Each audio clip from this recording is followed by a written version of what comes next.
The Lair of the White Worm by Bram Stoker.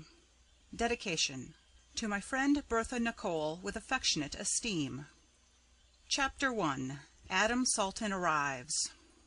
Adam Salton sauntered into the Empire Club, Sydney, and found awaiting him a letter from his grand-uncle.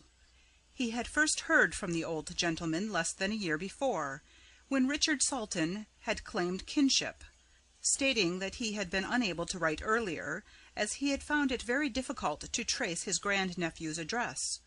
Adam was delighted and replied cordially. He had often heard his father speak of the older branch of the family with whom his people had long lost touch. Some interesting correspondence had ensued. Adam eagerly opened the letter, which had only just arrived, and conveyed a cordial invitation to stop with his grand-uncle at Lesser Hill for as long a time as he could spare. "Indeed," Richard Salton went on, "I am in hopes that you will make your permanent home here. You see, my dear boy, you and I are all that remain of our race, and it is but fitting that you should succeed me when the time comes. In this year of grace, 1860, I am close on 80 years of age, and though we have been a long-lived race, the span of life cannot be prolonged beyond reasonable bounds. I am prepared to like you, and to make your home with me as happy as you could wish. So do come at once on receipt of this, and find the welcome I am waiting to give you. I send, in case such may make matters easy for you, a banker's draft for £200. Come soon, so that we may both of us enjoy many happy days together. If you are able to give me the pleasure of seeing you, send me as soon as you can a letter telling me when to expect you.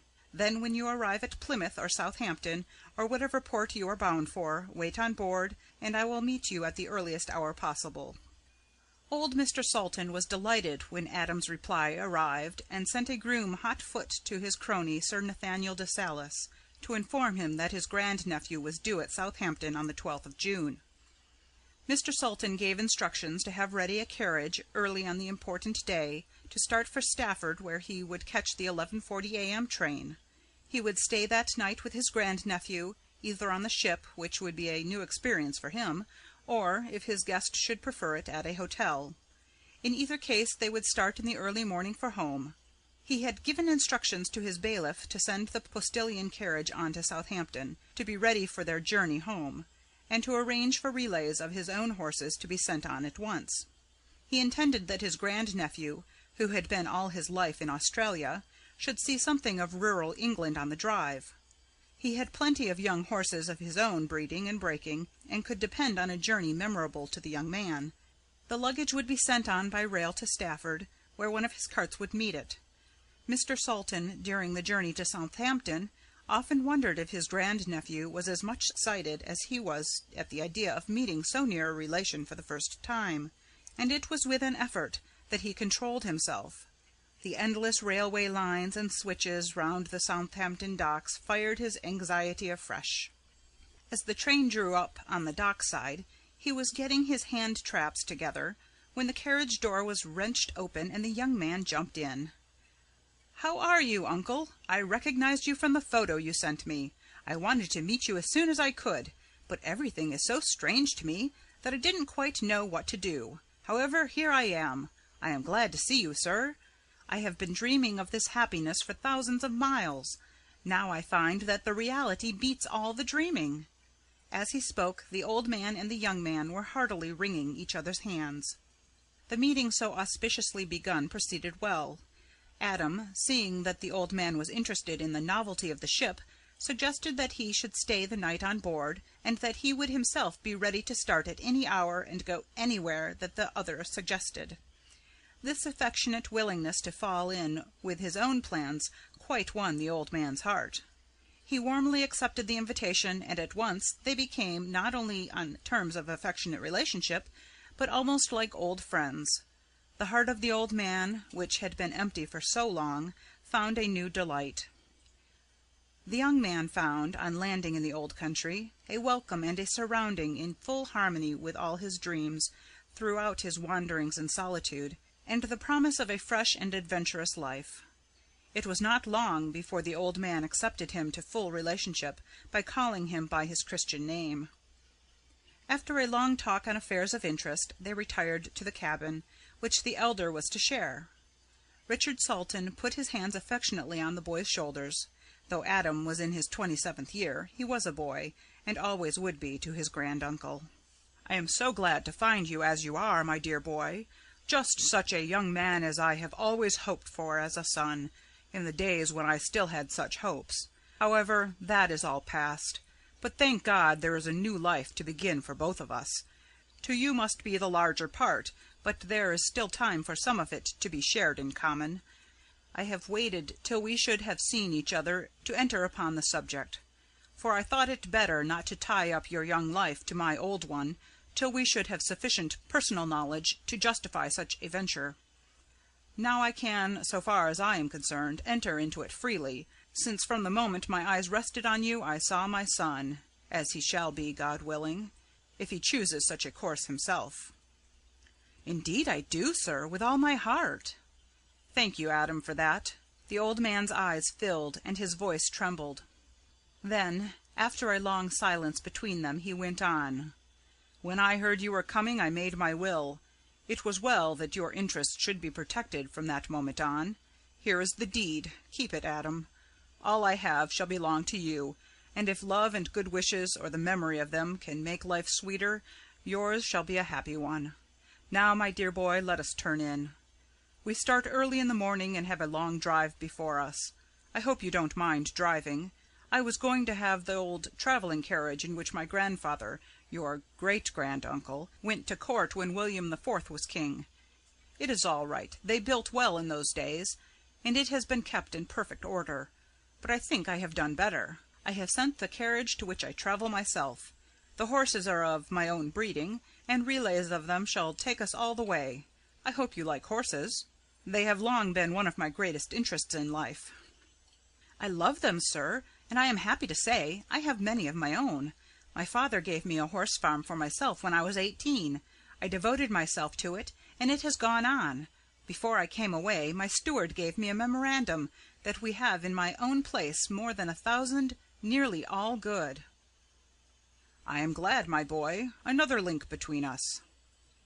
"Just fancy what a delight it will be, sir, to see so much of England, and with you." "Thank you again, my boy. I will tell you all about your future home and its surroundings as we go. We shall travel in old-fashioned state, I tell you. My grandfather always drove four in hand, and so shall we." "Oh, thanks, sir, thanks. May I take the ribbon sometimes?" "Whenever you choose, Adam. The team is your own. Every horse we use today is to be your own." "You are too generous, uncle." "Not at all. Only an old man's selfish pleasure. It is not every day that an heir to the old home comes back. And, oh, by the way, no, we had better turn in now. I shall tell you the rest in the morning." End of Chapter 1. Chapter 2. The Caswells of Castra Regis. Mr. Salton had all his life been an early riser, and necessarily an early waker. But early as he woke on the next morning, and although there was an excuse for not prolonging sleep in the constant whir and rattle of the donkey engine winches of the great ship, he met the eyes of Adam fixed on him from his berth. His grand-nephew had given him the sofa, occupying the lower berth himself. The old man, despite his great strength and normal activity, was somewhat tired by his long journey of the day before, and the prolonged and exciting interview which followed it. So he was glad to lie still and rest his body, whilst his mind was actively exercising in taking in all he could of his strange surroundings. Adam, too, after the pastoral habit to which he had been bred, woke with the dawn, and was ready to enter on the experiences of the new day whenever it might suit his elder companion. It was little wonder, then, that so soon as each realized the other's readiness, they simultaneously jumped up and began to dress. The steward had by previous instructions early breakfast prepared, and it was not long before they went down the gangway on shore in search of the carriage. They found Mr. Salton's bailiff looking out for them on the dock, and he brought them at once to where the carriage was waiting in the street. Richard Salton pointed out with pride to his young companion the suitability of the vehicle for every need of travel. To it were harnessed 4 useful horses with a postilion to each pair. "See," said the old man proudly, "how it has all the luxuries of useful travel, silence and isolation as well as speed. There is nothing to obstruct the view of those traveling, and no one to overhear what they may say. I have used that trap for a quarter of a century, and I never saw one more suitable for travel. You shall test it shortly. We are going to drive through the heart of England, and as we go I'll tell you what I was speaking of last night. Our route is to be by Salisbury, Bath, Bristol, Cheltenham, Worcester, Stafford, and so home." Adam remained silent a few minutes, during which he seemed all eyes, for he perpetually ranged the whole circle of the horizon. "Has our journey today, sir," he asked, "any special relation to what you said last night that you wanted to tell me?" "Not directly, but indirectly everything." "Won't you tell me now? I see we can't be overheard. And if anything strikes you as we go along, just run it in. I shall understand." So old Sultan spoke. "To begin at the beginning, Adam, that lecture of yours on the Romans in Britain, a report of which you posted to me, set me thinking. In addition to telling me your tastes, I wrote to you at once and asked you to come home, for it struck me that, if you were fond of historical research, as seemed a fact, this was exactly the place for you, in addition to its being home of your own forebears. If you could learn so much of the British Romans so far away in New South Wales, where there cannot be even a tradition of them, what might you not make of the same amount of study on the very spot? Where we are going is in the real heart of the old kingdom of Mercia, where there are traces of all the various nationalities which made up the conglomerate which became Britain." "I rather gathered that you had some more definite, more personal reason for my hurrying. After all, history can keep, except in the making." "Quite right, my boy. I had a reason, such as you very wisely guessed. I am anxious for you to be here when a rather important phase of our local history occurred." "What is it, if I may ask, sir?" "Certainly. The principal landowner of our part of the country is on his way home, and there will be a great homecoming, which you may care to see. The fact is, for more than a century, the various owners in the succession here, with the exception of a short time, have lived abroad." "How is that, sir, if I may ask?" "The great house and estate in our part of the world is Castra Regis, the family seat of the Caswell family. The last owner who lived here was Edgar Caswell, grandfather of the man who was coming home, and he was the only one who stayed even a short time. This man's grandfather, also named Edgar, they kept the tradition of the family Christian name, quarrelled with his family and went to live abroad, not keeping up any intercourse, good or bad, with his relatives, although this particular Edgar, as I told you, did visit his family estate. Yet his son was born and lived and died abroad, while his grandson, the latest inheritor, was also born and lived abroad till he was over 30, his present age. This was the second line of absentees. The great estate of Castra Regis has had no knowledge of its owner for 5 generations, covering more than 120 years. It has been well administered, however, and no tenant or other connected with it has had anything of which to complain. All the same, there has been much natural anxiety to see the new owner, and we are all excited about the event of his coming. Even I am, though I own my own estate, which, though adjacent, is quite apart from Castra Regis. Here we are now in new ground for you. That is the spire of Salisbury Cathedral, and when we leave that we shall be getting close to the old Roman county, and you will naturally want your eyes. So we shall shortly have to keep our minds on old Mercia. However, you need not be disappointed. My old friend, Sir Nathaniel de Salis, who, like myself, is a freeholder near Castra Regis, his estate, Doom Tower, is over the border of Derbyshire on the Peak, is coming to stay with me for the festivities to welcome Edgar Caswell. He is just the sort of man you will like. He is devoted to history, and is president of the Mercian Archaeological Society. He knows more of our part of the country, with its history and its people, than anyone else. I expect he will have arrived before us, and we 3 can have a long chat after dinner. He is also our local geologist and natural historian, so you and he will have many interests in common. Amongst other things, he has a special knowledge of the Peak and its caverns, and knows all the old legends of prehistoric times. They spent the night at Cheltenham, and on the following morning resumed their journey to Stafford. Adam's eyes were in constant employment, and it was not till Salton declared that they had now entered on the last stage of their journey that he referred to Sir Nathaniel's coming. As the dusk was closing down, they drove on to Lesser Hill, Mr. Salton's house. It was now too dark to see any details of their surroundings. Adam could just see that it was on the top of a hill, not quite so high as that which was covered by the castle, on whose tower flew the flag, and which was all ablaze with moving lights, manifestly used in the preparations for the festivities on the morrow. So Adam deferred his curiosity till daylight. His grand-uncle was met at the door by a fine old man who greeted him warmly. "I came over early, as you wished. I suppose this is your grand-nephew. I am glad to meet you, Mr. Adam Salton. I am Nathaniel de Salis, and your uncle is one of my oldest friends." Adam, from the moment of their eyes meeting, felt as if they were already friends. The meeting was a new note of welcome to those that had already sounded in his ears. The cordiality with which Sir Nathaniel and Adam met made the imparting of information easy. Sir Nathaniel was a clever man of the world, who had travelled much, and within a certain area studied deeply. He was a brilliant conversationalist, as was to be expected from a successful diplomatist, even under unstimulating conditions. But he had been touched, and to a certain extent fired, by the younger man's evident admiration and willingness to learn from him. Accordingly, the conversation, which began on the most friendly basis, soon warmed to an interest above proof, as the old man spoke of it next day to Richard Salton.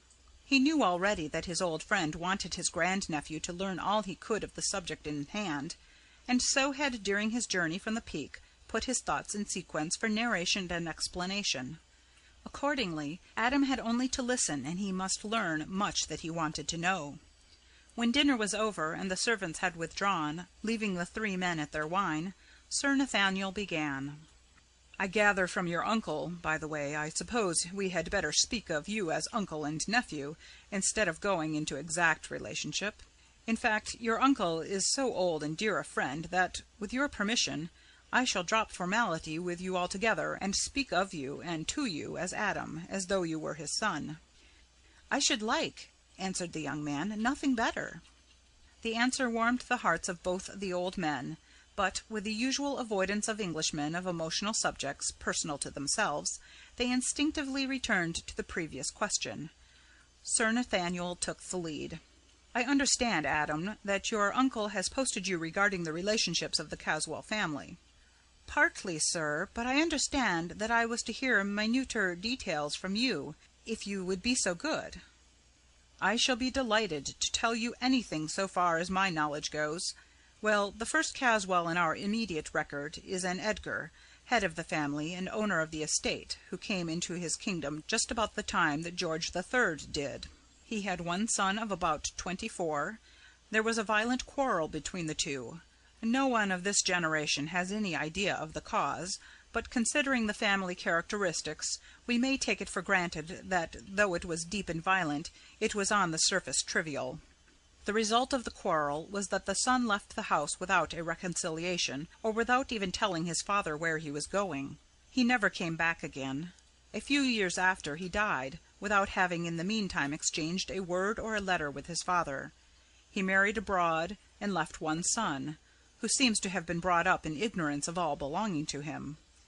The gulf between them appears to have been unbridgeable, for in time this son married, and in turn had a son. But neither joy nor sorrow brought the sundered together. Under such conditions no rapprochement was to be looked for, and an utter indifference, founded at best on ignorance, took the place of family affection, even on community of interest. It was only due to the watchfulness of the lawyers that the birth of this new heir was ever made known. He actually spent a few months in the ancestral home. After this, the family interest merely rested on heirship of the estate. As no other children have been born to any of the newer generations in the intervening years, all hopes of heritage are now centred in the grandson of this man. Now it will be well for you to bear in mind the prevailing characteristics of this race. These were well preserved and unchanging. One and all they are the same. cold, selfish, dominant, reckless of consequences in pursuit of their own will.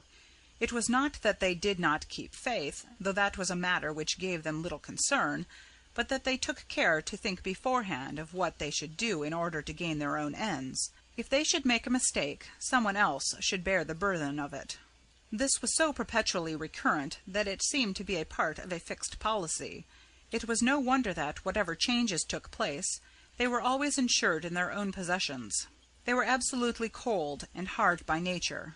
Not one of them, so far as we have any knowledge, has ever known to be touched by the softer sentiments, to swerve from his purpose, to hold his hand in obedience to the dictates of his heart. The pictures and effigies of them all show their adherence to the early Roman type.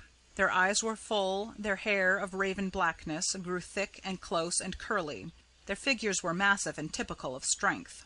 The thick black hair growing low down on the neck told of vast physical strength and endurance, but the most remarkable characteristic is the eyes.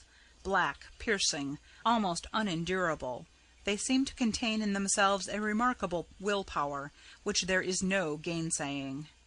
It is a power that is partly racial and partly individual, a power impregnated with some mysterious quality, partly hypnotic, partly mesmeric, which seems to take away from eyes that meet them all power of resistance, nay, all power of wishing to resist. With eyes like those set in that all-commanding face, one would need to be strong indeed to think of resisting the inflexible will that lay behind. You may think, Adam, that all this is imagination on my part, especially as I have never seen any of them. So it is, but imagination based on deep study. I have made use of all I know or can surmise logically regarding this strange race. With such strange compelling qualities, is it any wonder that there is abroad an idea that in the race there is some demonic possession, which tends to a more definite belief that certain individuals have in the past sold themselves to the devil? But I think we had better go to bed now. We have a lot to get through tomorrow, and I want you to have your brain clear and all your susceptibilities fresh. Moreover, I want you to come with me for an early walk, during which we may notice, whilst the matter is fresh in our minds, the peculiar disposition of this place, not merely your grand-uncle's estate, but the lie of the country around it. There are many things on which we may speak, and perhaps find enlightenment. The more we know at the start, the more things which may come into our view will develop themselves. End of Chapter 2. Chapter 3. Diana's Grove. Curiosity took Adam Salton out of bed in the early morning, but when he had dressed and gone downstairs, he found that, early as he was, Sir Nathaniel was ahead of him. The old gentleman was quite prepared for a long walk, and they started at once. Sir Nathaniel, without speaking, led the way to the east, down the hill. When they had descended and risen again, they found themselves on the eastern brink of a steep hill. It was of lesser height than that of which the castle was situated, but it was so placed that it commanded the various hills that crowned the ridge. All along the ridge the rock cropped out, bare and bleak, but broken in rough natural castellation. The form of the ridge was a segment of a circle, with the higher points inland to the west. In the centre rose the castle on the highest point of all. Between the various rocky excrescences were groups of trees of various sizes and heights, amongst some of which were what, in the early morning light, looked like ruins. These, whatever they were of massive grey stone, probably limestone rudely cut, if indeed they were not shaped naturally. The fall of the ground was steep all along the ridge, so steep that here and there both trees and rocks and buildings seemed to overhang the plain far below, through which ran many streams. Sir Nathaniel stopped and looked around as though to lose nothing of the effect. The sun had climbed the eastern sky, and was making all details clear. He pointed with a sweeping gesture, as though calling Adam's attention to the extent of the view. Having done so, he covered the ground more slowly, as though inviting attention to detail. Adam was a willing and attentive pupil, and followed his motions exactly, missing, or trying to miss, nothing. I have brought you here, Adam, because it seems to me that this is the spot on which to begin our investigations. You have now in front of you almost the whole of the ancient kingdom of Mercia. In fact, we see the whole of it except that furthest part which is covered by the Welsh marches, and those parts which are hidden from where we stand by the high ground of the immediate west. We can see, theoretically, the whole of the eastern bound of the kingdom, which ran south from the Humber to the Wash. I want you to bear in mind the trend of the ground. For some time, sooner or later, we shall do well to have it in our mind's eye when we are considering the ancient traditions and superstitions, and are trying to find the rationale of them. Each legend, each superstition which we receive will help in the understanding and possible elucidation of the others, and as all such have a local basis, we can come closer to the truth, or the probability, by knowing the local conditions as we go along. It will help us to bring to our aid such geological truth as we may have between us. For instance, the building materials used in various ages can afford their own lessons to understanding eyes. The very heights and shapes and materials of these hills, nay, even of the wide plain that lies between us and the sea, have in themselves the materials of enlightening books.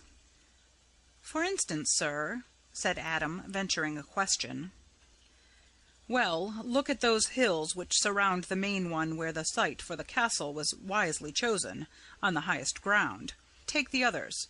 There is something ostensible in each of them, and in all probability something unseen and unproved, but to be imagined also." "For instance?" continued Adam. "Let us take then Seriatim, that to the east, where the trees are lower down. That was once the location of a Roman temple, possibly founded on a pre-existing Druidical one. Its name implies the former, and the grove of ancient oaks suggests the latter."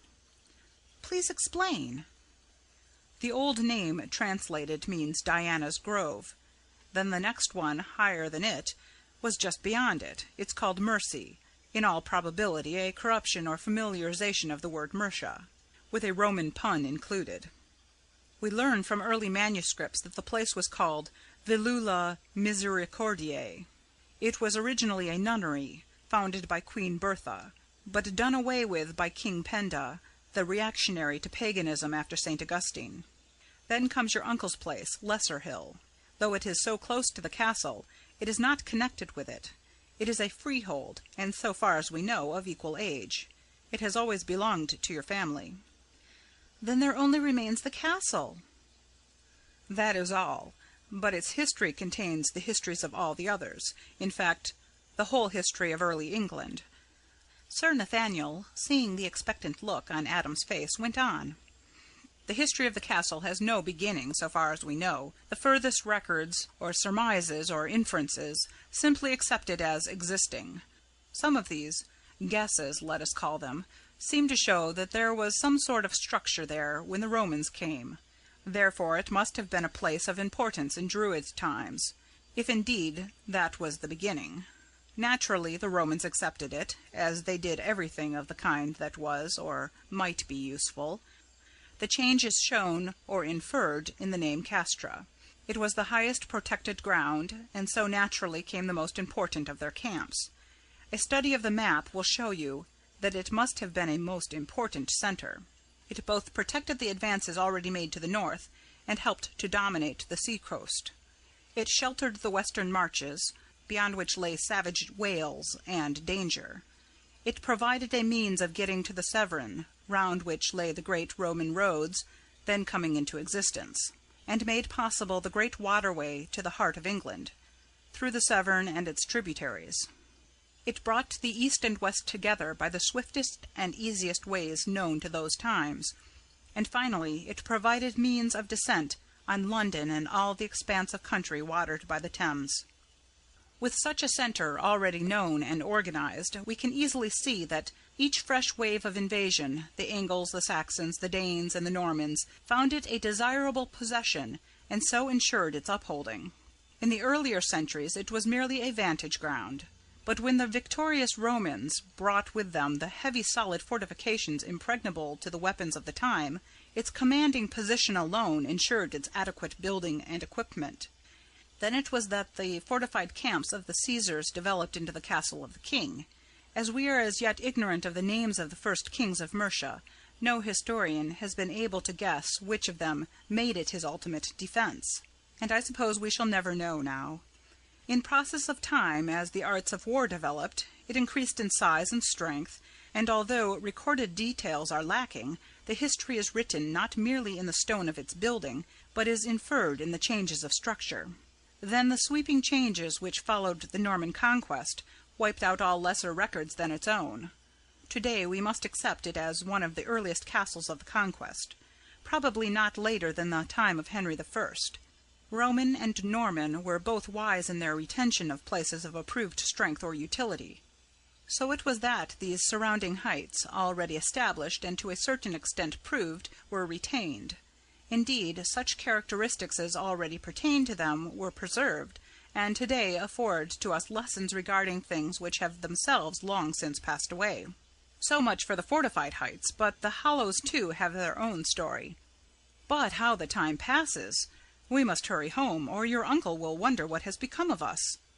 He started with long steps towards Lesser Hill, and Adam was soon furtively running in order to keep up with him. End of Chapter 3. Chapter 4. The Lady Arabella March. Now there is no hurry, but so soon as you are both ready we shall start, Mr. Salton said when breakfast had begun.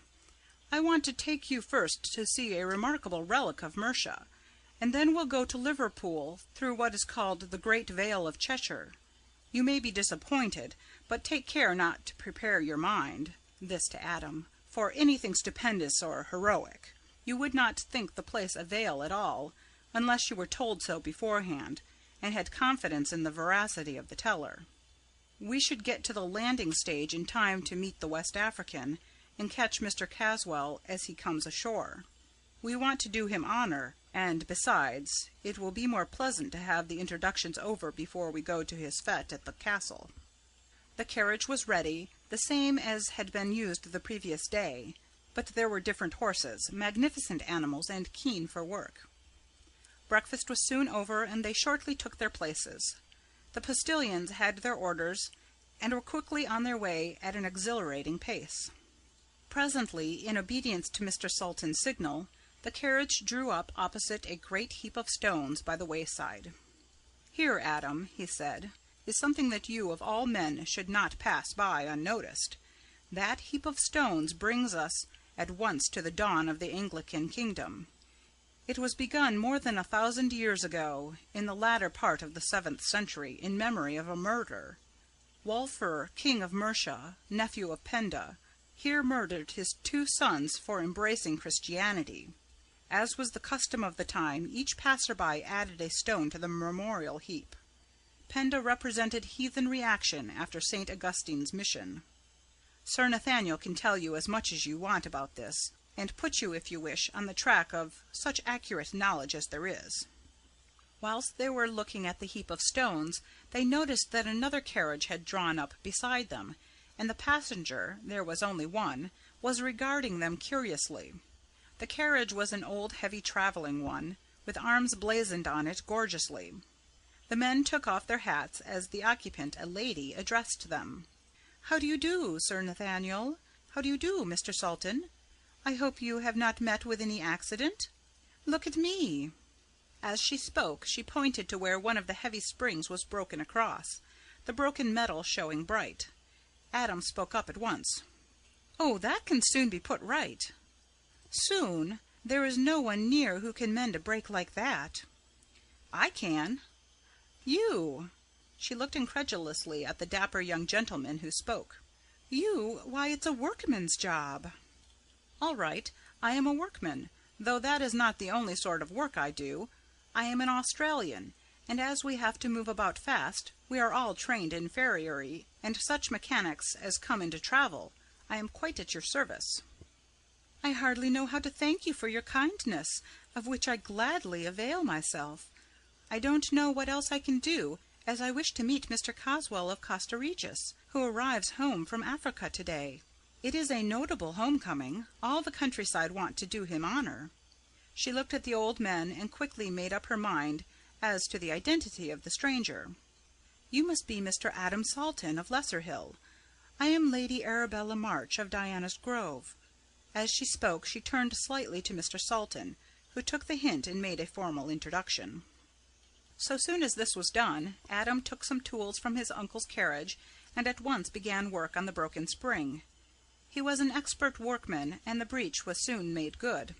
Adam was gathering the tools which he had been using, which, after the manner of all workmen, had been scattered about, when he noticed that several black snakes had crawled out from the heap of stones and were gathering round him. This naturally occupied his mind, and he was not thinking of anything else when he noticed Lady Arabella, who had opened the door of the carriage, slip from it with a quick gliding motion. She was already among the snakes when he called out to warn her. But there seemed to be no need of warning. The snakes had turned and were wriggling back to the mound as quickly as they could. He laughed to himself behind his teeth as he whispered, "No need to fear there. They seem much more afraid of her than she of them." All the same, he began to beat on the ground with a stick which was lying close to him, with the instinct of one used to such vermin. In an instant he was alone beside the mound with Lady Arabella, who appeared quite unconcerned at the incident. Then he took a long look at her, and her dress alone was sufficient to attract attention. She was clad in some kind of soft white stuff, which clung close to her form, showing to the full every movement of her sinuous figure. She wore a close-fitting cap of some fine fur of dazzling white. Coiled round her white throat was a large necklace of emeralds, whose profusion of colour dazzled when the sun shone on them. Her voice was peculiar, very low and sweet, and so soft that the dominant note was of sibilation.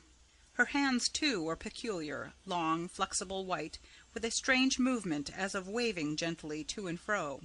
She appeared quite at ease, and after thanking Adam, said that if any of his uncle's party were going to Liverpool, she would be most happy to join forces. "Whilst you are staying here, Mr. Salton, you must look on the grounds of Diana's Grove as your own, so that you may come and go just as you do in Lesser Hill.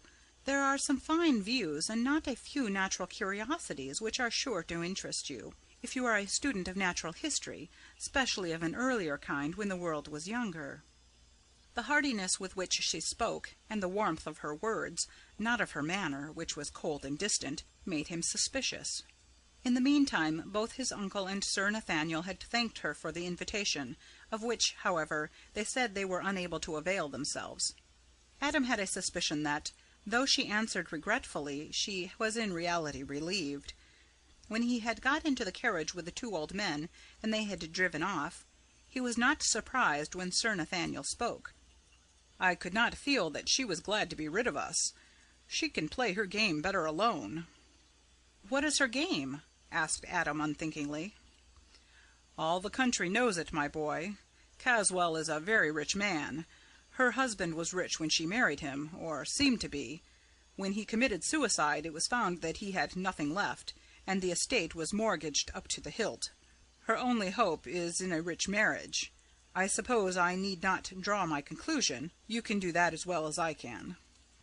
Adam remained silent nearly all the time they were travelling through the alleged Vale of Cheshire. He thought much during that journey, and came to several conclusions, though his lips were unmoved. One of these conclusions was that he would be very careful about paying any attention to Lady Arabella. He was himself a rich man. How rich, not even his uncle had the least idea, and would have been surprised had he known. The remainder of the journey was uneventful, and upon arrival at Liverpool they went aboard the West African, which was just come to the landing stage. There his uncle introduced himself to Mr. Caswell, and followed this up by introducing Sir Nathaniel, and then Adam. The newcomer received them graciously, and said what a pleasure it was to be coming home after so long an absence of his family from their old seat. Adam was pleased at the warmth of the reception, but he could not avoid a feeling of repugnance at the man's face. He was trying hard to overcome this when a diversion was caused by the arrival of Lady Arabella. The diversion was welcome to all. The two sultans and Sir Nathaniel were shocked at Caswell's face. So hard, so ruthless, so selfish, so dominant. God help any, was the common thought, who is under the domination of such a man. Presently his African servant approached him, and at once their thoughts changed to a larger toleration. Caswell looked indeed a savage, but a cultured savage. In him were traces of the softening civilization of ages, of some of the higher instincts and education of man, no matter how rudimentary these might be. But the face of Oolanga, as his master called him, was unreformed, unsoftened savage, and inherent in it were all the hideous possibilities of a lost, devil-ridden child of the forest and the swamp, the lowest of all created things that could be regarded as in some form ostensibly human. Lady Arabella and Oolanga arrived almost simultaneously, and Adam was surprised to notice what effect their appearance had on each other. The woman seemed as if she would not, could not, condescend to exhibit any concern or interest in such a creature. On the other hand, the negro's bearing was such as in itself to justify her pride. He treated her not merely as a slave treats his master, but as a worshipper would treat a deity. He knelt before her with his hands outstretched and his forehead in the dust. As long as she remained he did not move. It was only when she went over to Caswell that he relaxed his attitude of devotion and stood by respectfully. Adam spoke to his own man Davenport, who was standing by, having arrived with the bailiff of Lesser Hill, who had followed Mr. Sultan in a pony trap. As he spoke he pointed to an attentive ship's steward, and presently the two men were conversing. "I think we ought to be moving," Mr. Sultan said to Adam. "I have some things to do in Liverpool, and I am sure that both Mr. Caswell and Lady Arabella would like to get under way for Costa Regis."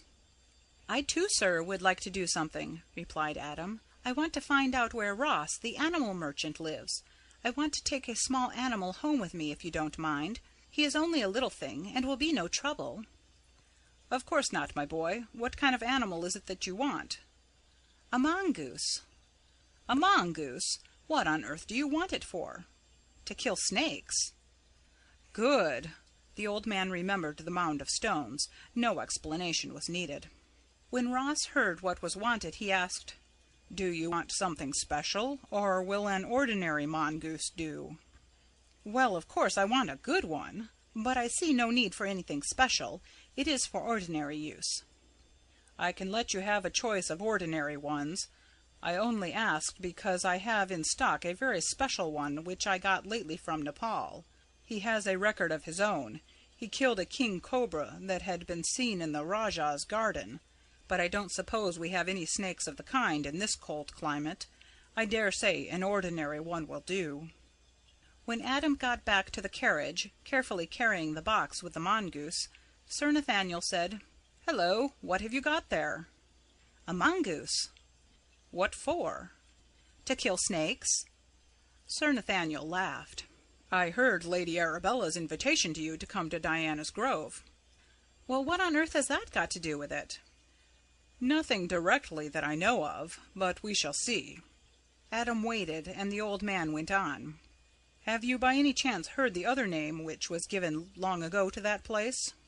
"No, sir." "It was called Look here, this subject wants a lot of talking over. Suppose we wait till we are alone and have lots of time before us." "All right, sir." Adam was filled with curiosity, but he thought it better not to hurry matters. All would come in good time. Then the three men returned home, leaving Mr. Caswell to spend the night in Liverpool. The following day the Lesser Hill party set out for Costa Regis, and for the time Adam thought no more of Diana's Grove, or of what mysteries it had contained, or might still contain. The guests were crowding in, and special places were marked for important people.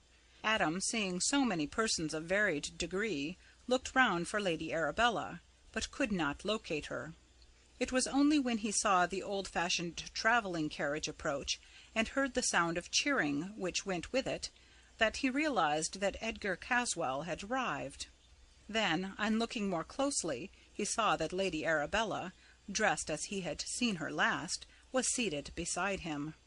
When the carriage drew up at the great flight of steps, the host jumped down and gave her his hand. It was evident to all that she was the chief guest at the festivities. It was not long before the seats on the dais were filled, while the tenants and guests of lesser importance had occupied all the coigns of vantage not reserved. The order of the day had been carefully arranged by a committee. There were some speeches, happily neither many nor long, and then festivities were suspended till the time for feasting arrived. In the interval Caswell walked among his guests, speaking to all in a friendly manner and expressing a general welcome. The other guests came down from the dais and followed his example, so there was unceremonious meeting and greeting between gentle and simple. Adam Salton naturally followed with his eyes all that went on within their scope, taking note of all who seemed to afford any interest. He was young and a man and a stranger from a far distance, so on all these accounts he naturally took stock rather of the women than the men, and of these, those who were young and attractive. There were lots of pretty girls among the crowd, and Adam, who was a handsome young man and well set up, got his full share of admiring glances. These did not concern him much, and he remained unmoved until there came along a group of three, by their dress and bearing, of the farmer class. One was a sturdy old man, the other two were good-looking girls, one of a little over 20, the other not quite so old. So soon as Adam's eyes met those of the younger girl, who stood nearest to him, some sort of electricity flashed. That divine spark which begins by recognition and ends in obedience. Men call it love. Both his companions noticed how much Adam was taken by the pretty girl, and spoke of her to him in a way which made his heart warm to them. "Did you notice that party that passed? The old man is Michael Watford, one of the tenants of Mr. Caswell. He occupies Mercy Farm, which Sir Nathaniel pointed out to you today. The girls are his granddaughters, the elder, Lilla, being the only child of his elder son, who died when she was less than a year old. His wife died on the same day. She is a good girl, as good as she is pretty. The other is her first cousin, the daughter of Watford's second son. He went for a soldier when he was just over 20, and was drafted abroad. He was not a good correspondent, though he was a good enough son. A few letters came, and then his father heard from the colonel of his regiment that he had been killed by Dacoits in Burma. He heard from the same source that his boy had been married to a Burmese, and that there was a daughter only a year old. Watford had the child brought home, and she grew up beside Lilla. The only thing that they heard of her birth was that her name was Mimi. The two children adored each other, and do to this day. Strange how different they are. Lilla all fair, like the old Saxon stock from which she is sprung, Mimi showing a trace of her mother's race. Lilla is as gentle as a dove, but Mimi's black eyes can glow whenever she is upset. The only thing that upsets her is when anything happens to injure or threaten or annoy Lilla. Then her eyes glow as do the eyes of a bird when her young are menaced. End of Chapter 4. Chapter 5. The White Worm. Mr. Salton introduced Adam to Mr. Watford and his granddaughters, and they all moved on together. Of course, neighbors in the position of the Watfords knew all about Adam Salton, his relationship, circumstances, and prospects, so it would have been strange indeed if both girls did not dream of possibilities of the future. In agricultural England, eligible men of any class are rare. This particular man was specially eligible, for he did not belong to a class in which barriers of caste were strong. So when it began to be noticed that he walked beside Mimi Watford, and seemed to desire her society, all her friends endeavoured to give the promising affair a helping hand. When the gongs sounded for the banquet, he went with her into the tent where her grandfather had seats. Mr. Salton and Sir Nathaniel noticed that the young man did not come to claim his appointed place at the dais table, but they understood and made no remark, or indeed did not seem to notice his absence.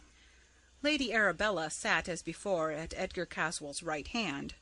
She was certainly a striking and unusual woman, and to all it seemed fitting from her rank and personal qualities that she should be the chosen partner of the heir on his first appearance. Of course nothing was said openly by those of her own class who were present, but words were not necessary when so much could be expressed by nods and smiles. It seemed to be an accepted thing that at last there was to be a mistress of Castra Regis, and that she was present amongst them. There were not lacking some who, whilst admitting all her charm and beauty, placed her in the second rank, Lilla Watford being marked as first. There was sufficient divergence of type, as well as of individual beauty, to allow of fair comment. Lady Arabella represented the aristocratic type, and Lilla that of the commonalty. When the dusk began to thicken, Mr. Salton and Sir Nathaniel walked home. The trap had been sent away early in the day, leaving Adam to follow in his own time. He came in earlier than was expected, and seemed upset about something. Neither of the elders made any comment. They all lit cigarettes, and as dinner time was close at hand, went to their rooms to get ready. Adam had evidently been thinking in the interval. He joined the others in the drawing-room, looking ruffled and impatient, a condition of things seen for the first time. The others, with the patience or the experience of age, trusted to time to unfold and explain things. They had not long to wait.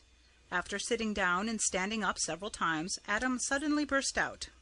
"That fellow seems to think he owns the earth. Can't he let people alone? He seems to think that he has only to throw his handkerchief to any woman and be her master." This outburst was in itself enlightening. Only thwarted affection in some guise could produce this feeling in an amiable young man.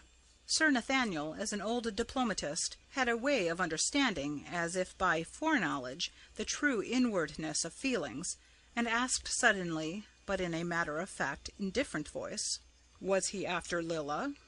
"Yes, and the fellow didn't lose any time either. Almost as soon as they met, he began to butter her up, and tell her how beautiful she was. Why, before he left her side, he had asked himself to tea to-morrow at Mercy Farm. Stupid ass! He might see that the girl isn't his sort. I never saw anything like it. It was just like a hawk and a pigeon." As he spoke, Sir Nathaniel turned and looked at Mr. Salton, a keen look which implied a full understanding. "Tell us all about it, Adam. There are still a few minutes before dinner, and we shall all have better appetites when we have come to some conclusion on this matter." "There's nothing to tell, sir. That is the worst of it. I am bound to say that there was not a word said that a human being could object to. He was very civil, and all that was proper, just what a landlord might be to a tenant's daughter. Yet, well, I don't know how it was, but it made my blood boil." "How did the hawk and the pigeon come in?" Sir Nathaniel's voice was soft and soothing, nothing of contradiction or overdone curiosity in it, a tone eminently suited to win confidence. "I can hardly explain. I can only say that he looked like a hawk and she like a dove, and now that I think of it, that is what they each did look like, and do look like in their normal condition." "That is so," came the soft voice of Sir Nathaniel. Adam went on. "Perhaps that early Roman look of his set me off, but I wanted to protect her. She seemed in danger." "She seems in danger in a way from all you young men. I couldn't help noticing the way that even you looked, as if you wished to absorb her." "I hope both you young men will keep your heads cool," put in Mr. Salton.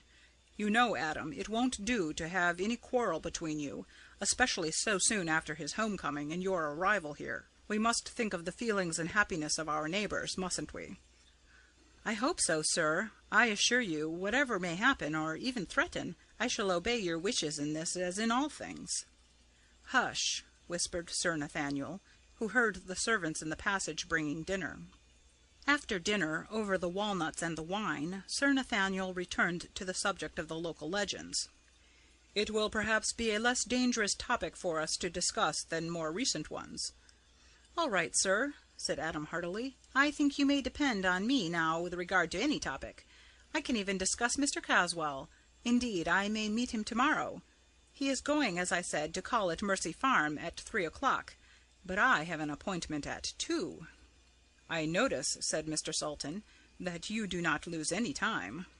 The two old men once more looked at each other steadily. Then, lest the mood of his listener should change with delay, Sir Nathaniel began at once. "I don't propose to tell you all the legends of Mercia, or even to make a selection of them. It will be better, I think, for our purpose if we consider a few facts, recorded or unrecorded, about this neighbourhood. I think we might begin with Diana's Grove. It has roots in the different epochs of our history, and each has its special crop of legend. The Druid and the Roman are too far off for matters of detail, but it seems to me the Saxon and the Angles are near enough to yield material for legendary lore. We find that this particular place had another name besides Diana's Grove. This was manifestly of Roman origin, or of Grecian accepted as Roman. The other is more pregnant of adventure and romance than the Roman name. In Mercian tongue it was the Lair of the White Worm. This needs a word of explanation at the beginning. In the dawn of the language, the word worm had a somewhat different meaning from that in use today. It was an adaptation of the Anglo-Saxon worm, meaning a dragon or snake, or from the Gothic warms, a serpent, or the Icelandic ormur, or the German worm. We gather that it conveyed originally an idea of size and power, not as now in the diminutive of both these meanings. Here legendary history helps us. We have the well-known legend of the Worm Well of Lambton Castle, and that of the Laidley Worm of Spindleston Heugh, near Bamborough. In both these legends the worm was a monster of vast size and power, a veritable dragon or serpent, such as legend attributes to vast fens or quags, where there was illimitable room for expansion. A glance at a geological map will show that whatever truth there may have been of the actuality of such monsters in the early geologic periods, at least there was plenty of possibility. In England there were originally vast plains where the plentiful supply of water could gather. The streams were deep and slow, and there were holes of abysmal depth, where any kind and size of antediluvian monster could find a habitat. In places which now we can see from our windows were mud holes 100 or more feet deep. Who can tell us when the age of the monsters which flourished in slime came to an end? There must have been places and conditions which made for greater longevity, greater size, greater strength than was usual. Such overlappings may have come down even to our earlier centuries. Nay, are there not now creatures of a vastness of bulk regarded by the generality of men as impossible?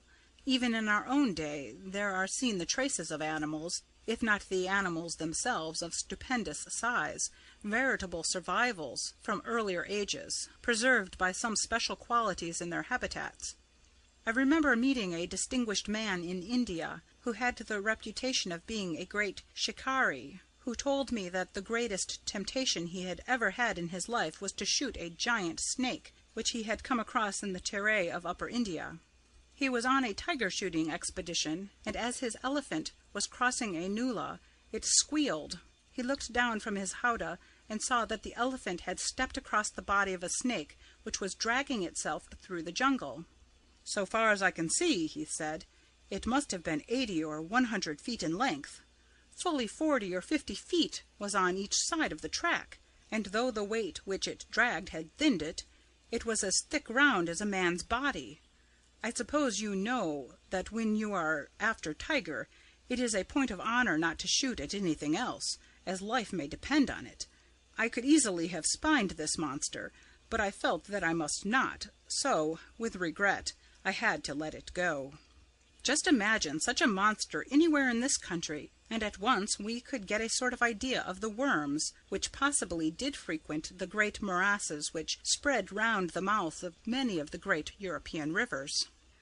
"I haven't the least doubt, sir, that there may have been such monsters as you have spoken of still existing at a much later period than is generally accepted," replied Adam.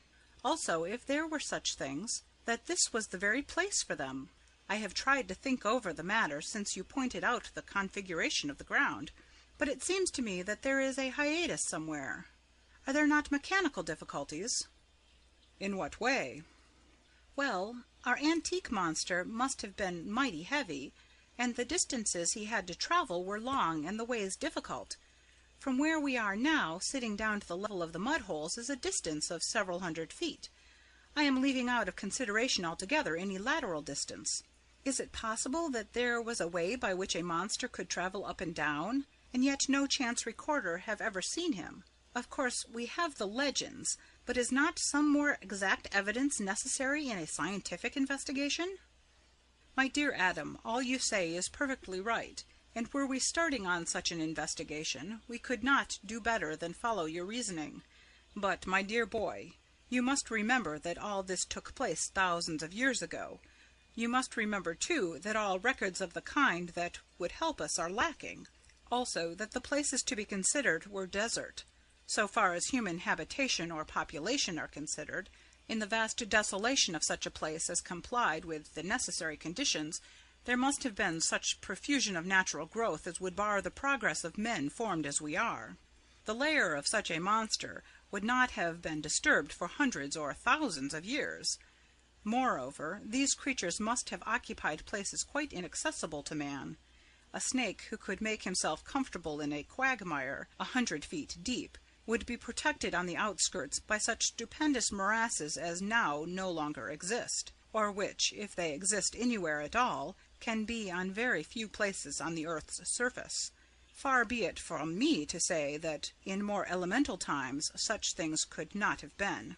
The condition belongs to the geologic age, the great birth and growth of the world, when natural forces ran riot, when the struggle for existence was so savage that no vitality which was not founded in a gigantic form could have even a possibility of survival. That such a time existed, we have evidence in geology, but there only. We can never exact proofs such as this age demands. We can only imagine or surmise such things, or such conditions and such forces as overcame them. End of Chapter 5. Chapter 6. Hawk and Pigeon. At breakfast time next morning, Sir Nathaniel and Mr. Salton were seated when Adam came hurriedly into the room. "Any news?" asked his uncle mechanically. "Four." "For what?" asked Sir Nathaniel. "Snakes," said Adam, helping himself to a grilled kidney. "For snakes? I don't understand." "Mongoose," said Adam, and then added explanatorily, "I was out with the mongoose just after 3. "4 snakes in one morning! Why, I didn't know there were so many on the Brow," the local name for the western cliff. "I hope that wasn't the consequence of our talk of last night." "It was, sir, but not directly." "But, God bless my soul, you didn't expect to get a snake like the Lambton worm, did you? Why, a mongoose to tackle a monster like that, if there were one, would have to be bigger than a haystack." "These were ordinary snakes, about as big as a walking stick." "Well, it's pleasant to be rid of them, big or little. That is a good mongoose, I am sure. He'll clear out all such vermin round here," said Mr. Salton. Adam went quietly on with his breakfast. Killing a few snakes in a morning was no new experience to him. He left the room the moment breakfast was finished, and went to the study that his uncle had arranged for him. Both Sir Nathaniel and Mr. Salton took it that he wanted to be by himself, so as to avoid any questioning or talk of the visit that he was to make that afternoon. They saw nothing further of him till about half an hour before dinner time. Then he came quietly into the smoking room, where Mr. Salton and Sir Nathaniel were sitting together, ready dressed. "I suppose there is no use waiting. We had better get it over at once," remarked Adam. His uncle, thinking to make things easier for him, said, "Get what over?" There was a sigh of shyness about him at this. He stammered a little at first, but his voice became more even as he went on. "My visit to Mercy Farm." Mr. Salton waited eagerly. The old diplomatist simply smiled. "I suppose you both know that I was much interested yesterday in the Watfords." There was no denial or fending off the question. Both the old men smiled acquiescence. Adam went on. "I meant you to see it, both of you. You, uncle, because you are my uncle and the nearest of my own kin, and, moreover, you couldn't have been more kind to me or made me more welcome if you had been my own father." Mr. Salton said nothing. He simply held out his hand, and the other took it and held it for a few seconds. "And you, sir, because you have shown me something of the same affection which in my wildest dreams of home I had no right to expect." He stopped for an instant, much moved. Sir Nathaniel answered softly, laying his hand on the youth's shoulder. "You are right, my boy, quite right. That is the proper way to look at it.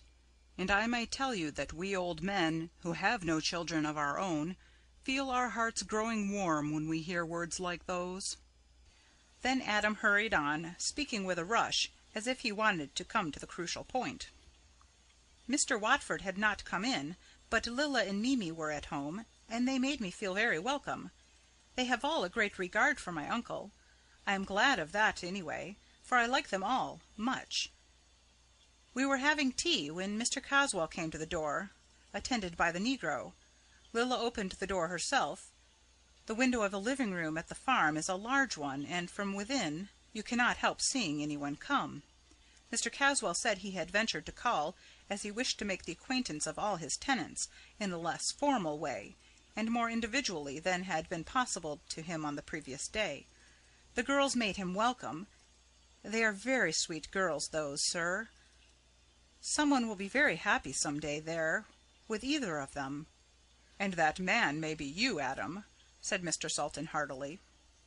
A sad look came over the young man's eyes, and the fire his uncle had seen there died out. Likewise the timbre left his voice, making it sound lonely.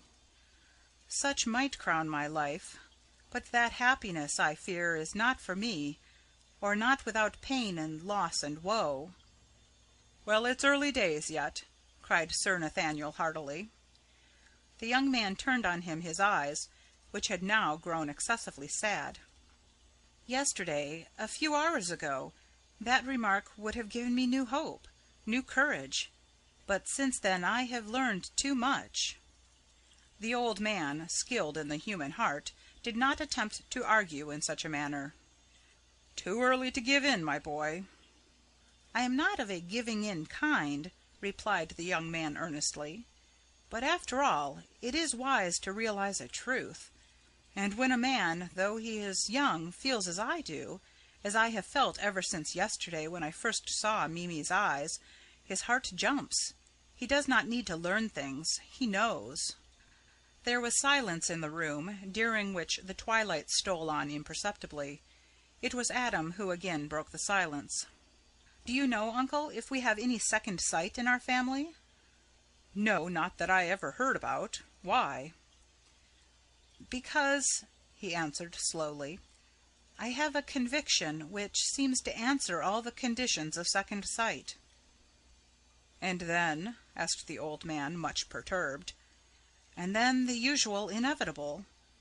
What in the Hebrides and other places, where the sight is a cult, a belief, is called the doom, the court from which there is no appeal. I have often heard of second sight. We have many Western Scots in Australia, but I have realized more of its true inwardness in an instant of this afternoon than I did in the whole of my life previously. A granite wall stretching up the very heavens, so high and so dark that the eye of God himself cannot see beyond. Well, if the doom must come, it must. That is all." The voice of Sir Nathaniel broke in, smooth and sweet and grave. "Can there not be a fight for it? There can for most things." "For most things, yes, but for the doom, no. What a man can do, I shall do.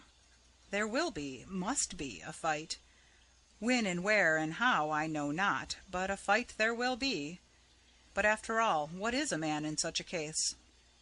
"Adam, there are three of us." Sultan looked at his old friend as he spoke, and that old friend's eyes blazed. "Aye, three of us," he said, and his voice rang. There was again a pause, and Sir Nathaniel endeavoured to get back to less emotional and more neutral ground. "Tell us more of the meeting. Remember, we are all pledged to this. It is a fight à l'outrance, and we can afford to throw away or forego no chance." "We shall throw away or lose nothing that we can help. We fight to win, and the stake is a life. Perhaps more than one. We shall see." Then he went on in a conversational tone, such as he had used when he spoke of the coming to the farm of Edgar Caswell.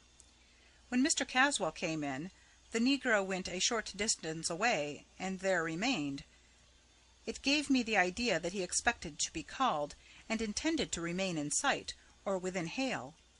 Then Mimi got another cup and made fresh tea, and we all went on together." "Was there anything uncommon? Were you all quite friendly?" asked Sir Nathaniel quietly. "Quite friendly. There was nothing that I could notice out of the common, except," he went on, with a slight hardening of the voice, "except that he kept his eyes fixed on Lilla in a way which was quite intolerable to a man who might hold her dear." "Now, in what way did he look?" asked Sir Nathaniel. "There was nothing in itself offensive, but no one could help noticing it." "You did, Miss Watford herself, who was the victim, and Mr. Caswell, who was the offender, are out of range as witnesses. Was there anyone else who noticed?" "Mimi did. Her face flamed with anger as she saw the look." "What kind of look was it? Over ardent, or too admiring, or what? Was it the look of a lover, or one who fain would be? You understand?" "Yes, sir, I quite understand. Anything of that sort I should of course notice. It would be part of my preparation for keeping my self-control, to which I am pledged. If it were not amatory, was it threatening? Where was the offence?" Adam smiled kindly at the old man. "It was not amatory. Even if it was, such was to be expected. I should be the last man in the world to object, since I am myself an offender in that respect. Moreover, not only have I been taught to fight fair, but by nature I believe I am just. I would be as tolerant of and as liberal to a rival as I should expect him to be to me. No, the look I mean was nothing of that kind, and so long as it did not lack proper respect, I should not of my own part condescend to notice it. Did you ever study the eyes of a hound?" "At rest?" "No, when he is following his instincts. Or better still," Adam went on, "the eyes of a bird of prey, when he is following his instincts. Not when he is swooping, but merely when he is watching his quarry." "No," said Sir Nathaniel, "I don't know that I ever did. Why, may I ask?" "That was the look. Certainly not amatory or anything of that kind, yet it struck me, more dangerous, if not so deadly as an actual threatening." Again there was a silence, which Nathaniel broke as he stood up. "I think it would be well if we all thought over this by ourselves. Then we can renew the subject." End of Chapter 6. Chapter 7. Oolanga. Mr. Salton had an appointment for 6 o'clock at Liverpool. When he had driven off, Sir Nathaniel took Adam by the arm. "May I come with you for a while to your study? I want to speak to you privately without your uncle knowing about it, or even what the subject is. You don't mind, do you? It is not idle curiosity. No, no. No, no. It is on the subject to which we are all committed." "Is it necessary to keep my uncle in the dark about it? He might be offended." "It is not necessary, but it is advisable. It is for his sake that I asked. My friend is an old man, and it might concern him unduly, even alarm him. I promise you that there shall be nothing that could cause him anxiety in our silence, or at which he could take umbrage." "Go on, sir," said Adam simply. "You see, your uncle is now an old man. I know it, for we were boys together. He has led an uneventful and somewhat self-contained life, so that any such condition of things as has now arisen is apt to perplex him from its very strangeness. In fact, any new matter is trying to old people. It has its own disturbances and its own anxieties, and neither of these things are good for lives that should be restful. Your uncle is a strong man, with a very happy and placid nature. Given health and ordinary conditions of life, there is no reason why he should not live to be 100. You and I, therefore, who both love him, though in different ways, should make it our business to protect him from all disturbing influences. I am sure you will agree with me that any labor to this end would be well spent. All right, my boy, I see your answer in your eyes, so we need say no more of that. And now," here his voice changed, "tell me all that took place at that interview. There are strange things in front of us, how strange we cannot at present even guess. Doubtless some of the difficult things to understand which lie behind the veil will in time be shown to us to see and to understand. In the meantime, all we can do is to work patiently, fearlessly, and unselfishly, to an end that we think is right. You had got so far as where Lilla opened the door to Mr. Caswell and the negro. You also observed that Mimi was disturbed in her mind at the way Mr. Caswell looked at her cousin." "Certainly, though disturbed is a poor way of expressing her objection." "Can you remember well enough to describe Caswell's eyes, and how Lilla looked, and what Mimi said and did? Also Oolanga, Caswell's West African servant." "I'll do what I can, sir. All the time Mr. Caswell was staring, he kept his eyes fixed and motionless, but not as if he was in a trance. His forehead was wrinkled up, as it is when one is trying to see through or into something. At the best of times his face was not a gentle expression, but when it was screwed up like that it was almost diabolical. It frightened poor Lilla so that she trembled, and after a bit got so pale that I thought she had fainted. However, she held up and tried to stare back, but in a feeble kind of way. Then Mimi came close and held her hand. That braced her up, and, still never ceasing her return stare, she got colour again and seemed more like herself." "Did he stare too?" "More than ever. The weaker Lilla seemed, the stronger he became, just as if he were feeding on her strength. All at once she turned round, threw up her hands, and fell down in a faint. I could not see what else happened just then, for Mimi had thrown herself on her knees beside her and hid her from me. Then there was something like a black shadow between us, and there was the nigger, looking more like a malignant devil than ever. I am not usually a patient man, and the sight of that ugly devil is enough to make one's blood boil. When he saw my face he seemed to realize danger, immediate danger, and slunk out of the room as noiselessly as if he had been blown out. I learned one thing, however: he is an enemy, if ever a man had one." "That still leaves us 3-2, put in Sir Nathaniel. "Then Caswell slunk out, much as the nigger had done. When he had gone, Lilla recovered at once." "Now," said Sir Nathaniel, anxious to restore peace, "have you found out anything yet regarding the negro? I am anxious to be posted regarding him. I fear there will be, or may be, grave trouble with him." "Yes, sir, I've heard a great deal about him. Of course it is not official, but hearsay must guide us at first. You know my man Davenport, private secretary, confidential man of business, and general factotum. He is devoted to me and has my full confidence. I asked him to stay on board the West African and have a good look round, and find out what he could about Mr. Caswell. Naturally he was struck with the aboriginal savage. He found one of the ship's stewards, who had been on the regular voyages to South Africa. He knew Oolanga, and had made a study of him. He is a man who gets on well with niggers, and they open their hearts to him.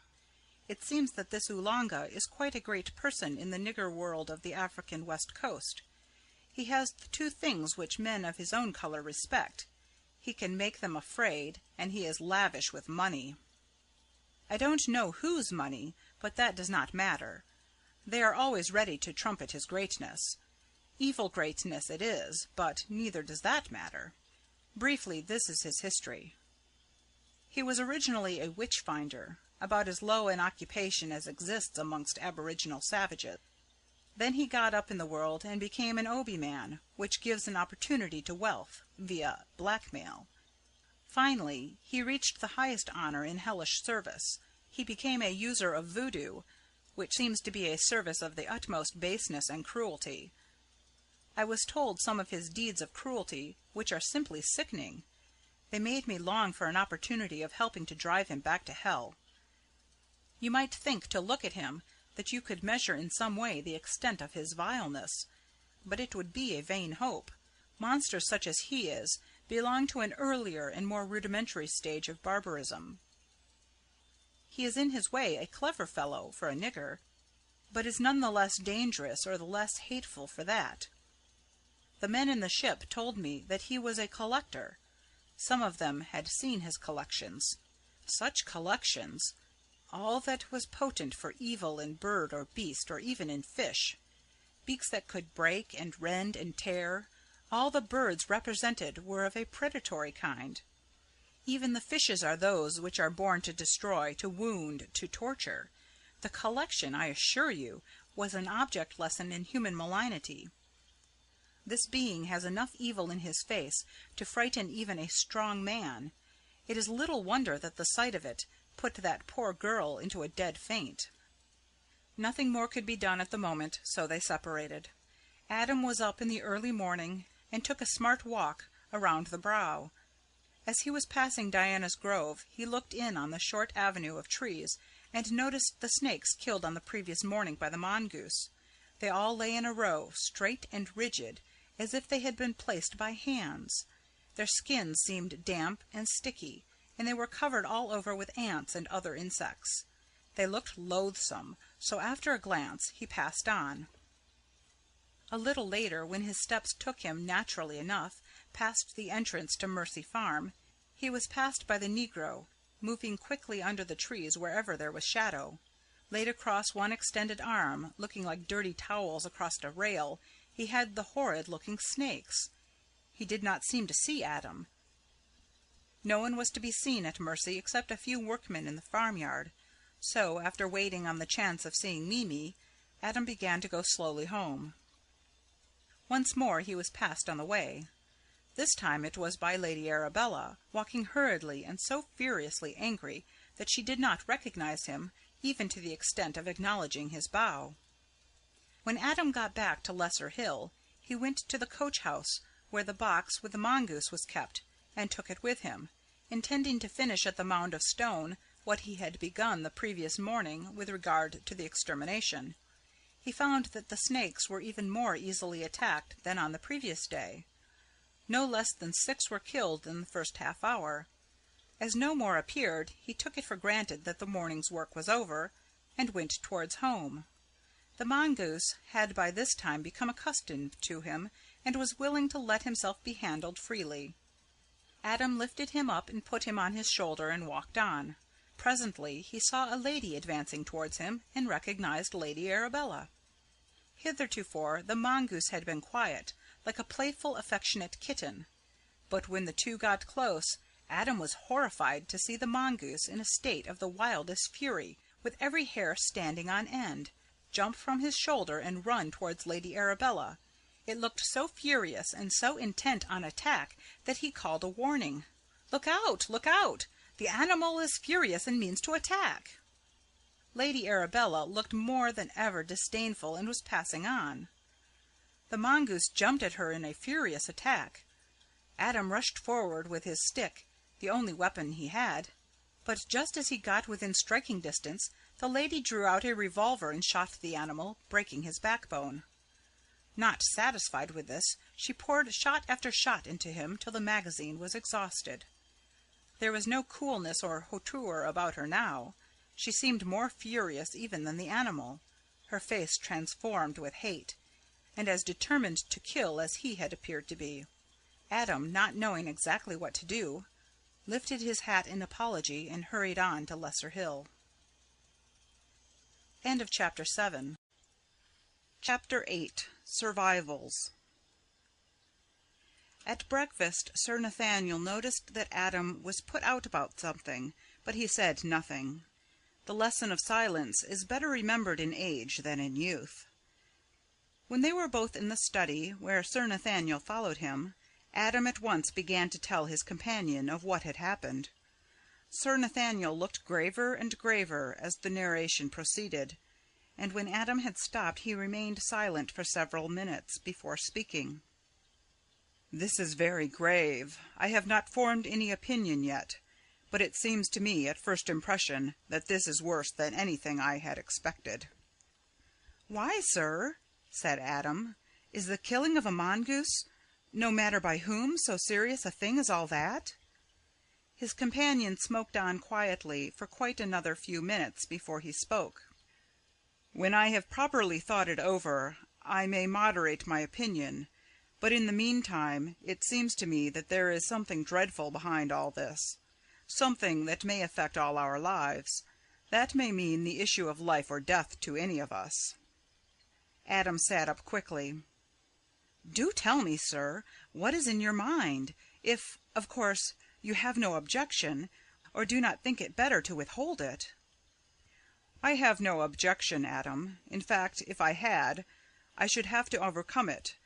I fear there can be no more reserved thoughts between us." "Indeed, sir, that sounds serious. Worse than serious." "Adam, I greatly fear that the time has come for us, for you and me, at all events, to speak out plainly to one another. Does not there seem something very mysterious about this?" "I have thought so, sir, all along. The only difficulty one has is what one is to think and where to begin." "Let us begin with what you have told me. First, take the conduct of the mongoose. He was quiet, even friendly and affectionate with you. He only attacked the snakes, which is, after all, his business in life." "That is so." "Then we must try to find some reason why he attacked Lady Arabella." "May it not be that a mongoose may have merely the instinct to attack, that nature does not allow or provide him with the fine reasoning powers to discriminate who he is to attack?" "Of course that may be so, but on the other hand, should we not satisfy ourselves why he does wish to attack anything? If for centuries this particular animal is known to attack only one kind of other animal, are we not justified in assuming that when one of them attacks a hitherto unclassed animal, he recognizes in that animal some quality which it has in common with the hereditary enemy?" "That is a good argument, sir," Adam went on, "but a dangerous one. If we followed it out, it would lead us to believe that Lady Arabella is a snake." "We must be sure, before going to such an end, that there is no point as yet unconsidered which would account for the unknown thing which puzzles us." "In what way?" "Well, suppose the instinct works on some physical basis, for instance, smell. If there were anything in recent juxtaposition to the attacked which would carry the scent, surely that would supply the missing cause." "Of course," Adam spoke with conviction. "Now, from what you tell me, the negro had just come from the direction of Diana's Grove, carrying the dead snakes which the mongoose had killed the previous morning. Might not the scent have been carried that way?" "Of course it might, and probably was. I never thought of that. Is there any possible way of guessing approximately how long a scent will remain? You see, this is a natural scent, and may derive from a place where it has been effective for thousands of years. Then does a scent of any kind carry with it any form or quality of some kind, either good or evil? I ask you because one ancient name of the house lived in by the lady who was attacked by the mongoose was the Lair of the White Worm. If any of these things be so, our difficulties have multiplied indefinitely. They may even change in kind. We may get into moral entanglements. Before we know it, we may be in the midst of a struggle between good and evil." Sir Nathaniel smiled gravely. "With regard to the first question, so far as I know, there are no fixed periods for which a scent may be active. I think we may take it that that period does not run into thousands of years. As to whether any moral change accompanies a physical one, I can only say that I have met no proof of the fact. At the same time, we must remember that good and evil are terms so wide as to take in the whole scheme of creation, and all that is implied by them and by their mutual action and reaction. Generally, I would say that in the scheme of a first cause anything is possible. So long as the inherent forces or tendencies of any one thing are veiled from us, we must expect mystery." "There's one other question on which I would like to ask your opinion. Suppose that there are any permanent forces appertaining to the past, what we might call survivals. Do these belong to good as well as to evil? For instance, if the scent of the primeval monster can so remain in proportion to the original strength, can the same be true of things of good import?" Sir Nathaniel thought for a while before he answered. "We must be careful not to confuse the physical and the moral. I can see that already you have switched on the moral entirely, so perhaps we had better follow it up first. On the side of the moral, we have certain justifications for belief in the utterances of revealed religion. For instance, the effectual fervent prayer of a righteous man availeth much, is altogether for good. We have nothing of a similar kind on the side of evil. But if we accept this dictum, we need have no more fear of mysteries. These become thenceforth merely obstacles. Adam suddenly changed to another phase of the subject. "And now, sir, may I turn for a few minutes to purely practical things, or rather to matters of historical fact?" Sir Nathaniel bowed acquiescence. "We have already spoken of the history, so far as it is known, of some of the places round us, Castra Regis, Diana's Grove, and the Lair of the White Worm. I would like to ask if there is anything not necessarily of evil import about any of those places." "Which?" asked Sir Nathaniel shrewdly. "Well, for instance, this house and Mercy Farm." "Here we turn," said Sir Nathaniel, "to the other side, the light side of things. Let us take Mercy Farm first. When Augustine was sent by Pope Gregory to Christianize England in the time of the Romans, he was received and protected by Ethelbert, King of Kent, whose wife, daughter of Charibert, King of Paris, was a Christian, and did much for Augustine. She founded a nunnery in memory of Columba, which was named Sedes Misericordiae, the House of Mercy, and as the region was Mercian, the two names became involved. As Columba is the Latin for dove, the dove became a sort of signification of the nunnery. She seized on the idea and made the newly founded nunnery a house of doves. Someone sent her a freshly discovered dove, a sort of carrier, but which had in the white feathers of its head and neck the form of a religious cowl. The nunnery flourished for more than a century, when, in the time of Penda, who was the reactionary of heathendom, it fell into decay. In the meantime, the doves, protected by religious feelings, had increased mightily, and were known in all Catholic communities. When King Offa ruled in Mercia, about 150 years later, he restored Christianity, and under its protection the nunnery of St. Columba was restored, and its doves flourished again. In process of time this religious house again fell into desuetude. But before it disappeared it had achieved a great name for good works, and in especial for the piety of its members. If deeds and prayers and hopes and earnest thinking leave anywhere any moral effect, Mercy Farm and all around it have almost the right to be considered holy ground. "Thank you, sir," said Adam earnestly, and was silent. Sir Nathaniel understood. After lunch that day, Adam casually asked Sir Nathaniel to come for a walk with him. The keen-witted old diplomatist guessed that there must be some motive behind the suggestion, and he at once agreed.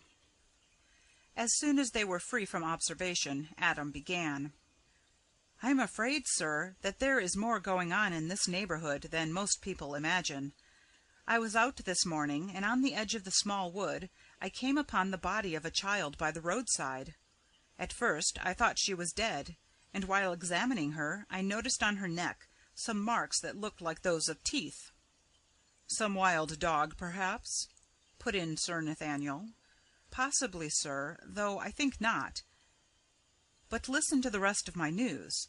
I glanced round, and to my surprise I noticed something white moving among the trees. I placed the child down carefully and followed. I could not find any further traces, so I returned to the child and resumed my examination, and to my delight I discovered that she was still alive.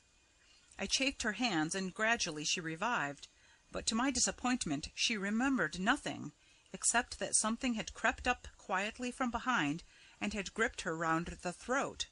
Then apparently she fainted." "Gripped her round the throat? Then it cannot have been a dog." "No, sir, that is my difficulty, and explains why I brought you out here, where we cannot possibly be overheard. You have noticed, of course, the peculiar sinuous way in which Lady Arabella moves. Well, I feel certain that the white thing that I saw in the wood was the mistress of Diana's Grove." "Good God, boy, be careful what you say." "Yes, sir, I fully realize the gravity of my accusation, but I feel convinced that the marks on the child's throat were human and made by a woman." Adam's companion remained silent for some time, deep in thought. "Adam, my boy," he said at last, "this matter appears to me to be far more serious even than you think. It forces me to break confidence with my old friend, your uncle, but in order to spare him I must do so. For some time now things have been happening in this district that have been worrying him dreadfully. Several people have disappeared, without leaving the slightest trace. A dead child was found by the roadside, with no visible or ascertainable cause of death. Sheep and other animals have been found in the fields, bleeding from open wounds. There have been other matters, many of them apparently trivial in themselves. Some sinister influence has been at work, and I admit that I have suspected Lady Arabella. That is why I questioned you so closely about the mongoose and its strange attack upon Lady Arabella.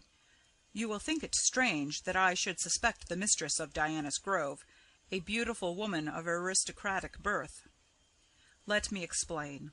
The family seat is near my own place, Doom Tower, and at one time I knew the family well. When still a young girl, Lady Arabella wandered into a small wood near her home and did not return. She was found unconscious and in a high fever. The doctor said that she had received a poisonous bite, and the girl being at a delicate and critical age, the result was serious, so much so that she was not expected to recover. A great London physician came down, but could do nothing. Indeed, he said that the girl would not survive the night. All hope had been abandoned when, in everyone's surprise, Lady Arabella made a sudden and startling recovery. Within a couple of hours she was going about as usual, but to the horror of her people, she developed a terrible craving for cruelty, maiming and injuring birds and small animals, even killing them. This was put down to a nervous disturbance due to her age, and it was hoped that her marriage to Captain March would put this right. However, it was not a happy marriage, and eventually her husband was found shot through the head. I have always suspected suicide, though no pistol was found near the body. He may have discovered something, God knows what, so possibly Lady Arabella may herself have killed him. Putting together many small matters that have come to my knowledge, I have come to the conclusion that the foul white worm obtained control of her body, just as her soul was leaving its earthly tenement. That would explain the sudden revival of energy, the strange and inexplicable craving for maiming and killing, as well as many other matters with which I need not trouble you now, Adam. As I said just now, God alone knows what poor Captain March discovered. It must have been something too ghastly for human endurance. If my theory is correct that the once beautiful human body of Lady Arabella is under the control of this ghastly white worm. Adam nodded. "But what can we do, sir? It seems a most difficult problem." "We can do nothing, my boy. That is the important part of it. It would be impossible to take action. All we can do is to keep careful watch, especially as regards Lady Arabella, and be ready to act promptly and decisively if the opportunity occurs." Adam agreed, and the two men returned to Lesser Hill. End of Chapter 8. Chapter 9. Smelling Death. Adam Salton, though he talked little, did not let the grass grow under his feet in any matter which he had undertaken, or in which he was interested. He had agreed with Sir Nathaniel that they should not do anything with regard to the mystery of Lady Arabella's fear of the mongoose, but he steadily pursued his course in being prepared to act whenever the opportunity might come. He was in his own mind perpetually casting about for information or clues which might lead to possible lines of action. Baffled by the killing of the mongoose, he looked around for another line to follow. He was fascinated by the idea of there being a mysterious link between the woman and the animal, but he was already preparing a second string to his bow. His new idea was to use the faculties of Oolanga, so far as he could, in the service of discovery. His first move was to send Davenport to Liverpool to try to find the steward of the West African, who had told him about Oolanga, and if possible secure any further information, and then try to induce, by bribery or other means, the nigger to come to the Brow. So soon as he himself could have speech of the voodoo man, he would be able to learn from him something useful. Davenport was successful in his missions, for he had to get another mongoose, and he was able to tell Adam that he had seen the steward, who told him much that he wanted to know, and had also arranged for Oolanga to come to Lesser Hill the following day. At this point Adam saw his way sufficiently clear to admit Davenport to some extent into his confidence. He had come to the conclusion that it would be better, certainly at first, not himself to appear in the matter, with which Davenport was fully competent to deal. It would be time for himself to take a personal part when matters had advanced a little further. If what the nigger said was in any wise true, the man had a rare gift, which might be useful in the quest they were after. He could, as it were, smell death. If any one was dead, if any one had died, or if a place had been used in connection with death, he seemed to know the broad fact by intuition. Adam made up his mind that to test this faculty with regard to several places would be his first task.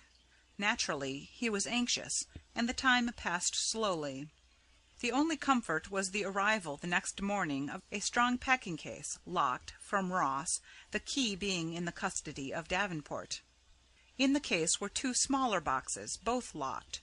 One of them contained a mongoose, to replace that killed by Lady Arabella. The other was the special mongoose which had already killed the king cobra in Nepal. When both the animals had been safely put under lock and key, he felt that he might breathe more freely. No one was allowed to know the secret of their existence in the house, except himself and Davenport. He arranged that Davenport should take Oolanga round the neighbourhood for a walk, stopping at each of the places where he designated. Having gone all along the Brow, he was to return the same way and induce him to touch on the same subjects in talking with Adam, who was to meet them as if by chance at the farthest part, that beyond Mercy Farm. The incidents of the day proved much as Adam expected.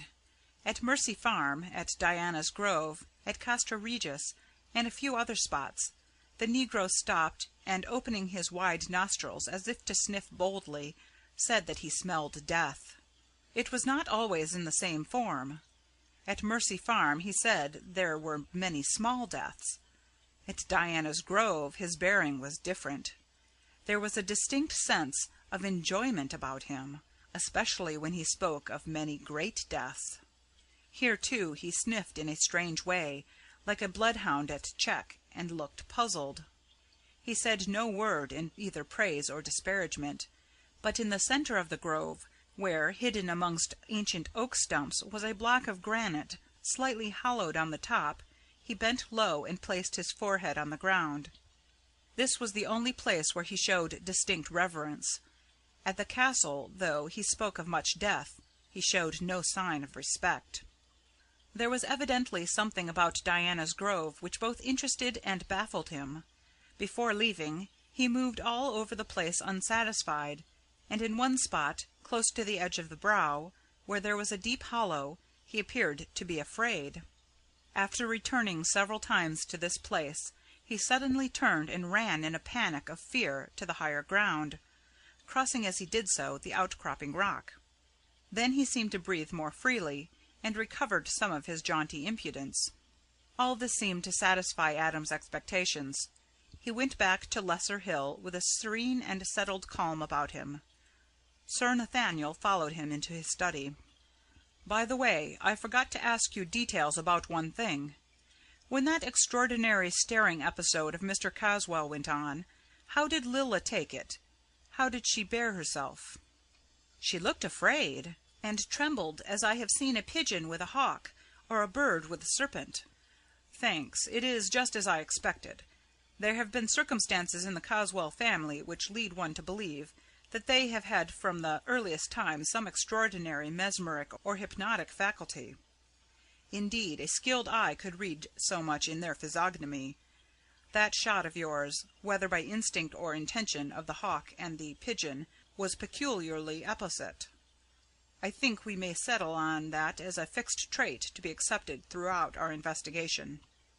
When dusk had fallen, Adam took the new mongoose, not the one from Nepal, and carrying the box slung over his shoulder, strolled towards Diana's Grove. Close to the gateway he met Lady Arabella, clad as usual in tightly fitting white, which showed off her slim figure. To his intense astonishment, the mongoose allowed her to pet him, take him up in her arms and fondle him. As she was going in his direction, they walked on together. Round the roadway, between the entrances of Diana's Grove and Lesser Hill, were many trees, with not much foliage except at the top. In the dusk this place was shadowy, and the view was hampered by the clustering trunks. In the uncertain, tremulous light which fell through the tree-tops, it was hard to distinguish anything clearly, and at last, somehow, he lost sight of her altogether, and turned back on his track to find her. Presently he came across her close to her own gate. She was leaning over the paling of split oak branches which formed the paling of the avenue. He could not see the mongoose, so he asked her where it had gone. "He slipped out of my arms while I was petting him," she answered, "and disappeared under the hedges." They found him at a place where the avenue widened so as to let carriages pass each other. The little creature seemed quite changed. He had been ebulliently active. Now he was dull and spiritless, seemed to be dazed. He allowed himself to be lifted by either of the pair, but when he was alone with Lady Arabella he kept looking round in a strange way, as though trying to escape. When they had come out on the roadway, Adam held the mongoose tight to him, and lifting his hat to his companion, moved quickly towards Lesser Hill. He and Lady Arabella lost sight of each other in the thickening gloom. When Adam got home, he put the mongoose in his box, and locked the door of the room. The other mongoose, the one from Nepal, was safely locked in his own box, but he lay quiet and did not stir. When he got to his study, Sir Nathaniel came in, shutting the door behind him. "I have come," he said, "while we have an opportunity of being alone, to tell you something of the Caswell family which I think will interest you. There is, or used to be, a belief in this part of the world that the Caswell family had some strange power of making the wills of other persons subservient to their own. There are many allusions to the subject in memoirs and other unimportant works, but I only know of one where the subject is spoken of definitely. It is Mercia and its Worthies, written by Ezra Toms more than 100 years ago. The author goes into the question of the close association of the then Edgar Caswell with Mesmer in Paris. He speaks of Caswell being a pupil and the fellow worker of Mesmer, and states that though, when the latter left France, he took away with him a vast quantity of philosophical and electric instruments, he was never known to use them again. He once made it known to a friend that he had given them to his old pupil. The term he used was odd, for it was bequeathed, but no such bequest of Mesmer was ever made known. At any rate, the instruments were missing, and never turned up. A servant came into the room to tell Adam that there was some strange noise coming from the locked room into which he had gone when he came in. He hurried off to the place at once, Sir Nathaniel going with him. Having locked the door behind them, Adam opened the packing-case where the boxes of the 2 mongooses were locked up. There was no sound from one of them, but from the other a queer, restless struggling. Having opened both boxes, he found that the noise was from the Nepal animal, which, however, became quiet at once. In the other box the new mongoose lay dead, with every appearance of having been strangled. End of Chapter 9.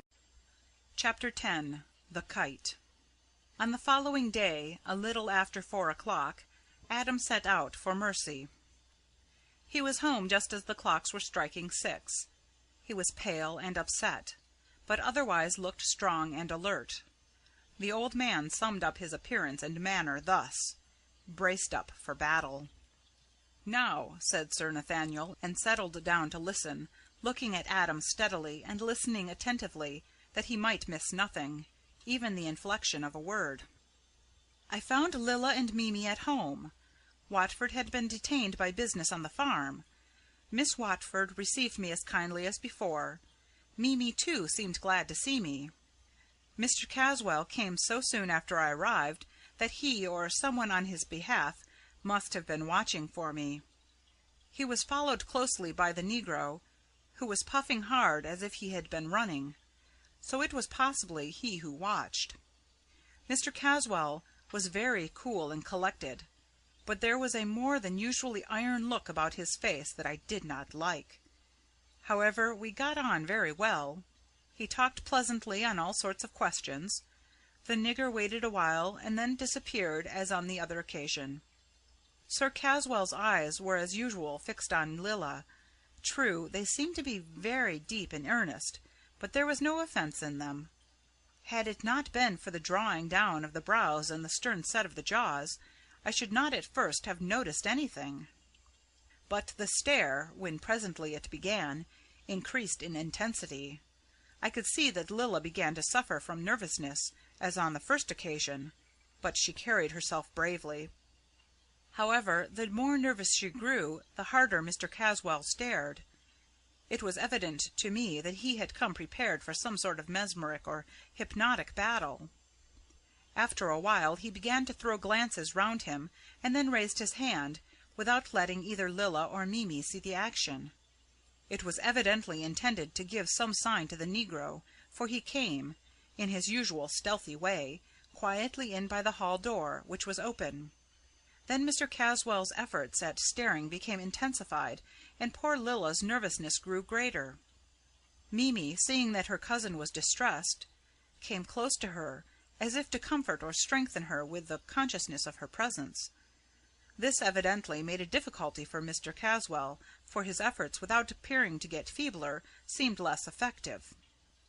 This continued for a little while, to the gain of both Lilla and Mimi.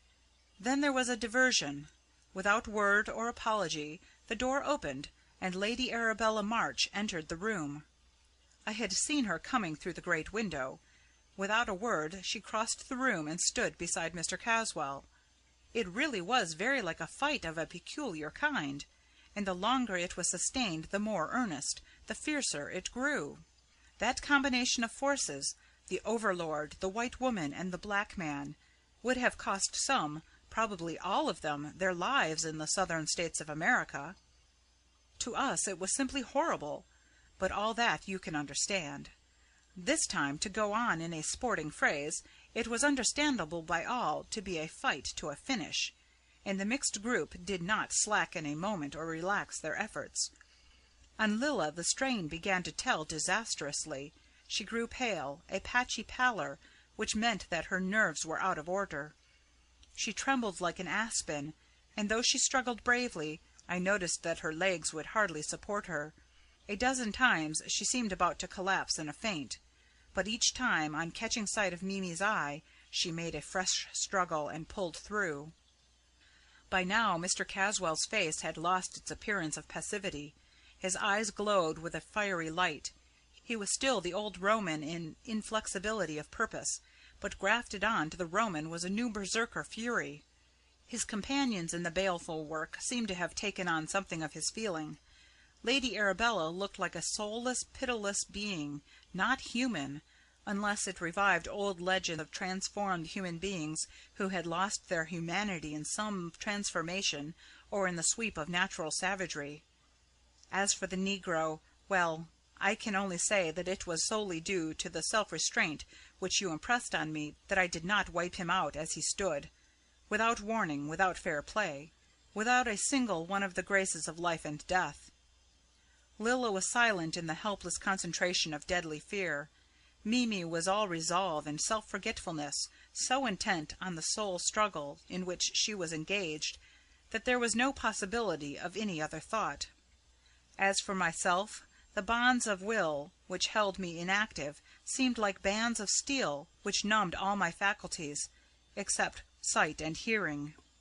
We seemed fixed in an impasse.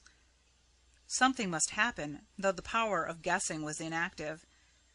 As in a dream, I saw Mimi's hand move restlessly, as if groping for something. Mechanically it touched that of Lilla, and in that instant she was transformed. It was as if youth and strength entered afresh into something already dead to sensibility and intention. As if by inspiration, she grasped the other's hand with a force which blenched the knuckles. Her face suddenly flamed, as if some divine light shone through it. Her form expanded till it stood out majestically. Lifting her right hand, she stepped forward toward Caswell, and with a bold sweep of her arm, seemed to drive some strange force towards him. Again and again, with the gesture repeated, the man falling back from her at each movement. Towards the door he retreated, she following.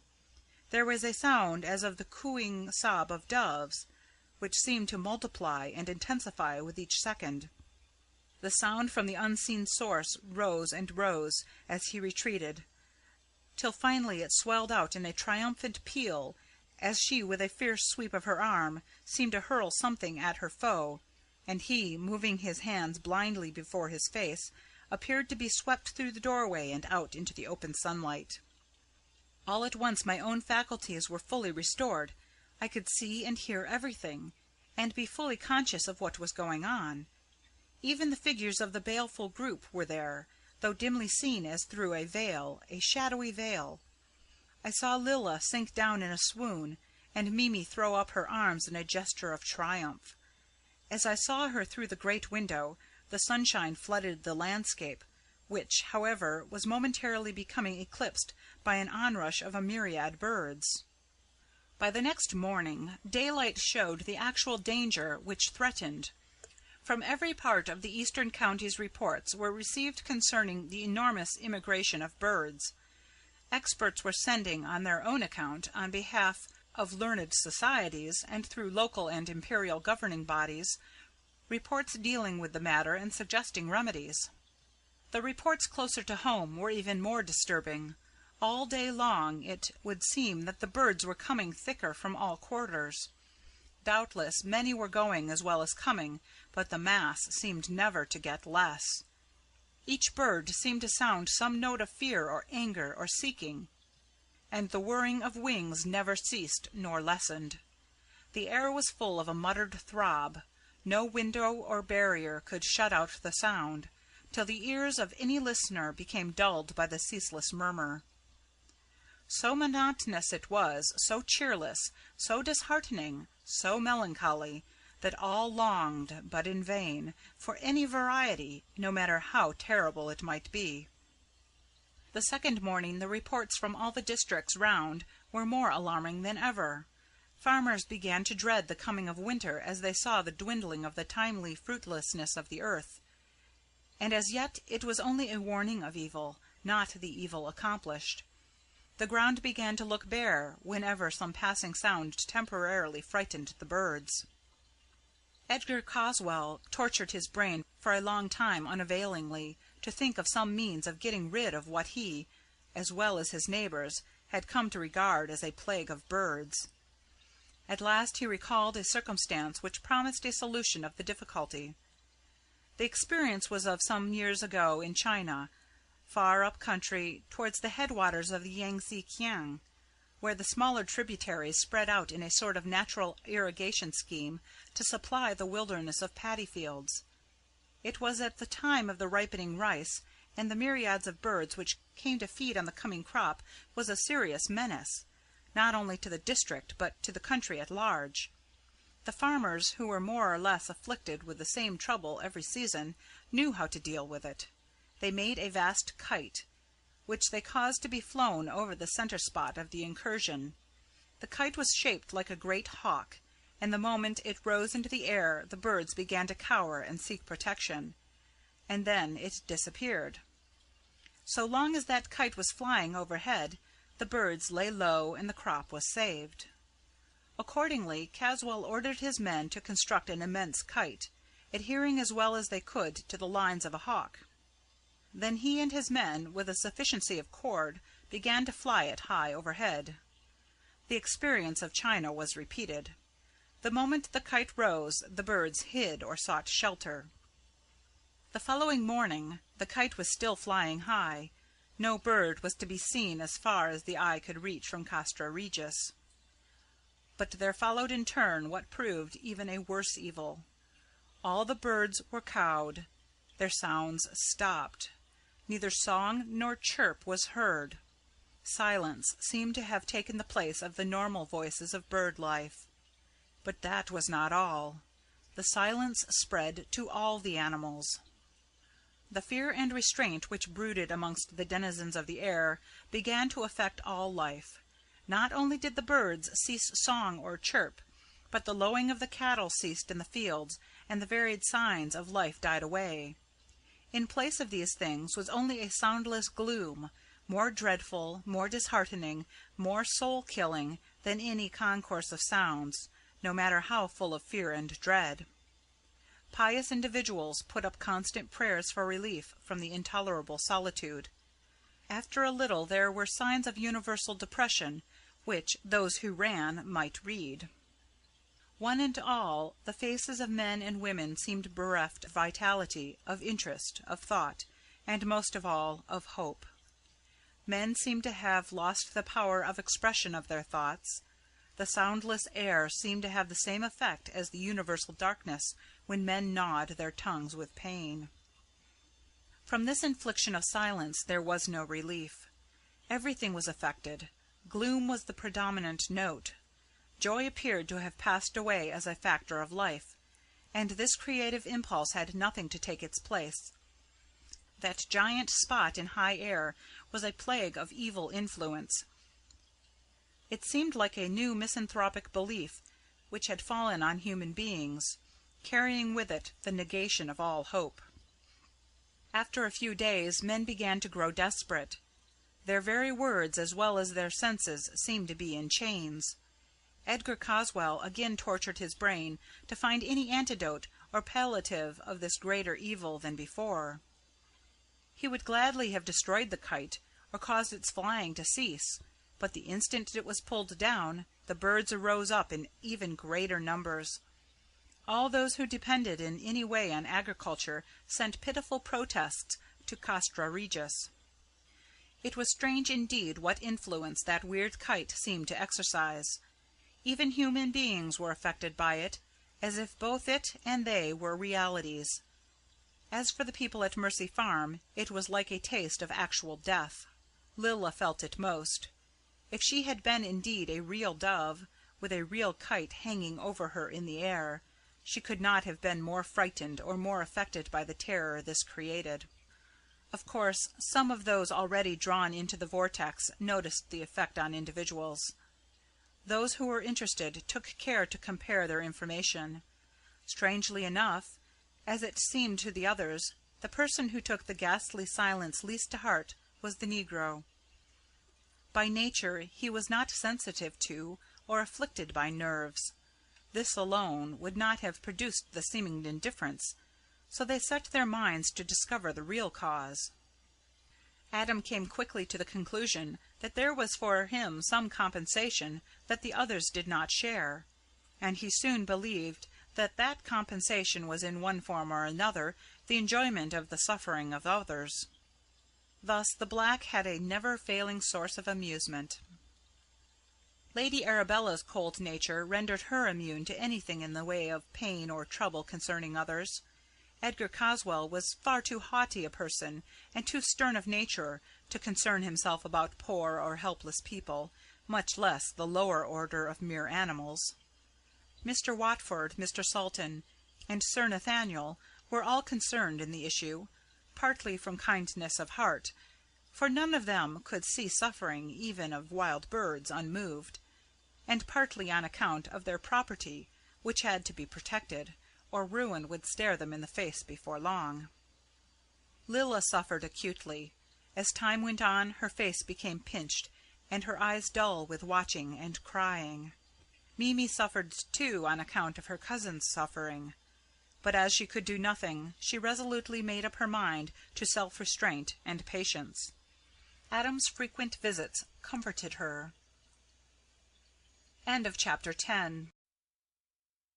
Chapter 11. Mesmer's Chest.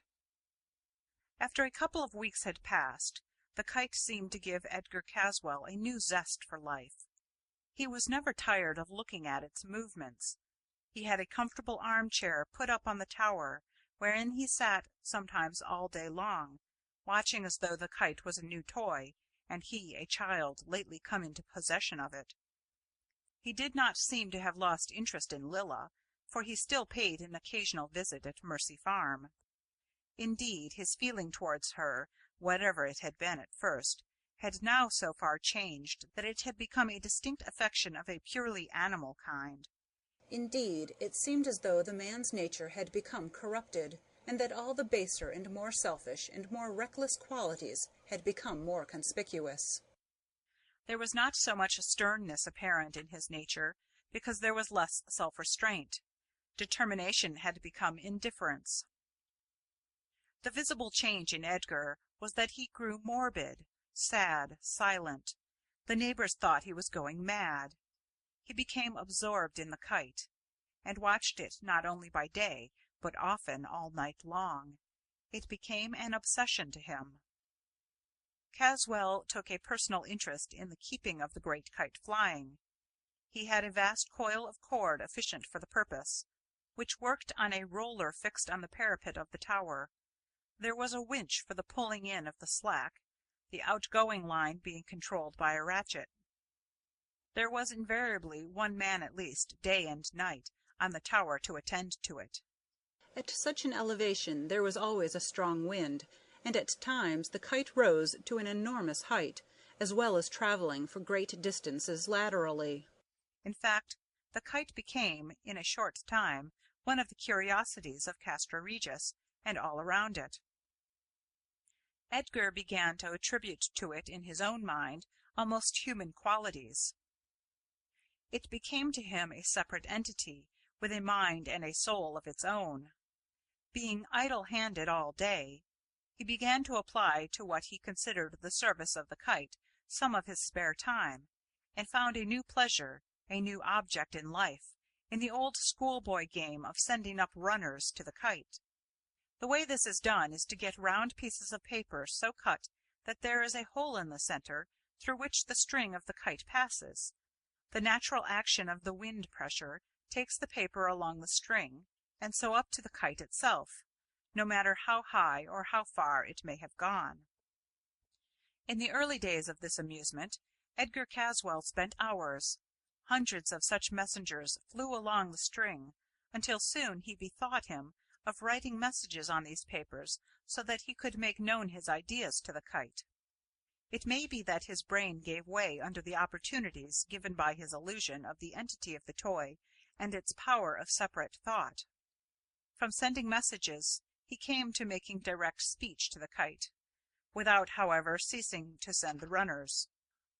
Doubtless the height of the tower, seated as it was on the hilltop, the rushing of the ceaseless wind, the hypnotic effect of the lofty altitude of the speck in the sky at which he gazed, and the rushing of the paper messengers up the string till sight of them was lost in distance, all helped to further affect his brain, undoubtedly giving way under the strain of beliefs and circumstances which were at once stimulating to the imagination, occupative of his mind, and absorbing.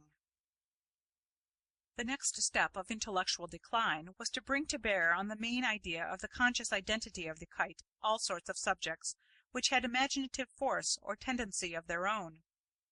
He had, in Castra Regis, a large collection of curious and interesting things formed in the past by his forebears, of similar taste to his own. There were all sorts of strange anthropological specimens, both old and new, which had been collected through various travels in strange places, ancient Egyptian relics from tombs and mummies, curios from Australia, New Zealand, and the South Seas, idols and images from Tartar icons to ancient Egyptian, Persian, and Indian objects of worship, objects of death and torture of American Indians, and above all a vast collection of lethal weapons of every kind and from every place. Chinese high-pinders, double knives, Afghan double-edged scimitars made to cut a body in two, heavy knives from all the eastern countries, ghost daggers from Tibet, the terrible kukri of the Gurkha and other hill tribes of India, Assassins' weapons from Italy and Spain, even the knife which was formerly carried by the slave drivers of the Mississippi region. Death and pain of every kind were fully represented in the gruesome collection. That it had a fascination for Oolanga goes without saying.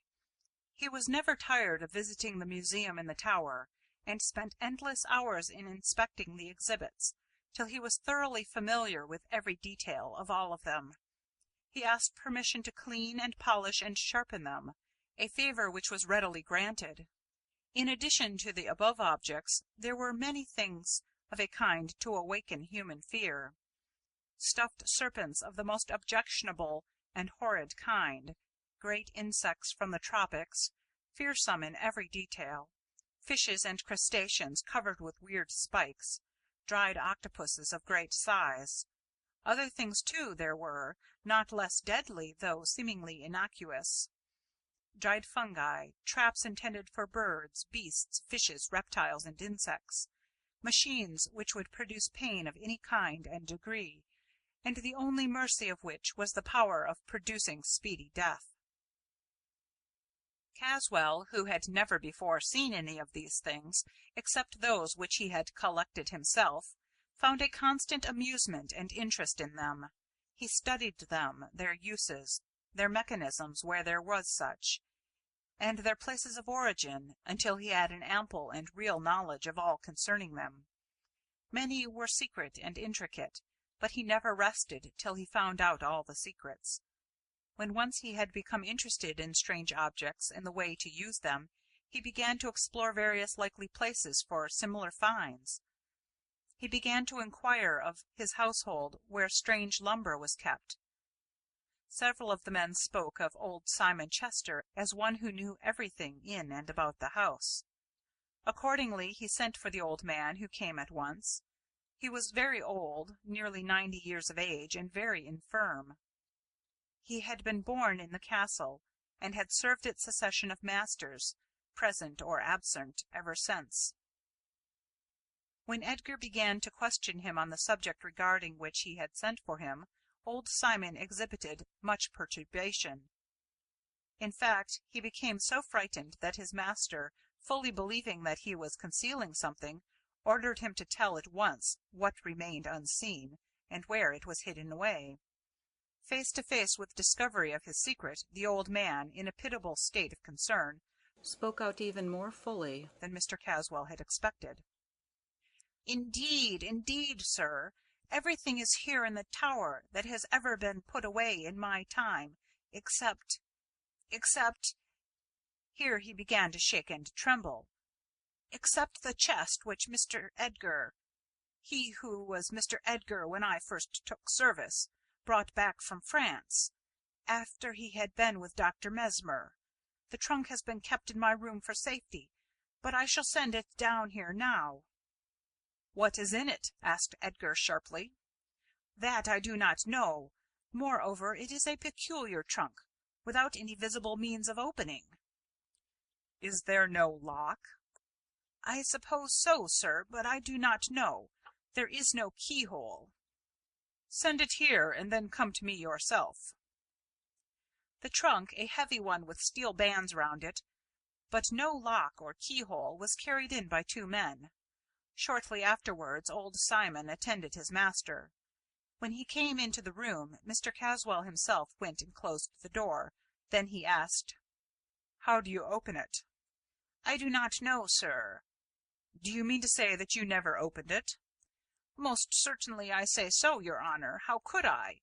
It was entrusted to me with the other things by my master. To open it would have been a breach of trust." Caswell sneered. "Quite remarkable. Leave it with me. Close the door behind you. Stay. Did no one ever tell you about it, say anything regarding it, make any remark?" Old Simon turned pale, and put his trembling hands together. "Oh, sir, I entreat you not to touch it.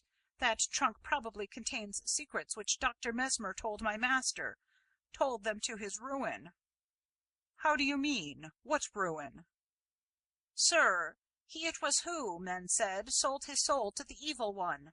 I had thought that that time and the evil of it had all passed away." "That will do. Go away. But remain in your own room, or within call. I may want you." The old man bowed deeply and went out trembling, but without speaking a word.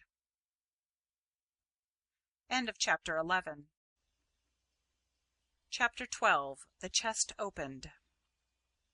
Left alone in the turret room, Edgar Caswall carefully locked the door and hung a handkerchief over the keyhole. Next he inspected the windows, and saw that they were not overlooked from any angle of the main building. Then he carefully examined the trunk. Going over it with a magnifying glass, he found it intact. The steel bands were flawless. The whole trunk was compact. After sitting opposite to it for some time, and the shades of evening began to melt into darkness, he gave up the task and went to his bedroom, after locking the door of the turret room behind him and taking away the key. He woke in the morning at daylight, and resumed his patient but unavailing study of the metal trunk. This he continued during the whole day with the same result, humiliating disappointment, which overwrought his nerves and made his head ache. The result of the long strain was seen later in the afternoon, when he sat locked within the turret room before the still baffling trunk, distrait, listless, and yet agitated, sunk in a settled gloom. As the dusk was falling, he told the steward to send him 2 men, strong ones. These he ordered to take the trunk to his bedroom. In that room he then sat on into the night, without pausing even to take any food. His mind was in a whirl, a fever of excitement. The result was that when, late in the night, he locked himself in his room, his brain was full of odd fancies. He was on the high road to mental disturbance. He lay down on his bed, in the dark, still brooding over the mystery of the closed trunk. Gradually he yielded to the influences of silence and darkness. After laying there quietly for some time, his mind became active again. But this time there were round him no disturbing influences. His brain was active and able to work freely and to deal with memory. 1,000 forgotten, or only half-known incidents, fragments of conversations or theories, long ago guessed at and long forgotten, crowded in his mind. He seemed to hear again round him the legions of whirring wings to which he had been so lately accustomed. Even to himself he knew that that was an effort of imagination founded on imperfect memory. But he was content that imagination should work, for out of it might come some solution of the mystery which surrounded him. And in this frame of mind, sleep made another and more successful essay. This time he enjoyed peaceful slumber, restful alike to his wearied body and his overwrought brain. In his sleep he arose, and, as if in obedience to some influence beyond the greater than himself, lifted the great trunk and set it on a strong table at one end of the room, from which he had previously removed a quantity of books. To do this he had to use an amount of strength which was, he knew, far beyond him in his normal state. As it was, it seemed easy enough. Everything yielded before his touch. Then he became conscious that somehow, how he never could remember, the chest was open. He unlocked his door, and taking the chest on his shoulder, carried it up to the turret room, the door of which also he unlocked. Even at the time he was amazed at his own strength, and wondered whence it had come. His mind, lost in conjecture, was too far off to realize more immediate things. He knew that the chest was enormously heavy. He seemed, in a sort of vision which lit up the absolute blackness around, to see the 2 sturdy servant men staggering under its great weight. He locked himself again in the turret room and laid the opened chest on a table, and in the darkness began to unpack it, laying out the contents, which were mainly of metal and glass, great pieces in strange forms, on another table. He was conscious of being still asleep, and of acting rather in obedience to some unseen and unknown command than in accordance with any reasonable plan, to be followed by results which he understood. This phase completed, he proceeded to arrange in order the component parts of some large instruments, formed mostly of glass. His fingers seemed to have acquired a new and exquisite subtlety and even a volition of their own. Then weariness of brain came upon him, his head sunk down on his breast, and little by little everything became wrapped in gloom. He awoke in the early morning in his bedroom, and looked around him, now clear-headed in amazement. In its usual place on the strong table stood the great steel-hooped chest, without lock or key, but it was now locked. He arose quietly and stole to the turret room. There everything was as it had been on the previous evening. He looked out of the window, where high in air flew as usual the giant kite. He unlocked the wicket gate of the turret stair and went out on the roof. Close to him was the great coil of cord on its reel. It was humming in the morning breeze, and when he touched the string it sent a quick thrill through his hand and arm. There was no sign anywhere that there had been any disturbance or displacement of anything during the night. Utterly bewildered, he sat down in his room to think. Now for the first time he felt that he was asleep and dreaming. Presently he fell asleep again, and slept for a long time. He awoke hungry, and made a hearty meal. Then towards evening, having locked himself in, he fell asleep again. When he woke he was in darkness, and was quite at sea as to his whereabouts. He began feeling about the dark room, and was recalled to the consequences of his position by the breaking of a large piece of glass. Having obtained a light, he discovered this to be a glass wheel, part of an elaborate piece of mechanism, which he must in his sleep have taken from the chest, which was now opened. He had once again opened it while asleep, but he had no recollection of the circumstances. Caswall came to the conclusion that there had been some sort of dual action of his mind, which might lead to some catastrophe or some discovery of his secret plans, so he resolved to forego for a while the pleasure of making discoveries regarding the chest. To this end he applied himself to quite another matter, an investigation of the other treasures and rare objects in his collections. He went amongst them in simple idle curiosity, his main object being to discover some strange item which he might use for experiment with the kite. He had already resolved to try some runners other than those made of paper. He had a vague idea that with such a force as the great kite straining at its leash, this might be used to lift to the altitude of the kite itself heavier articles. His first experiment with articles of little but increasing weight was eminently successful. So he added by degrees more and more weight, until he found out that the lifting power of the kite was considerable. He then determined to take a step further, and send to the kite some of the articles which lay in the steel-hooped chest. The last time he had opened it in sleep, it had not been shut again, and he had inserted a wedge so that he could open it at will. He made examination of the contents, but came to the conclusion that the glass objects were unsuitable. They were too light for testing weight, and they were so frail as to be dangerous to send to such a height. So he looked around for something more solid with which to experiment. His eye caught sight of an object which at once attracted him. This was a small copy of one of the ancient Egyptian gods, that of Bes, who represented the destructive power of nature. It was so bizarre and mysterious as to commend itself to his mad humour. In lifting it from the cabinet, he was struck by its great weight in proportion to its size. He made accurate examination of it by the aid of some instruments, and came to the conclusion that it was carved from a lump of lodestone. He remembered that he had read somewhere of an ancient Egyptian god cut from a similar substance, and thinking it over, he came to the conclusion that he must have read it in Sir Thomas Browne's Popular Errors, a book of the 17th century. He got the book from the library and looked out the passage. A great example we have from the observation of our learned friend Mr. Graves, in an Egyptian idol cut out of lodestone and found among the mummies, which still retains its attraction, though probably taken out of the mine about 2000 years ago. The strangeness of the figure and its being so close akin to his own nature attracted him.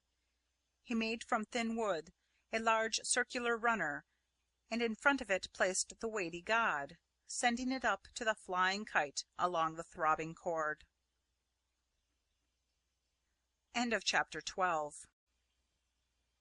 Chapter 13. Oolanga's Hallucinations. During the last few days Lady Arabella had been getting exceedingly impatient. Her debts, always pressing, were growing to an embarrassing amount. The only hope she had of comfort in life was a good marriage. But the good marriage on which she had fixed her eye did not seem to move quickly enough. Indeed, it did not seem to move at all in the right direction. Edgar Caswall was not an ardent wooer. From the very first he seemed difficile, but he had been keeping to his own room ever since his struggle with Mimi Watford. On that occasion Lady Arabella had shown him in an unmistakable way what her feelings were. Indeed, she had made it known to him in a more overt way than pride should allow, that she wished to help and support him. The moment when she had gone across the room to stand beside him in his mesmeric struggle had been the very limit of her voluntary action. It was quite bitter enough, she felt, that he did not come to her, but now that she had made that advance, she felt that any withdrawal on his part would, to a woman of her class, be nothing less than a flaming insult. Had she not classed herself with his nigger servant, an unreformed savage? Had she not shown her preference for him at the festival of his home-coming? Had she not... Lady Arabella was cold-blooded, and she was prepared to go through all that might be necessary of indifference and even insult to become chatelaine of Castra Regis. In the meantime, she would show no hurry. She must wait. She might, in an unostentatious way, come to him again. She knew him now, and could make a keen guess at his desires with regard to Lilla Watford. With that secret in her possession, she could bring pressure to bear on Caswall, which would make it no easy matter for him to evade her. The great difficulty was how to get near him. He was shut up within his castle, and guarded by a defence of convention, which she could not pass without danger of ill repute to herself. Over this question she thought and thought for days and nights. At last she decided that the only way would be to go to him openly at Castra Regis. Her rank and position would make such a thing possible, if carefully done. She could explain matters afterwards if necessary. Then, when they were alone, she would use her arts and her experience to make him commit himself. After all, he was only a man, with a man's dislike of difficult or awkward situations. She felt quite sufficient confidence in her own womanhood to carry her through any difficulty which might arise. From Diana's Grove she heard each day the luncheon gong from Castra Regis sound, and knew the hour when the servants would be in the back of the house. She would enter the house at that hour, and, pretending that she could not make anyone hear her, would seek him in his own rooms. The tower was, she knew, away from all the usual sounds of the house, and moreover she knew that the servants had strict orders not to interrupt him when he was in the turret's chamber. She had found out, partly by the aid of an opera glass, and partly by judicious questioning, that several times lately a heavy chest had been carried to and from his room, and that it rested in the room each night.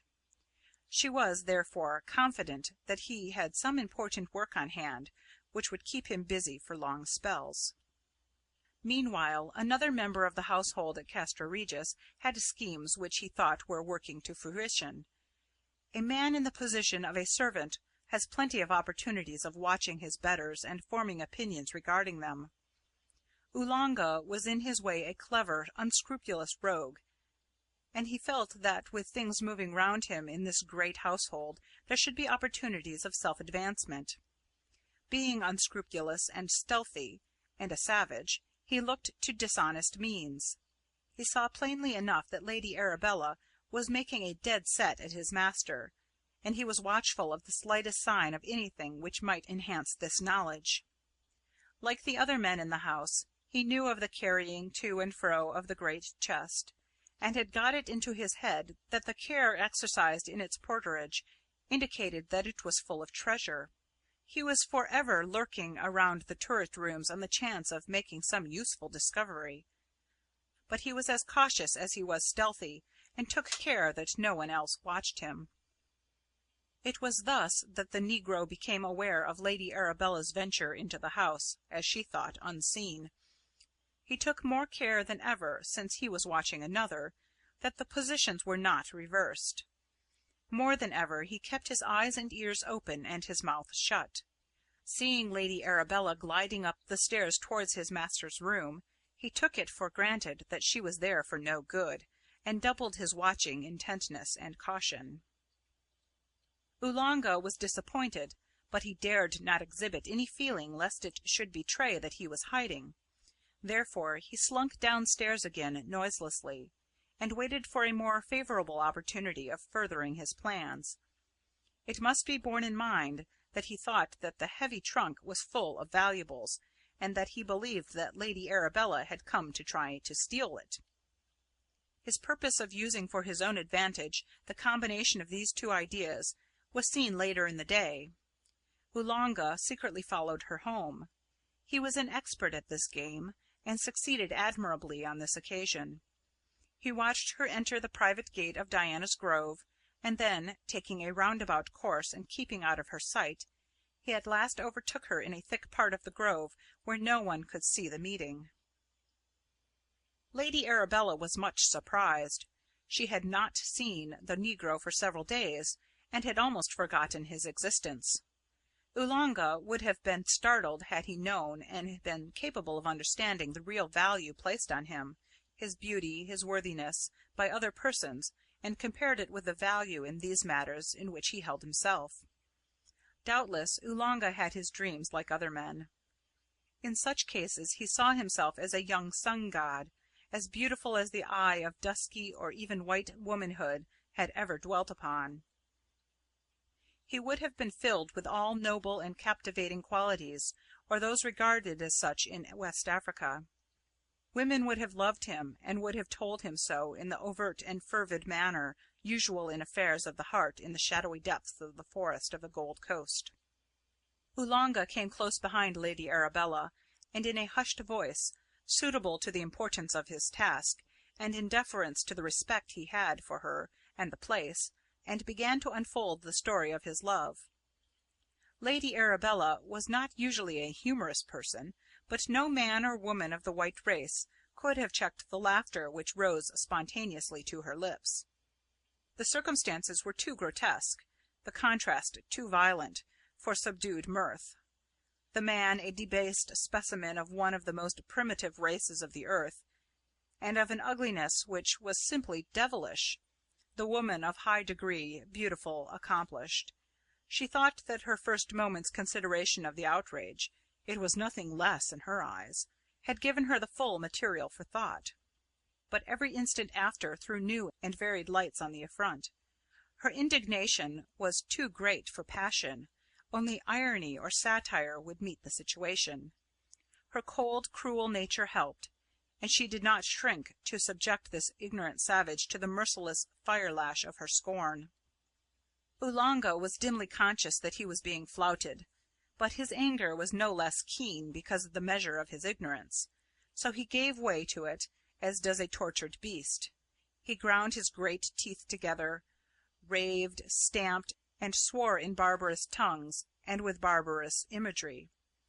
Even Lady Arabella felt that it was well she was within reach of help, or he might have offered her brutal violence, even have killed her. "Am I to understand," she said with cold disdain, so much more effective to wound than hot passion, "that you are offering me your love, your love?" For reply he nodded his head. The scorn of her voice, in a sort of baleful hiss, sounded and felt like the lash of a whip. And you dared, you, a savage, a slave, the basest thing in the world of vermin. Take care! I don't value your worthless life more than I do that of a rat or a spider. Don't let me ever see your hideous face here again, or I shall rid the earth of you." As she was speaking, she had taken out her revolver and was pointing it at him. In the immediate presence of death, his impudence forsook him, and he made a weak effort to justify himself. His speech was short, consisting of single words. To Lady Arabella it sounded more gibberish, but it was in his own dialect, and meant love, marriage, wife. From the intonation of the words she guessed, with her woman's quick intuition, at their meaning. But she quite failed to follow when, becoming more pressing, he continued to urge his suit in a mixture of the grossest animal passion and ridiculous threats. He warned her that he knew she had tried to steal his master's treasure, and that he had caught her in the act. But if she would be his, he would share the treasure with her, and they could live in luxury in the African forests. But if she refused, he would tell his master, who would flog and torture her, and then give her to the police, who would kill her. End of Chapter 13. Chapter 14. Battle Renewed. The consequences of that meeting in the dusk of Diana's Grove were acute and far-reaching, not only to the two engaged in it. From Oolanga this might have been expected by anyone who knew the character of the tropical African savage. To such there are two passions that are inexhaustible and insatiable: vanity, and that which they are pleased to call love. Oolanga left the grove with an absorbing hatred in his heart. His lust and greed were afire, while his vanity had been wounded to the core. Lady Arabella's icy nature was not so deeply stirred, though she was in a seething passion. More than ever she was set upon bringing Edgar Caswall to her feet. The obstacles she had encountered, the insults she had endured, were only as fuel to the purpose of revenge which consumed her. As she sought her own rooms in Diana's Grove, she went over the whole subject again and again, always finding in the face of Lilla Watford a key to a problem which puzzled her, the problem of a way to turn Caswall's powers, his very existence, to aid her purpose. When in her boudoir she wrote a note, taking so much trouble over it that she destroyed and rewrote till her dainty waste-basket was half full of torn sheets of note-paper. When quite satisfied, she copied out the last sheet afresh, and then carefully burned all the spoiled fragments. She put copied note in an emblazoned envelope, and directed it to Edgar Caswall at Castra Regis. This she sent off by one of her grooms. The letter ran: "Dear Mr. Caswall, I want to have a chat with you on a subject in which I believe you are interested. Will you kindly call for me one day after lunch, say at 3 or 4 o'clock, and we can walk a little way together. Only as far as Mercy Farm, where I want to see Lilla and Mimi Watford. We can take a cup of tea at the farm. Do not bring your African servant with you, as I am afraid his face frightens the girls. After all, he is not pretty, is he? I have an idea you will be pleased with your visit this time. Yours sincerely, Arabella March." At 3:30 next day, Edgar Caswall called at Diana's Grove. Lady Arabella met him on the roadway outside the gate. She wished to take the servants into her confidence as little as possible. She turned when she saw him coming, and walked beside him towards Mercy Farm, keeping step with him as they walked. When they got near Mercy, she turned and looked around her, expecting to see Oolanga or some sign of him. He was, however, not visible. He had received from his master peremptory orders to keep out of sight, an order for which the African scored a new offence up against her. They found Lilla and Mimi at home, and seemingly glad to see them, though both the girls were surprised at the visit coming so soon after the other.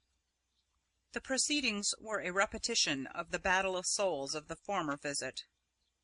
On this occasion, however, Edgar Caswall had only the presence of Lady Arabella to support him, Oolanga being absent, but Mimi lacked the support of Adam Salton, which had been of such effective service before. This time the struggle for supremacy of will was longer and more determined. Caswall felt that if he could not achieve supremacy he had better give up the idea, so all his pride was enlisted against Mimi. When they had been waiting for the door to be opened, Lady Arabella, believing in a sudden attack, had said to him in a low voice, which somehow carried conviction: "This time you should win. Mimi is, after all, only a woman. Show her no mercy. That is weakness. Fight her, beat her, trample on her, kill her if need be. She stands in your way, and I hate her. Never take your eyes off her. Never mind Lilla, she is afraid of you. You are already her master. Mimi will try to make you look at her cousin. There lies defeat. Let nothing take your attention from Mimi, and you will win. If she is overcoming you, take my hand and hold it hard whilst you are looking into her eyes. If she is too strong for you, I shall interfere. I'll make a diversion, and under cover of it you must retire unbeaten, even if not victorious. Hush, they are coming." The two girls came to the door together. Strange sounds were coming up over the brow from the west. It was the rustling and crackling of the dry reeds and rushes from the lowlands. The season had been an unusually dry one. Also, the strong east wind was helping forward enormous flocks of birds, most of them pigeons with white cowls. Not only were their wings whirring, but their cooing was plainly audible. From such a multitude of birds the mass of sound, individually small, assumed the volume of a storm. Surprised at the influx of birds, to which they had been strangers so long, they all looked towards Castra Regis, from whose high tower the great kite had been flying as usual. But even as they looked, the cord broke, and the great kite fell headlong in a series of sweeping dives.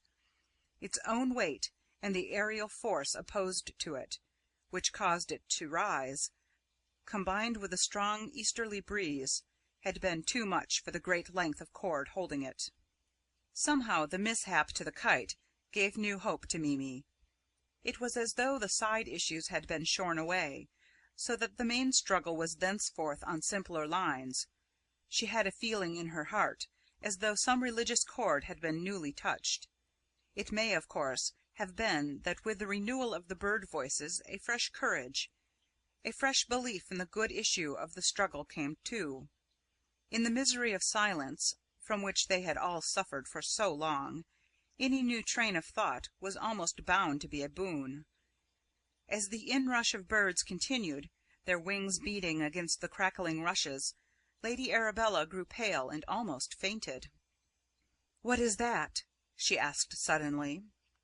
To Mimi, born and bred in Siam, the sound was strangely like an exaggeration of the sound produced by a snake charmer. Edgar Caswall was the first to recover from the interruption of the falling kite. After a few minutes he seemed to have quite recovered his sang-froid, and was able to use his brains to the end which he had in view. Mimi, too, quickly recovered herself, but from a different cause. With her it was a deep religious conviction that the struggle round her was of the powers of good and evil, and that good was triumphing. The very appearance of the snowy birds with the cowls of St. Columba heightened the impression. With this conviction strong upon her, she continued the strange battle with fresh vigour. She seemed to tower over Caswall, and he to give back before her oncoming. Once again her vigorous passes drove him to the door. He was just going out backward when Lady Arabella, who had been gazing at him with fixed eyes, caught his hand and tried to stop his movement. She was, however, unable to do any good, and so, holding hands, they passed out together. As they did so, the strange music which had so alarmed Lady Arabella suddenly stopped. Instinctively they all looked towards the tower of Castra Regis, and saw that the workmen had refixed the kite, which had risen again and was beginning to float out to its former station. As they were looking, the door opened, and Michael Watford came into the room. By that time all had recovered their self-possession, and there was nothing out of the common to attract his attention. As he came in, seeing inquiring looks all around him, he said: "The new influx of birds is only the annual migration of pigeons from Africa. I am told that it will soon be over." The second victory of Mimi Watford made Edgar Caswall more moody than ever. He felt thrown back on himself, and this, added to his absorbing interest in the hope of a victory of his mesmeric powers, became a deep and settled purpose of revenge. The chief object of his animosity was, of course, Mimi, whose will had overcome his, but it was obscured in a greater or lesser degree by all who had opposed him. Lilla was next to Mimi in his hate. Lilla, the harmless, tender-hearted, sweet-natured girl, whose heart was so full of love for all things that in it was no room for the passions of ordinary life, whose nature resembled those doves of St. Columba, whose colour she wore, whose appearance she reflected. Adam Salton came next, after a gap, for against him Caswall had no direct animosity. He regarded him as an interference, a difficulty to be got rid of or destroyed. The young Australian had been so discreet that the most he had against him was his knowledge of what had been. Caswall did not understand him, and to such a nature as his, ignorance was a cause of alarm, of dread. Caswall resumed his habit of watching the great kite straining at its cord, varying his vigils in this way by a further examination of the mysterious treasures of his house, especially Mesmer's chest. He sat much on the roof of the tower, brooding over his thwarted passion. The vast extent of his possessions, visible to him at that altitude, might, one would have thought, have restored some of his complacency. But the very extent of his ownership, thus perpetually brought before him, created a fresh sense of grievance. How was it, he thought, that with so much at command that others wished for, he could not achieve the dearest wishes of his heart? In this state of intellectual and moral depravity, he found a solace in the renewal of his experiments with the mechanical powers of the kite. For a couple of weeks he did not see Lady Arabella, who was always on the watch for a chance of meeting him. Neither did he see the Watford girls, who studiously kept out of his way. Adam Salton simply marked time, keeping ready to deal with anything that might affect his friends. He called at the farm and heard from Mimi of the last battle of wills, but it had only one consequence. He got from Ross several more mongooses, including a second king cobra killer, which he generally carried with him in its box whenever he walked out. Mr. Caswall's experiments with the kite went on successfully. Each day he tried the lifting of greater weight, and it seemed almost as if the machine had a sentience of its own, which was increasing with the obstacles placed before it.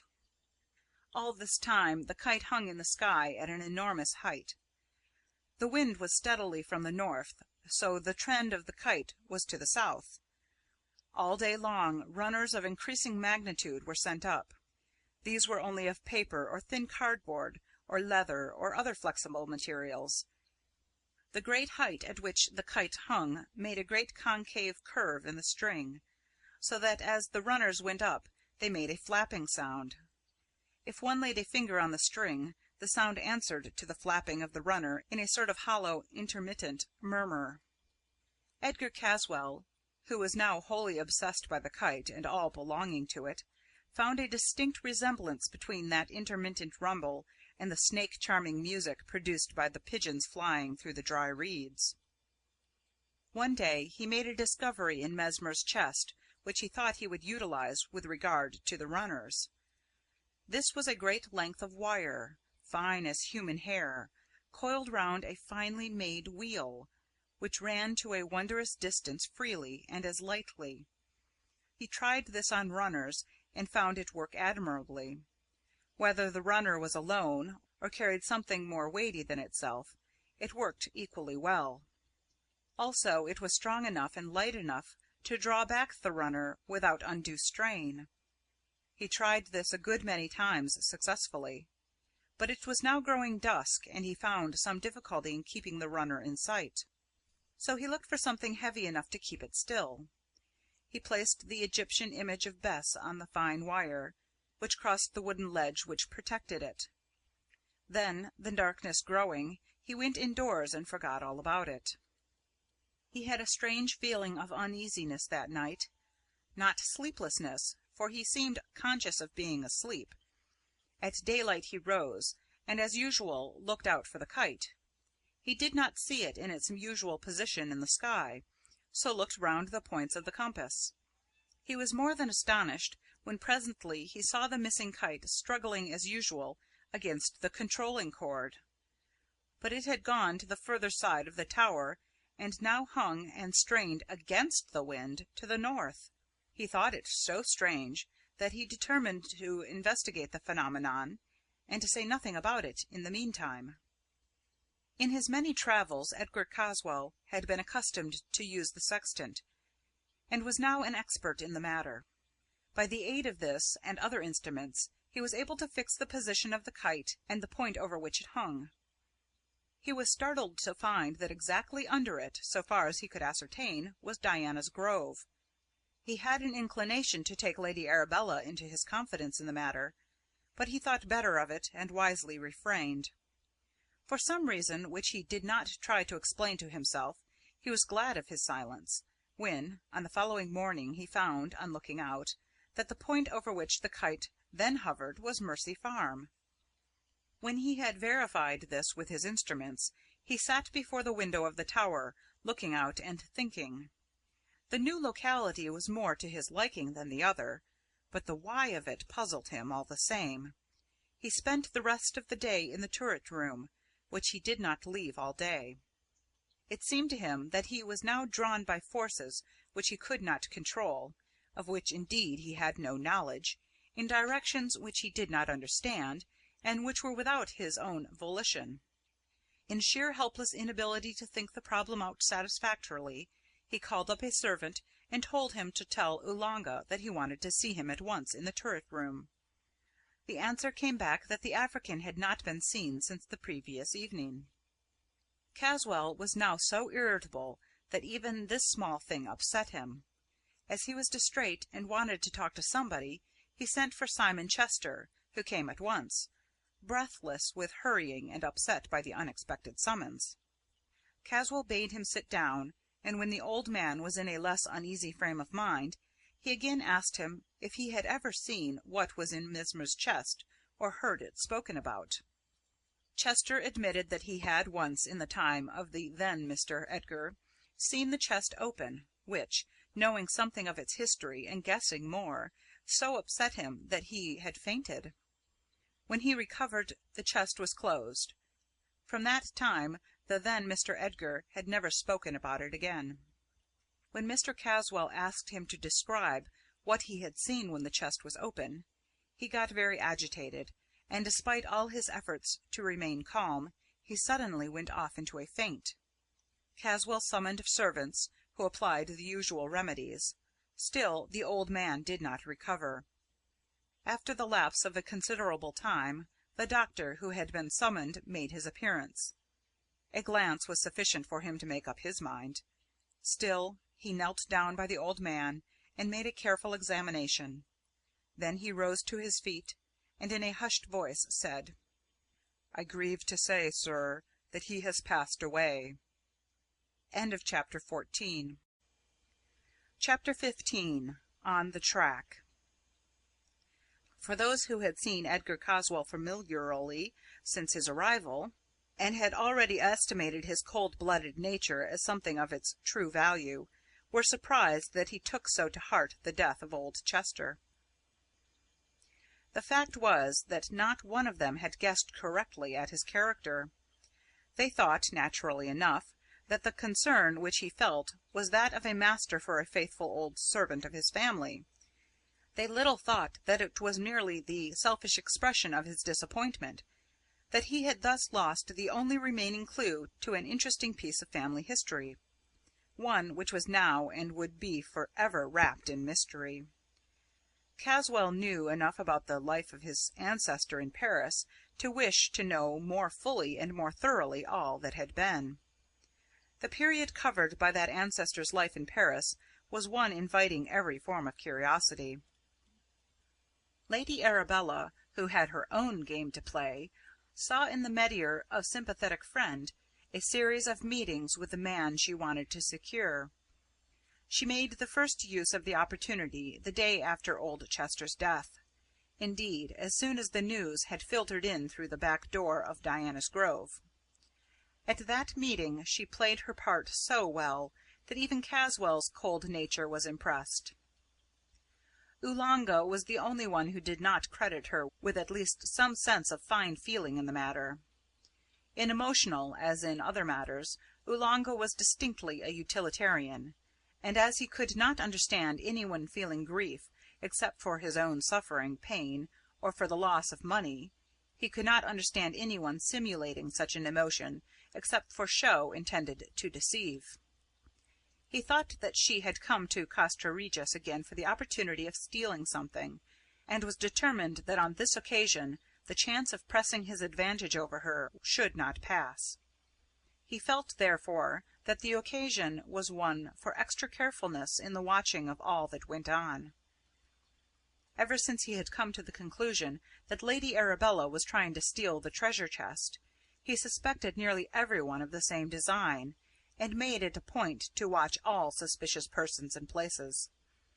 As Adam was engaged on his own researches regarding Lady Arabella, it was only natural that there should be some crossing of each other's tracks.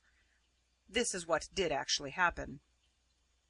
Adam had gone for an early morning survey of the place in which he was interested, taking with him the mongoose in its box. He arrived at the gate of Diana's Grove just as Lady Arabella was preparing to set out for Castra Regis on what she considered her mission of comfort. Seeing Adam from her window going through the shadows of the trees round the gate, she thought that he must be engaged on some purpose similar to her own. So, quickly making her toilet, she quietly left the house, and taking advantage of every shadow and substance which could hide her, followed him on his walk. Oolanga, the experienced tracker, followed her, but succeeded in hiding his movements better than she did. He saw that Adam had on his shoulder a mysterious box, which he took to contain something valuable. Seeing that Lady Arabella was secretly following Adam, he was confirmed in this idea. His mind, such as it was fixed on her trying to steal, and he credited her at once with making use of this new opportunity. In his walk, Adam went into the grounds of Castra Regis, and Oolanga saw her follow him with great secrecy. He feared to go closer, as now on both sides of him were enemies who might make discovery. When he realized that Lady Arabella was bound for the castle, he devoted himself to following her with singleness of purpose. He therefore missed seeing that Adam branched off the track and returned to the high road. That night Edgar Caswall had slept badly. The tragic occurrence of the day was on his mind, and he kept waking and thinking of it. After an early breakfast, he sat at the open window watching the kite, and thinking of many things. From his room he could see all round the neighbourhood, but the two places that interested him most were Mercy Farm and Diana's Grove. At first the movements about those spots were of a humble kind, those that belonged to domestic service or agricultural needs. The opening of doors and windows, the sweeping and brushing, and generally the restoration of habitual order. From his high window, whose height made it a screen from the observation of others, he saw the chain of watchers move into his own grounds, and then presently break up, Adam Salton going one way, and Lady Arabella followed by the nigger another. Then Oolanga disappeared amongst the trees, but Caswall could see that he was still watching. Lady Arabella, after looking around her, slipped in by the open gate, and he could, of course, see her no longer. Presently, however, he heard a light tap at his door. Then the door opened slowly, and he could see the flash of Lady Arabella's white dress through the opening. Chapter 16. A Visit of Sympathy. Caswall was genuinely surprised when he saw Lady Arabella, though he need not have been, after what had already occurred in the same way. The look of surprise on his face was so much greater than Lady Arabella had expected, though she thought she was prepared to meet anything that might occur, that she stood still in sheer amazement. Cold-blooded as she was, and ready for all social emergencies, she was nonplussed how to go on. She was plucky, however, and began to speak at once, although she had not the slightest idea what she was going to say. "I came to offer you my very warm sympathy with the grief you have so lately experienced." "My grief? I'm afraid I must be very dull, but I really do not understand." Already she felt at a disadvantage, and hesitated. "I mean about the old man who died so suddenly, your old retainer." Caswall's face relaxed something of its puzzled concentration. "Oh, he was only a servant, and he had overstayed his 60 years by something like 20 years. He must have been 90. "Still, as an old servant—" Caswall's words were not so cold as their inflection. "I never interfere with servants. He was kept on here merely because he had been so long in the premises. I suppose the steward thought it might make him unpopular if the old fellow had been dismissed." How on earth was she to proceed on such a task as hers if this was the utmost geniality she could expect? So she at once tried another tack, this time a personal one. "I am sorry I disturbed you. I am really not unconventional, though certainly no slave to convention. Still, there are limits. It is bad enough to intrude in this way, and I do not know what you can say or think of the time selected for the intrusion." After all, Edgar Caswall was a gentleman by custom and habit, so he rose to the occasion. "I can only say, Lady Arabella, that you are always welcome at any time you may deign to honour my house with your presence." She smiled at him sweetly. "Thank you so much. You do put one at ease. My breach of convention makes me glad rather than sorry. I feel that I can open my heart to you about anything." Forthwith she proceeded to tell him about Oolanga and his strange suspicions of her honesty. Caswall laughed, and made her explain all the details. His final comment was enlightening. "Let me give you a word of advice. If you have the slightest fault to find with that infernal nigger, shoot him at sight. A swelled-head nigger with a bee in his bonnet is one of the worst difficulties in the world to deal with. So better make a clean job of it, and wipe him out at once." "But what about the law, Mr. Caswall?" "Oh, the law doesn't concern itself much about dead niggers. A few more or less do not matter. To my mind, it's rather a relief." "I'm afraid of you," was her only comment, made with a sweet smile and in a soft voice. "All right," he said. "Let us leave it at that. Anyhow, we shall be rid of one of them." "I don't love niggers any more than you do," she replied, "and I suppose one mustn't be too particular where that sort of cleaning up is concerned." Then she changed in voice and manner, and asked genially, "And now tell me, am I forgiven?" "You are, dear lady, if there is anything to forgive." As he spoke, seeing that she had moved to go, he came to the door with her, and in the most natural way accompanied her downstairs. He passed through the hall with her and down the avenue. As he went back to the house, she smiled to herself. "Well, that is all right. I don't think the morning has been altogether thrown away." And she walked slowly back to Diana's Grove. Adam Salton followed the line of the Brow, and refreshed his memory as to the various localities. He got home to Lesser Hill just as Sir Nathaniel was beginning lunch. Mr. Salton had gone to Walsall to keep an early appointment, so he was all alone. When the meal was over, seeing in Adam's face that he had something to speak about, he followed into the study and shut the door. When the two men had lighted their pipes, Sir Nathaniel began. "I have remembered an interesting fact about Diana's Grove. There is, I have long understood, some strange mystery about that house. It may be of some interest, or it may be trivial, in such a tangled skein as we are trying to unravel." "Please tell me all you know or suspect. To begin, then, of what sort is the mystery? Physical, mental, moral, historical, scientific, occult? Any kind of hint will help me." "Quite right. I shall try to tell you what I think, but I have not put my thoughts on the subject in sequence, so you must forgive me if due order is not observed in my narration. I suppose you have seen the house at Diana's Grove?" "The outside of it, but I have that in my mind's eye, and I can fit into my memory whatever you may mention." "The house is very old. Probably the first house of some sort that stood there was in the time of the Romans. This was probably renewed, perhaps several times at later periods. The house stands, or rather, used to stand here when Mercia was a kingdom. I do not suppose that the basement can be later than the Norman Conquest. Some years ago, when I was president of the Mercian Archaeological Society, I went all over it very carefully. This was when it was purchased by Captain March. The house had then been done up so as to be suitable for the bride. The basement is very strong, almost as strong and as heavy as if it had been intended as a fortress. There are a whole series of rooms deep underground. One of them in particular struck me. The room itself is of considerable size, but the masonry is more than massive. In the middle of the room is a sunk well, built up to floor level and evidently going deep underground.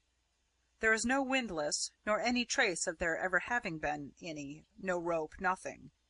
Now we know that the Romans had wells of immense depth, from which the water was lifted by the old rag rope. That at Woodhall used to be nearly 1,000 feet. Here, then, we have simply an enormously deep well-hole. The door of the room was massive, and was fastened with a lock nearly a foot square.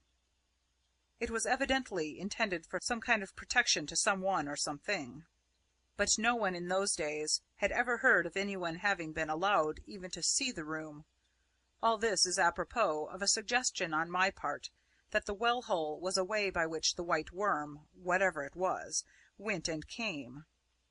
At that time I would have had a search made, even excavation if necessary, at my own expense, but all suggestions were met with a prompt and explicit negative.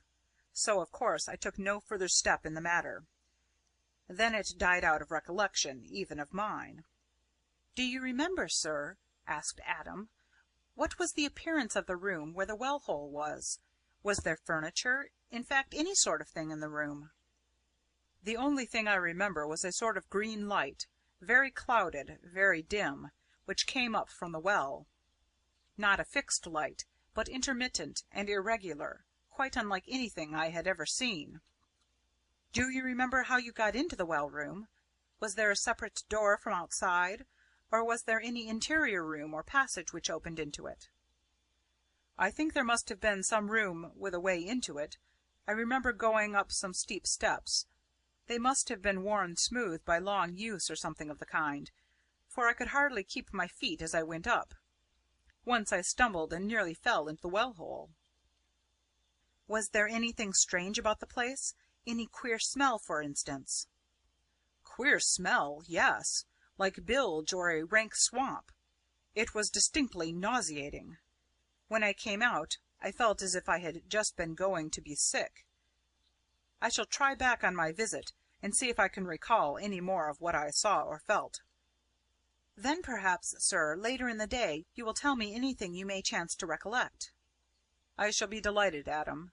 If your uncle has not returned by then, I'll join you in the study after dinner, and we can resume this interesting chat." Chapter 17. The Mystery of the Grove.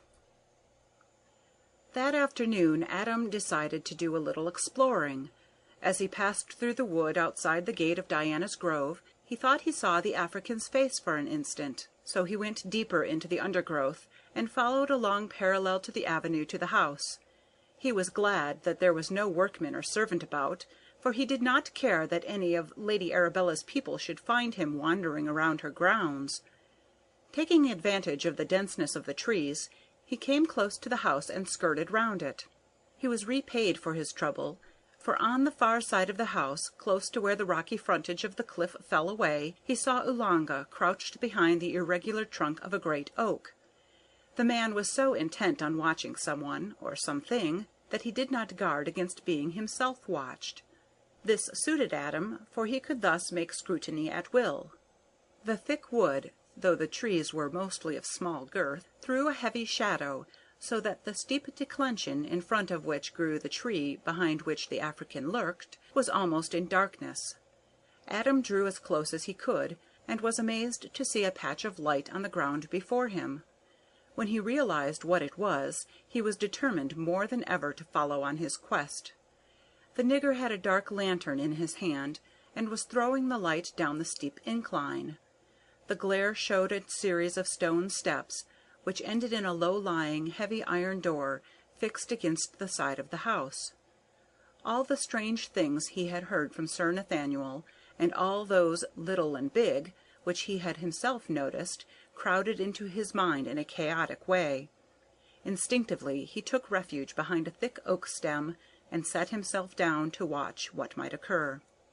After a short time it became apparent that the African was trying to find out what was behind the heavy door. There was no way of looking in, for the door fitted tight into the massive stone slabs. The only opportunity for the entrance of light was through a small hole between the great stones above the door. This hole was too high up to look through from the ground level. Oolanga, having tried standing tiptoe on the highest point near, and holding the lantern as high as he could, threw the light round the edges of the door to see if he could find anywhere a hole or a flaw in the metal through which he could obtain a glimpse. Foiled in this, he brought from the shrubbery a plank, which he leant against the top of the door, and then climbed up with great dexterity. This did not bring him near enough to the window-hole to look in, or even to throw the light of the lantern through it, so he climbed down and carried the plank back to the place from which he had got it. Then he concealed himself near the iron door and waited, manifestly with the intent of remaining there till someone came near. Presently Lady Arabella, moving noiselessly through the shade, approached the door. When he saw her close enough to touch it, Oolanga stepped forward from his concealment, and spoke in a whisper, which through the gloom sounded like a hiss. "I want to see you, missy, soon and secret." "What do you want?" "You know well, missy, I told you already." She turned on him with blazing eyes, the green tint in them glowing like emeralds. "Come, none of that. If there is anything sensible which you wish to say to me, you can see me here, just where we are, at 7 o'clock. He made no reply in words, but putting the backs of his hands together, bent lower and lower till his forehead touched the earth. Then he rose and went slowly away. Adam Salton from his hiding-place saw and wondered. In a few minutes he moved from his place and went home to Lesser Hill, fully determined that 7 o'clock would find him in some hidden place behind Diana's Grove. At a little before 7, Adam stole softly out of the house and took the back way to the rear of Diana's Grove. The place seemed silent and deserted, so he took the opportunity of concealing himself near the spot whence he had seen Oolanga trying to investigate whatever was concealed behind the iron door. He waited, perfectly still, and at last he saw a gleam of white passing soundlessly through the undergrowth. He was not surprised when he recognized the color of Lady Arabella's dress. She came close and waited, with her face to the iron door. From some place of concealment near at hand, Oolanga appeared and came close to her. Adam noticed with surprised amusement that over his shoulder was the box with the mongoose. Of course the African did not know that he was seen by anyone, least of all by the man whose property he had with him. Silent-footed as he was, Lady Arabella heard him coming, and turned to meet him. It was somewhat hard to see in the gloom, for, as usual, he was all in black, only his collar and cuffs showing white. Lady Arabella opened the conversation which ensued between the two. "What do you want? To rob me or murder me?" "No, to love you." This frightened her a little, and she tried to change the tone. "Is that a coffin you have with you? If so, you are wasting your time. It would not hold me." When a nigger suspects he is being laughed at, All the ferocity of his nature comes to the front, and this man was of the lowest kind. "Dis ain't no coffin for nobody. Dis box is for you. Somefing you lub. Me give him to you." Still anxious to keep off the subject of affection, on which she believed him to have become crazed, she made another effort to keep his mind elsewhere. "Is this why you want to see me?" He nodded. "Then come round to the other door, but be quiet. I have no desire to be seen so close to my own house in conversation with a nigger like you." She had chosen the word deliberately. She wished to meet his passion with another kind. Such would, at all events, help to keep him quiet. In the deep gloom she could not see the anger which suffused his face. Rolling eyeballs and grinding teeth are, however, sufficient signs of anger to be decipherable in the dark. She moved round the corner of the house to her right. Oolanga was following her when she stopped him by raising her hand. "No, not that door," she said. "That is not for niggers. The other door will do well enough for you." Lady Arabella took in her hand a small key which hung at the end of her watch-chain, and moved to a small door, low down, round the corner, and a little downhill from the edge of the brow. Oolanga, in obedience to her gesture, went back to the iron door. Adam looked carefully at the mongoose box as the African went by, and was glad to see that it was intact. Unconsciously, as he looked, he fingered the key that was in his waistcoat pocket.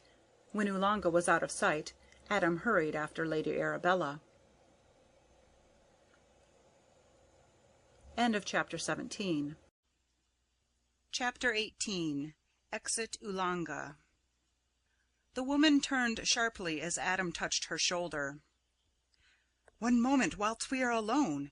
You had better not trust that nigger," he whispered. Her answer was crisp and concise. "I don't. Forewarned is forearmed. Tell me if you will. It is for your own protection.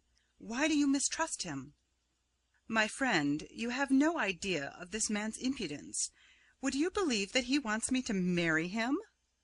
"No!" said Adam incredulously, amused in spite of himself. "Yes, and wanted to bribe me to do it by sharing a chest of treasure, at least he thought it was, stolen from Mr. Caswell. Why do you distrust him, Mr. Salton?" "Did you notice that box he had slung on his shoulder? That belongs to me. I left it in the gun-room when I went to lunch. He must have crept in and stolen it. Doubtless he thinks that it, too, is full of treasure." "He does." "How on earth do you know?" asked Adam. "A little while ago he offered to give it to me, another bribe to accept him. Faugh! I am ashamed to tell you such a thing. The beast!" Whilst they had been speaking, she had opened the door, a narrow iron one, well hung, for it opened easily and closed tightly without any creaking or sound of any kind. Within all was dark, but she entered as freely and with as little misgiving or restraint as if it had been broad daylight. For Adam there was just sufficient green light from somewhere for him to see that there was a broad flight of heavy stone steps leading upward. But Lady Arabella, after shutting the door behind her, when it closed tightly without a clang, tripped up the steps lightly and swiftly. For an instant all was dark, but there came again the faint green light which enabled him to see the outlines of things. Another iron door, narrow like the first and fairly high, led into another large room, the walls of which were of massive stones, so closely joined together as to exhibit only one smooth surface. This presented the appearance of having at one time been polished. On the far side, also smooth like the walls, was the reverse of a wide, but not high, iron door. Here there was a little more light, for the high-up aperture over the door opened to the air. Lady Arabella took from her girdle another small key, which she inserted in a keyhole in the centre of a massive lock. The great bolt seemed wonderfully hung, for the moment the small key was turned, the bolts of the great lock moved noiselessly, and the iron doors swung open. On the stone steps outside stood Oolanga, with the mongoose box slung over his shoulder. Lady Arabella stood a little on one side, and the African, accepting the movement as an invitation, entered in an obsequious way. The moment, however, that he was inside, he gave a quick look around him. "Much death here, much death, many deaths. Good, good." He sniffed round as if he was enjoying the scent. The matter and manner of his speech were so revolting that instinctively Adam's hand wandered to his revolver, and with his finger on the trigger he rested, satisfied that he was ready for any emergency. There was certainly opportunity for the nigger's enjoyment, for the open well-hole was almost under his nose, sending up such a stench as almost made Adam sick, though Lady Arabella seemed not to mind it at all. It was like nothing that Adam had ever met with. He compared it with all the noxious experiences he had ever had: the drainage of war hospitals, of slaughter-houses, the refuse of dissecting rooms. None of these was like it, though it had something of them all, with, added, the sourness of chemical waste, and the poisonous effluvium of the bilge of a water-logged ship, whereon a multitude of rats had been drowned. Then, quite unexpectedly, the negro noticed the presence of a third person, Adam Salton. He pulled out a pistol and shot at him, happily missing. Adam was himself usually a quick shot, but this time his mind had been on something else, and he was not ready. However, he was quick to carry out an intention, and he was not a coward. In another moment both men were in grips. Beside them was the dark well-hole, with that horrid effluvium stealing up from its mysterious depths. Adam and Oolanga both had pistols. Lady Arabella, who had not one, was probably the most ready of them all in the theory of shooting, but that being impossible, she made her effort in another way. Gliding forward, she tried to seize the African, but he eluded her grasp, just missing, doing so falling into the mysterious hole. As he swayed back to firm foothold, he turned his own gun on her and shot. Instinctively Adam leaped at his assailant. Clutching at each other, they tottered on the very brink. Lady Arabella's anger was now fully awake, was all for Oolanga. She moved towards him with her hands extended, and had just seized him when the catch of the locked box, due to some movement from within, flew open, and the king cobra killer flew at her with a venomous fury impossible to describe. As it seized her throat, she caught hold of it, and with a fury superior to its own, tore it in two just as if it had been a sheet of paper. The strength used for such an act must have been terrific. In an instant it seemed to spout blood and entrails, and was hurled into the well-hole. In another instant she had seized Oolanga, and with a swift rush had drawn him, her white arms encircling him, down with her into the gaping aperture. Adam saw a medley of green and red lights blaze in a whirling circle, and as it sank down into the well, a pair of blazing green eyes became fixed, sank lower and lower with frightful rapidity, and disappeared, throwing upward the green light, which grew more and more vivid every moment. As the light sank into the noisome depths, there came a shriek which chilled Adam's blood, a prolonged agony of pain and terror which seemed to have no end. Adam Salton felt that he would never be able to free his mind from the memory of those dreadful moments. The gloom which surrounded that horrible carnal pit, which seemed to go down to the very bowels of the earth, conveyed from far down the sights and sounds of the nethermost hell. The ghastly fate of the African as he sank down to his terrible doom, his black face growing grey with terror, his white eyeballs now like veined bloodstone, rolling in the helpless extremity of fear. The mysterious green light was in itself a milieu of horror, and through it all the awful cry came up from that fathomless pit, whose entrance was flooded with spots of fresh blood. Even the death of the fearless little snake-killer, so fierce, so frightful, as it stained with a ferocity which told of no living force above earth, but only of the devils of the pit, was only an incident. Adam was in a state of intellectual tumult which had no parallel in his experience. He tried to rush away from the horrible place. Even the baleful green light thrown up through the gloomy well shaft was dying away as its source sank deeper into the primeval ooze. The darkness was closing in on him in overwhelming density. Darkness in such a place, and with such a memory of it. He made a wild rush forward, slipped on the steps in some sticky, acrid-smelling mass that felt and smelt like blood, and falling forward, felt his way into the inner room, where the well shaft was not. Then he rubbed his eyes in sheer amazement. Up the stone steps from the narrow door by which he had entered glided the white-clad figure of Lady Arabella, the only colour to be seen on her being blood marks on her face and hands and throat. Otherwise she was calm and unruffled, as when earlier she stood aside for him to pass in through the narrow iron door. Chapter 19. An Enemy in the Dark. Adam Salton went for a walk before returning to Lesser Hill. He felt that it might be well, not only to steady his nerves, shaken by the horrible scene, but to get his thoughts into some sort of order, so as to be ready to enter on the matter with Sir Nathaniel. He was a little embarrassed as to telling his uncle, for affairs had so vastly progressed beyond his original view that he felt a little doubtful as to what would be the old gentleman's attitude when he should hear of the strange events for the first time. Mr. Salton would probably not be satisfied at being treated as an outsider with regard to such things, most of which had points of contact with the inmates of his own house. It was with an immense sense of relief that Adam heard that his uncle had telegraphed to the housekeeper that he was detained by business at Walsall, where he would remain for the night, and that he would be back in the morning in time for lunch. When Adam got home after his walk, he found Sir Nathaniel just going to bed.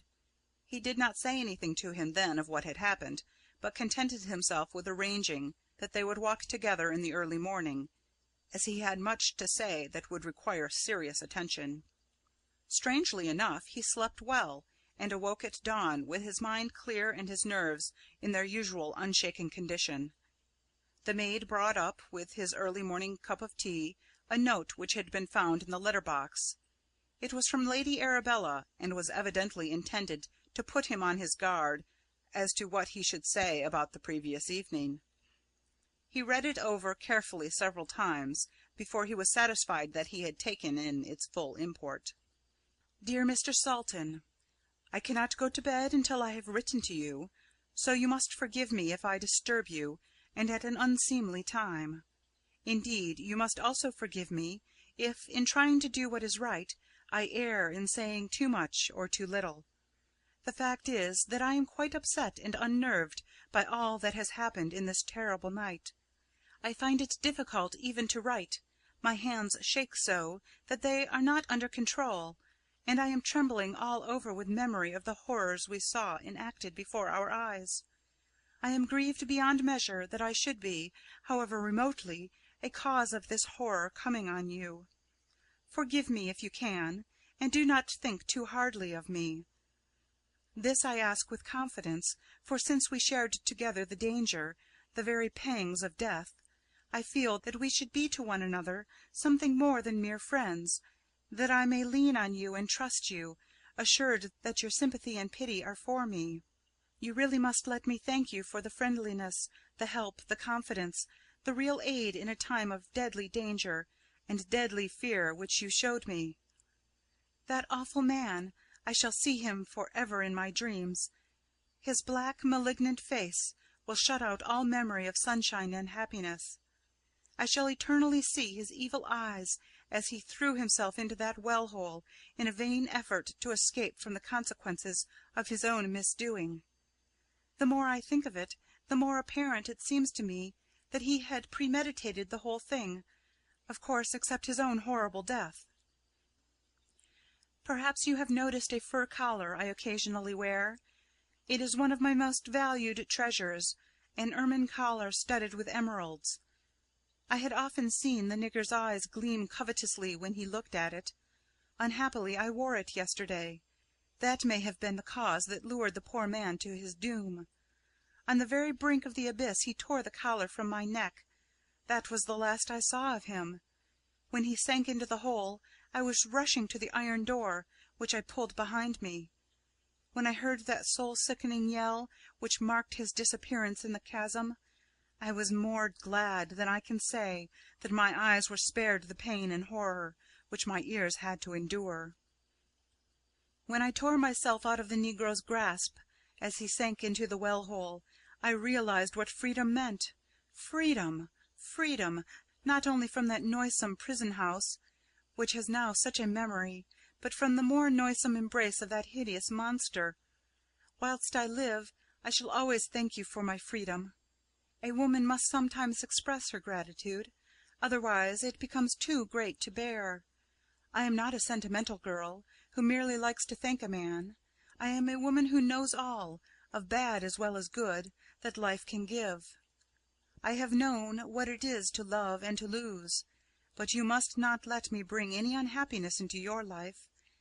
I must live on as I have lived, alone, and, in addition, bear with other woes the memory of this latest insult and horror. In the meantime, I must get away as quickly as possible from Diana's Grove. In the morning I shall go up to town, where I shall remain for a week. I cannot stay longer, as business affairs demand my presence here. I think, however, that a week in the rush of busy London, surrounded with multitudes of commonplace people, will help to soften, I cannot expect total obliteration, the terrible images of the bygone night. When I can sleep easily, which will be, I hope, after a day or two, I shall be fit to return home and take up again the burden which will, I suppose, always be with me. I shall be most happy to see you on my return, or earlier, if my good fortune sends you on any errand to London. I shall stay at the Mayfair Hotel. In that busy spot we may forget some of the dangers and horrors we have shared together. Adieu, and thank you, again and again, for all your kindness and consideration to me. Arabella Marsh. Adam was surprised by this effusive epistle, but he determined to say nothing of it to Sir Nathaniel until he should have thought it well over. When Adam met Sir Nathaniel at breakfast, he was glad that he had taken time to turn things over in his mind. The result had been that not only was he familiar with the facts in all their bearings, but he had already so far differentiated them that he was able to arrange them in his own mind according to their values. Breakfast had been a silent function, so it did not interfere in any way with the process of thought. So soon as the door was closed, Sir Nathaniel began. "I see, Adam, that something has occurred, and that you have much to tell me." "That is so, sir. I suppose I had better begin by telling you all I know, all that has happened since I left you yesterday." Accordingly, Adam gave him details of all that had happened during the previous evening. He confined himself rigidly to the narration of circumstances, taking care not to colour events by any comment of his own, or any opinion of the meaning of things which he did not fully understand. At first Sir Nathaniel seemed disposed to ask questions, but shortly gave this up when he recognized that the narration was concise and self-explanatory. Thenceforth he contented himself with quick looks and glances, easily interpreted, or, by some acquiescent, motions of his hands, when such could be convenient, to emphasize his idea of the correctness of any inference. Until Adam ceased speaking, having evidently come to an end of what he had to say with regard to this section of his story, the elder man made no comment whatever. Even when Adam took from his pocket Lady Arabella's letter, with the manifest intention of reading it, he did not make any comment. Finally, when Adam folded up the letter and put it, in its envelope, back in his pocket, as an intimation that he had now quite finished, the old diplomatist carefully made a few notes in his pocket-book. "Your narrative, my dear Adam, is altogether admirable. I think I may now take it that we are both well versed in the actual facts, and that our conference had better take the shape of a mutual exchange of ideas. Let us both ask questions as they may arise, and I do not doubt that we shall arrive at some enlightening conclusions." "Will you kindly begin, sir? I do not doubt that, with your longer experience, you will be able to dissipate some of the fog which envelops certain of the things which we have to consider." "I hope so, my dear boy. For a beginning, then, Let me say that Lady Arabella's letter makes clear some things which she intended, and also some things which she did not intend. But before I begin to draw deductions, let me ask you a few questions. Adam, are you heart-whole, quite heart-whole, in the matter of Lady Arabella?" His companion answered at once, each looking the other straight in the eyes during question and answer. "Lady Arabella, sir, is a charming woman, and I should have deemed it a privilege to meet her, to talk to her even, since I am in the confessional, to flirt a little with her. But if you mean to ask if my affections are in any way engaged, I can emphatically answer no, as indeed you will understand when presently I give you the reason. Apart from that, there are the unpleasant details we discussed the other day." Would you mind giving me the reasons now? It will help us to understand what is before us, in the way of difficulty." "Certainly, sir. My reason, on which I can fully depend, is that I love another woman." "That clinches it. May I offer my good wishes, and I hope my congratulations?" "I am proud of your good wishes, sir, and I thank you for them, but it is too soon for congratulations. The lady does not even know my hopes yet. Indeed, I hardly know them myself as definite till this moment." "I take it then, Adam, that at the right time I may be allowed to know who the lady is." Adam laughed a low, sweet laugh, such as ripples from a happy heart. "There need not be an hour's, a minute's delay. I shall be glad to share my secret with you, sir. The lady, sir, who I am so happy as to love, and in whom my dreams of lifelong happiness are centred, is Mimi Watford." "Then, my dear Adam, I need not wait to offer congratulations. She is indeed a very charming young lady. I do not think I ever saw a girl who has united in such perfection the qualities of strength of character and sweetness of disposition. With all my heart I congratulate you. Then I may take it that my question as to your heart-wholeness is answered in the affirmative." "Yes, and now, sir, may I ask in turn why the question?" "Certainly. I asked because it seems to me that we are coming to a point where my questions might be painful to you." "It is not merely that I love Mimi, but I have reason to look on Lady Arabella as my enemy," Adam continued. "Her enemy?" "Yes, a rank and unscrupulous enemy who is bent on her destruction." Sir Nathaniel went to the door, looked outside it, and returned, locking it carefully behind him. Chapter 20. Metabolism.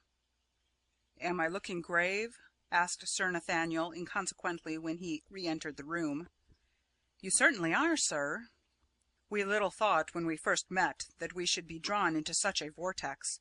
Already we are mixed up in robbery and probably murder, but 1,000 times worse than all the crimes in the calendar, in an affair of ghastly mystery which has no bottom and no end, with forces of the most unnerving kind, which had their origin in an age when the world was different from the world which we know. We are going back to the origin of superstition, to an age when dragons tore each other in their slime. We must fear nothing, no conclusion, however improbable, almost impossible it may be. Life and death is hanging on our judgment, not only for ourselves, but for others whom we love. Remember, I count on you as I hope you count on me." "I do, with all my confidence." "Then," said Sir Nathaniel, "let us think justly and boldly, and fear nothing, however terrifying it may seem. I suppose I am to take as exact in every detail your account of all the strange things which happened whilst you were in Diana's Grove." "So far as I know, yes. Of course I may be mistaken in recollection of some detail or another, but I am quite certain that in the main what I have said is correct." "You feel sure that you saw Lady Arabella seize the negro round the neck and drag him down with her into the hole?" "Absolutely certain, sir. Otherwise I should have gone to her assistance." "We have then an account of what happened from an eye-witness, whom we trust, that is, yourself. We have also another account, written by Lady Arabella under her own hand. These two accounts do not agree, therefore we must take it that one of the two is lying." "Apparently, sir." "And that Lady Arabella is the liar."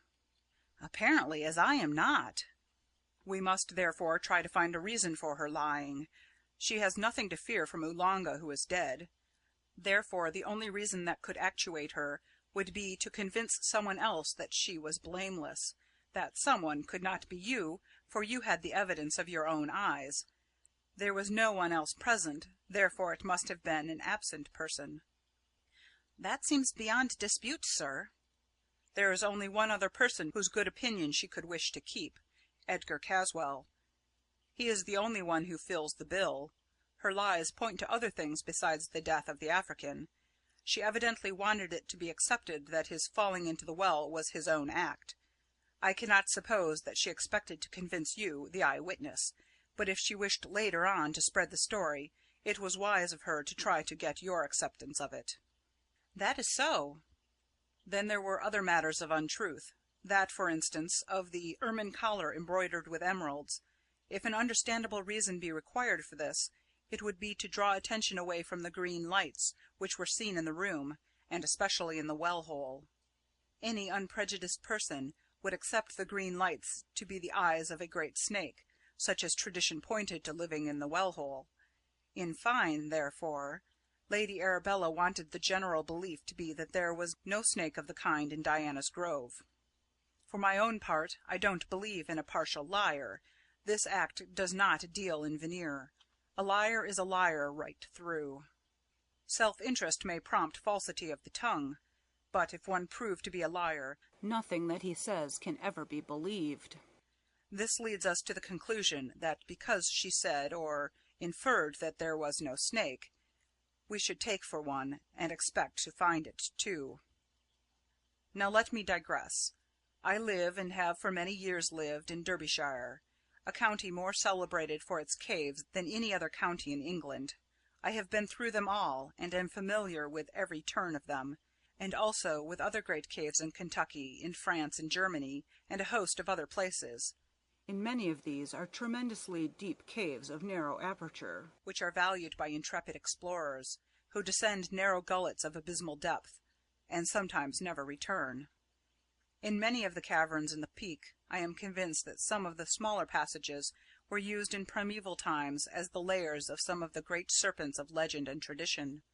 It may have been that such caverns were formed in the usual geologic way, bubbles or flaws in the earth's crust, which were later used by the monsters of the period of the young world.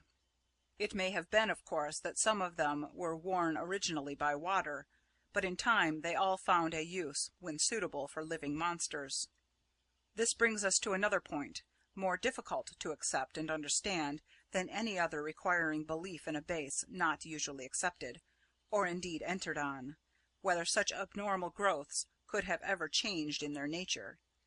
Some day the study of metabolism may progress so far as to enable us to accept structural changes proceeding from an intellectual or moral base. We may lean towards a belief that great animal strength may be a sound base for changes of all sorts. If this is so, what could be a more fitting subject than primeval monsters whose strength was such as to allow a survival of thousands of years? We do not know yet if brain can increase and develop independently of other parts of the living structure. After all, the medieval belief in the philosopher's stone, which could transmute metals, has its counterpart in the accepted theory of metabolism, which changes living tissue. In an age of investigation like our own, when we are returning to science as the base of wonders, almost of miracles, we should be slow to refuse to accept facts, however impossible they may seem to be. Let us suppose a monster of the early days of the world, a dragon of the prime, of vast age running into thousands of years, to whom had been conveyed in some way, it matters not, a brain just sufficient for the beginning of growth. Suppose the monster to be of incalculable size, and of a strength quite abnormal, a veritable incarnation of animal strength. Suppose this animal is allowed to remain in one place, thus being removed from accidents of interrupted development. Might not, would not this creature, in process of time, ages if necessary, have that rudimentary intelligence developed? There is no impossibility in this. It is only the natural process of evolution. In the beginning, the instincts of animals are confined to alimentation, self-protection, and the manipulation of their species. As time goes on and the needs of life become more complex, power follows need. We have been long accustomed to consider growth as applied almost exclusively to size in its various aspects, but Nature, who has no doctrinaire ideas, may equally apply it to concentration. A developing thing may expand in any given way or form. Now, it is a scientific law that increase implies gain and loss of various kinds. What a thing gains in one direction it may lose in another. May it not be that Mother Nature may deliberately encourage decrease as well as increase? That it may be an axiom that what is gained in concentration is lost in size? Take, for instance, monsters that tradition has accepted and localized, such as the worm of Lambton or that of Spindleston Hay. If such a creature were, by its own process of metabolism, to change much of its bulk for intellectual growth, we should at once arrive at a new class of creature, more dangerous, perhaps, than the world has ever had any experience of, a force which can think, which has no soul and no morals, and therefore no acceptance of responsibility. A snake would be a good illustration of this, for it is cold-blooded, and therefore removed from the temptations which often weaken or restrict warm-blooded creatures. If, for instance, the worm of Lambton, if such ever existed, were guided to its own ends by an organized intelligence capable of expansion, what form of creature could we imagine which would equal it in potentialities of evil? Why, such a being would devastate a whole country. Now all these things require much thought, and we want to apply the knowledge usefully, and we should therefore be exact. Would it not be well to resume the subject later in the day? I quite agree, sir. I am in a whirl already, and want to attend carefully to what you say, so that I may try to digest it. Both men seemed fresher and better for the easy, and when they met in the afternoon each of them had something to contribute to the general stock of information. Adam, who was by nature of a more militant disposition than his elderly friend, was glad to see that the conference at once assumed a practical trend. Sir Nathaniel recognized this, and like an old diplomatist turned it to present use. Tell me now, Adam, what is the outcome, in your mind, of our conversation? That the whole difficulty already assumes practical shape, but with added dangers that at first I did not imagine. What is the practical shape, and what are the added dangers? I am not disputing, but only trying to clear my own thoughts by the consideration of yours. So Adam went on. In the past, in the early days of the world, there were monsters who were so vast that they could exist for thousands of years. Some of them must have overlapped the Christian era. They may have progressed intellectually in process of time. If they had in any way so progressed, or even got the most rudimentary form of brain, they would be the most dangerous thing that ever were in the world. Tradition says that one of these monsters lived in the marsh of the East, and came up to a cave in Diana's Grove, which was also called the Lair of the White Worm. Such creatures may have grown down as well as up. They may have grown into, or something like, human beings. Lady Arabella March is of snake nature. She has committed crimes to our knowledge. She retains something of the vast strength of her primal being, can see in the dark, has the eyes of a snake. She used the nigger and then dragged him through the snake's hole down to the swamp. She is intent on evil and hates someone we love. Result? Yes, the result. First, that Mimi Watford should be taken away at once. Then— Yes? The monster must be destroyed. Bravo! That is a true and fearless conclusion. At whatever cost, it must be carried out. At once? Soon, at all events. That creature's very existence is a danger. Her presence in this neighborhood makes the danger immediate. As he spoke, Sir Nathaniel's mouth hardened, and his eyebrows came down till they met. There was no doubting his concurrence in the resolution, or his readiness to help in carrying it out. But he was an elderly man with much experience and knowledge of law and diplomacy. It seemed to him to be a stern duty to prevent anything irrevocable taking place till it had been thought out and all was ready. There were all sorts of legal cruxes to be thought out, not only regarding the taking of life, even of a monstrosity in human form, but also of property. Lady Arabella, be she woman or snake or devil, owned the ground she moved in, according to British law, and the law is jealous and swift to avenge wrongs done within its ken. All such difficulties must be avoided for Mr. Salton's sake, for Adam's own sake, and most of all for Mimi Watford's sake. Before he spoke again, Sir Nathaniel had made up his mind that he must try to postpone decisive action until the circumstances on which they depended, which, after all, were only problematical, should have been tested satisfactorily one way or another. When he did speak, Adam at first thought that his friend was wavering in his intentions, or funking the responsibility. However, his respect for Sir Nathaniel was so great that he would not act, or even come to a conclusion on a vital point, without his sanction. He came close and whispered in his ear. "We shall prepare our plans to combat and destroy this horrible menace, after we have cleared up some of the more baffling points. Meanwhile, we must wait for the night. I hear my uncle's footsteps echoing down the hall." Sir Nathaniel nodded his approval. End of Chapter 20. Chapter 21. Green Light. When old Mr. Salton had retired for the night, Adam and Sir Nathaniel returned to the study. Things went with great regularity at Lesser Hill, so they knew that there would be no interruption to their talk. When their cigars were lighted, Sir Nathaniel began. "I hope, Adam, that you do not think me either slack or changeable of purpose. I mean to go through this business to the bitter end, whatever it may be. Be satisfied that my first care is and shall be the protection of Mimi Watford. To that I am pledged.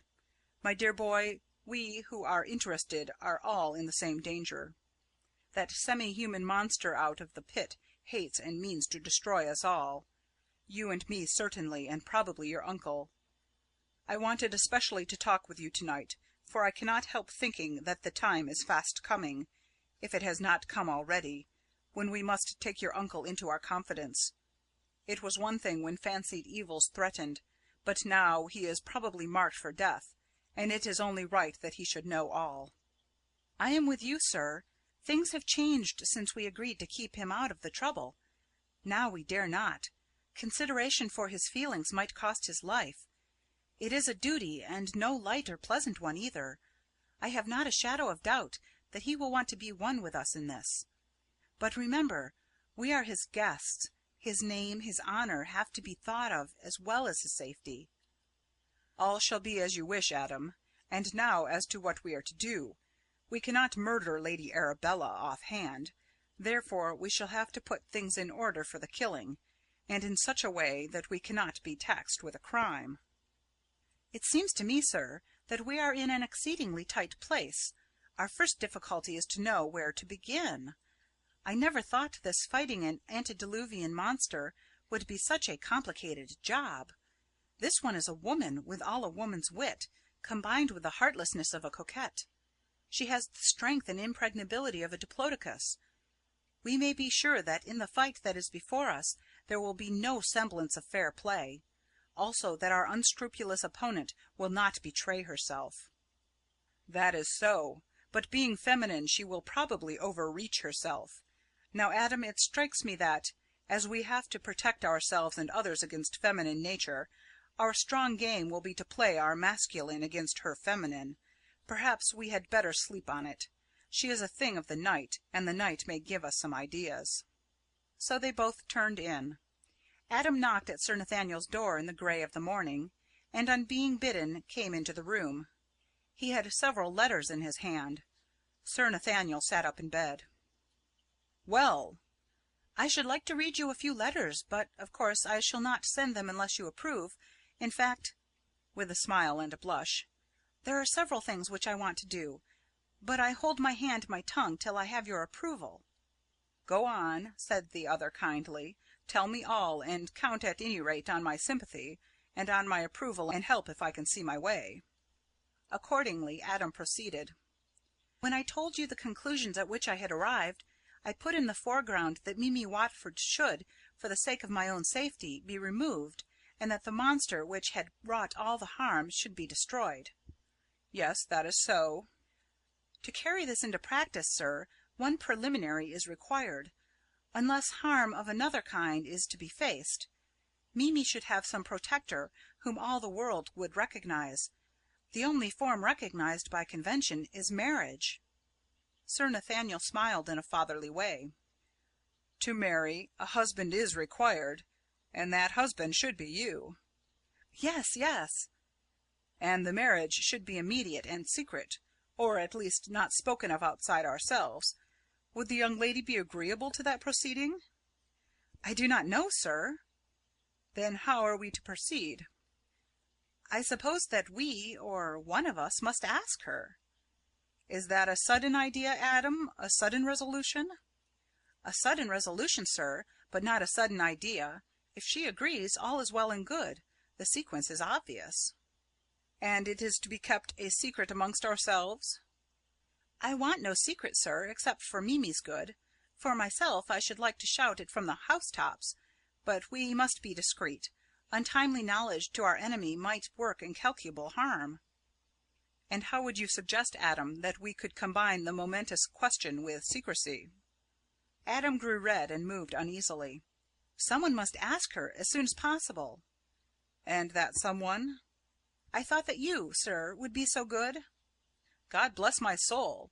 This is a new kind of duty to take on, at my time of life. Adam, I hope you know that you can count on me to help in any way I can." "I have already counted on you, sir, when I ventured to make such a suggestion. I can only ask," he added, "that you will be more than ever kind to me, to us, and look on the painful duty as a voluntary act of grace, prompted by kindness and affection." "Painful duty?" "Yes," said Adam boldly. "Painful to you, though to me it would be all joyful." "It is a strange job for an early morning. Well, we all live and learn. I suppose the sooner I go the better. You had better write a line for me to take with me. For you see, this is to be a somewhat unusual transaction, and it may be embarrassing to the lady, even to myself. So we ought to have some sort of warrant, something to show that we have been mindful of her feelings. It will not do to take acquiescence for granted, although we act for her good." "Sir Nathaniel, you are a true friend.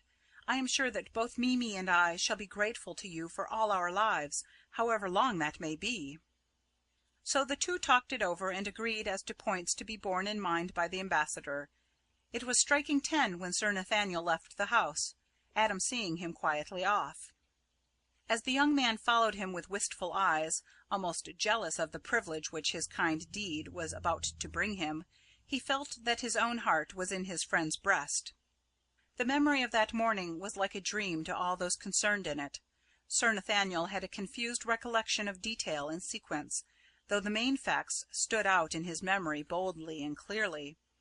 Adam Salton's recollection was of an illimitable weight, filled with anxiety, hope, and chagrin, all dominated by a sense of the slow passage of time and accompanied by vague fears. Mimi could not for a long time think at all, or recollect anything, except that Adam loved her and was saving her from a terrible danger. When she had time to think later on, she wondered when she had any ignorance of the fact that Adam loved her, and that she loved him with all her heart. Everything, every recollection, however small, every feeling, seemed to fit into those elemental facts as though they had all been moulded together. The main and crowning recollection was her saying good-bye to Sir Nathaniel, and entrusting to him loving messages, straight from her heart, to Adam Salton, and of his bearing when, with an impulse which she could not check, she put her lips to his and kissed him. Later, when she was alone and had time to think, it was a passing grief to her that she would have to be silent, for a time, to Lilla on the happy events of that strange mission. She had, of course, agreed to keep all secret until Adam should give her leave to speak. The advice and assistance of Sir Nathaniel was a great help to Adam in carrying out his idea of marrying Mimi Watford without publicity. He went with him to London, and with his influence the young man obtained the licence of the Archbishop of Canterbury for a private marriage. Sir Nathaniel then persuaded old Mr. Salton to allow his nephew to spend a few weeks with him at Doom Tower, and it was here that Mimi became Adam's wife. But that was only the first step in their plans. Before going further, however, Adam took his bride off to the Isle of Man. He wished to place a stretch of sea between Mimi and the White Worm, while things matured. On their return, Sir Nathaniel met them and drove them at once to Doom, taking care to avoid anyone that he knew on the journey. Sir Nathaniel had taken care to have the doors and windows shut and locked, all but the door used for their entry. The shutters were up and the blinds down. Moreover, heavy curtains were drawn across the windows. When Adam commented on this, Sir Nathaniel said in a whisper, "Wait till we are alone, and I'll tell you why this is done. In the meantime, not a word or a sign. You will approve when we have had a talk together." They said no more on the subject till after dinner, when they were ensconced in Sir Nathaniel's study, which was on the top story. Doom Tower was a lofty structure, situated on an eminence high up in the peak.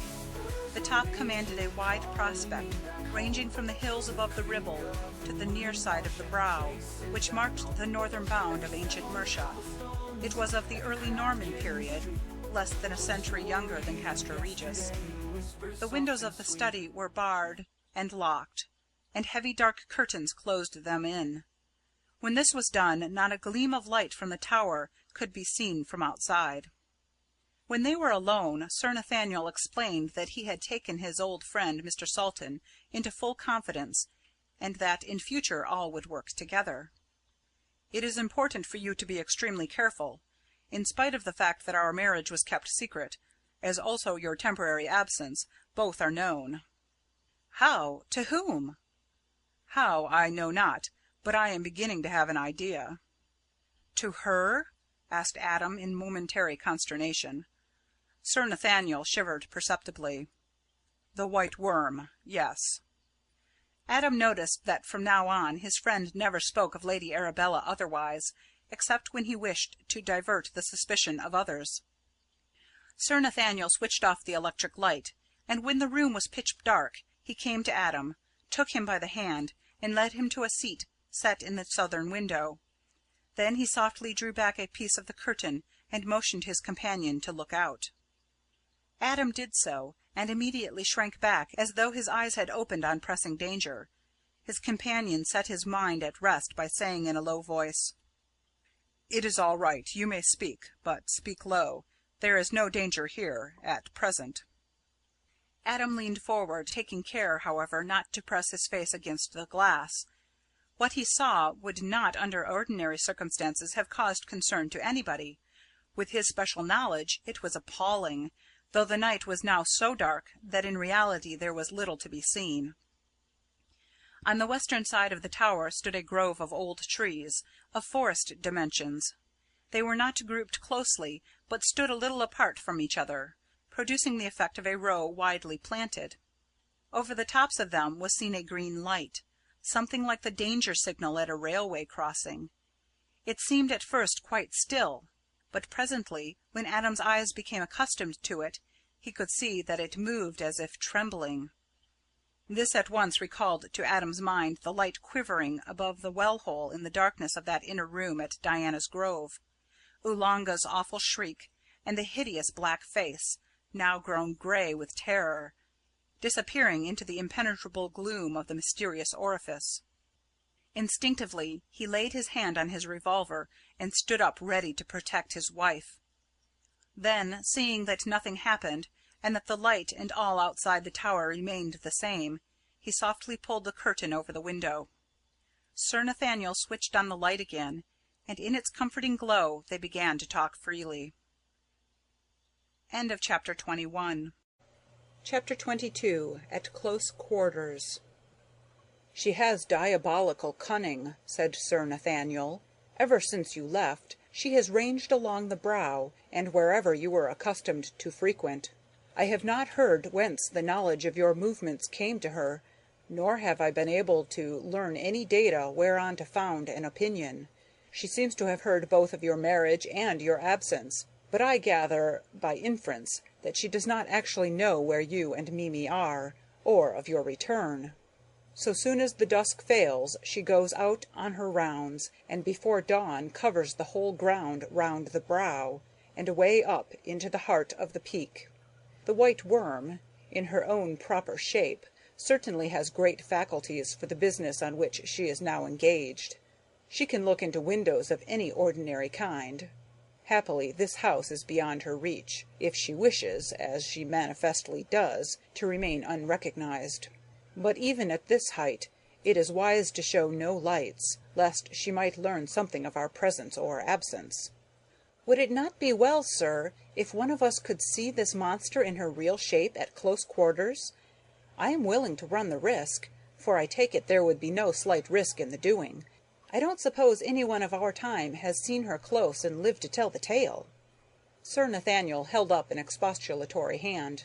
"Good God, lad, what are you suggesting? Think of your wife and all that is at stake." "It is of Mimi that I think, for her sake that I am willing to risk whatever is to be risked." Adam's young bride was proud of her man, but she blanched at the thought of the ghastly white worm. Adam saw this, and at once reassured her. "So long as her ladyship does not know whereabout I am, I shall have as much safety as remains to us. Bear in mind, my darling, that we cannot be too careful." Sir Nathaniel realized that Adam was right. The white worm had no supernatural powers, and could not harm them until she discovered their hiding place. It was agreed, therefore, that the two men should go together. When the two men slipped out by the back door of the house, they walked cautiously along the avenue which trended towards the west. Everything was pitch dark, so dark that at times they had to feel their way by the palings and tree trunks. They could still see, seemingly far in front of them and high up, the baleful light which at the height and distance seemed like a faint line. As they were now on the level of the ground, the light seemed infinitely higher than it had from the top of the tower. At the sight Adam's heart fell. The danger of the desperate enterprise which he had undertaken burst upon him, but this feeling was shortly followed by another which resorted him to himself, a fierce loathing and a desire to kill, such as he had never experienced before. They went on for some distance on a level road, fairly wide, from which the green light was visible.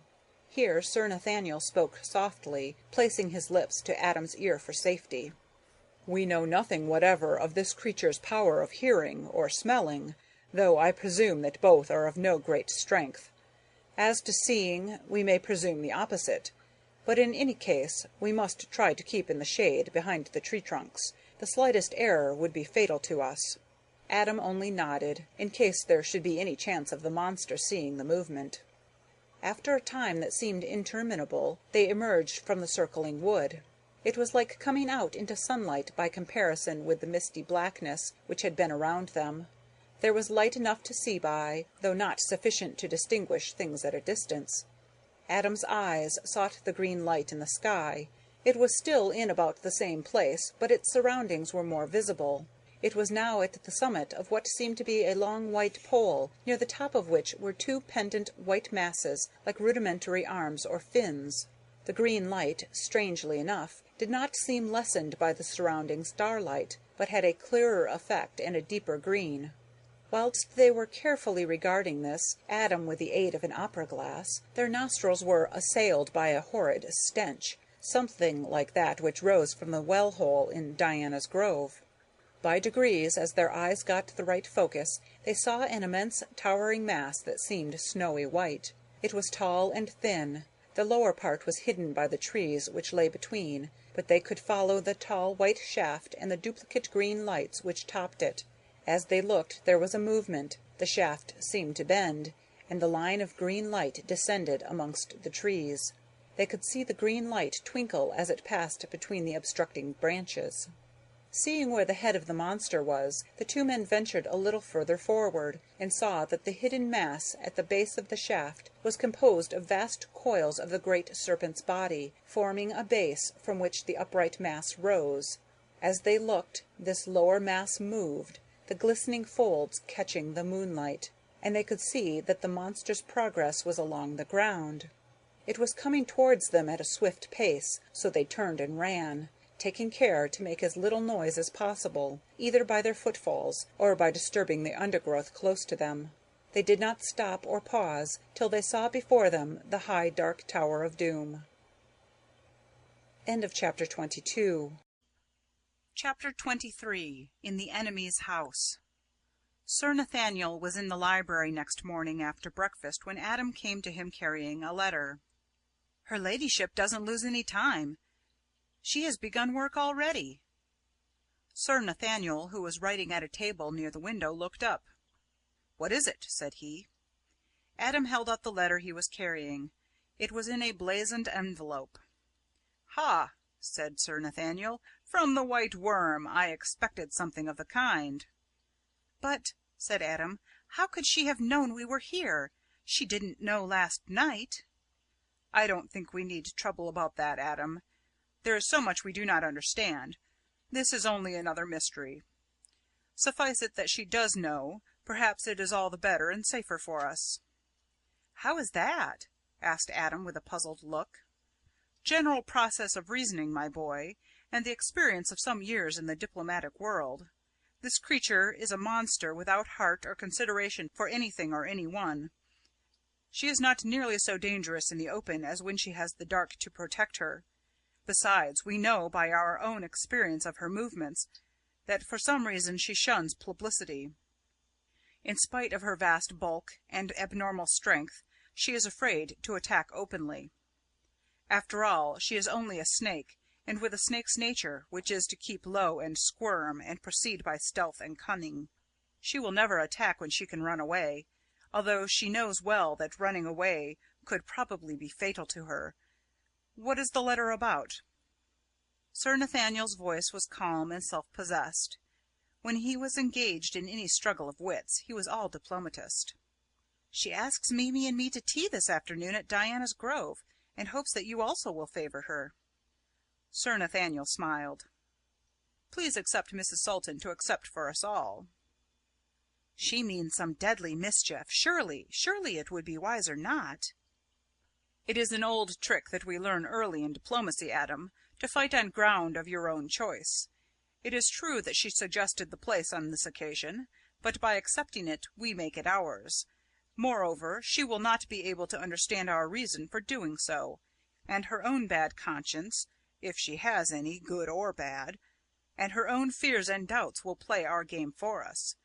No, my dear boy, let us accept by all means." Adam said nothing, but silently held out his hand, which his companion shook. No words were necessary. When it was getting near tea-time, Mimi asked Sir Nathaniel how they were going. "We must make a point of going in state. We want all possible publicity." Mimi looked at him inquiringly. "Certainly, my dear. In the present circumstances, publicity is a part of safety. Do not be surprised if, whilst we are at Diana's Grove, occasional messages come for you, for all or any of us." "I see," said Mrs. Salton. "You are taking no chances."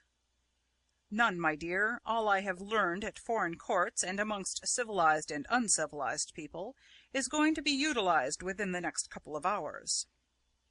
Sir Nathaniel's voice was full of seriousness, and it brought to Mimi in a convincing way the awful gravity of the occasion. In due course they set out in a carriage drawn by a fine pair of horses, who soon devoured the few miles of their journey. Before they came to the gate, Sir Nathaniel turned to Mimi. "I have arranged with Adam certain signals which may be necessary if certain eventualities occur. These need be nothing to do with you directly. But bear in mind that if I ask you or Adam to do anything, do not lose a second in the doing of it. We must try to pass off such moments with an appearance of unconcern. In all probability, nothing requiring such care will occur. The White Worm will not try force, though she has so much of it to spare. Whatever she may attempt to-day of harm to any of us will be in the way of secret plot. Some other time she may try force, but, if I am able to judge such a thing, not to-day. The messengers who may ask for any of us will not be witnesses only.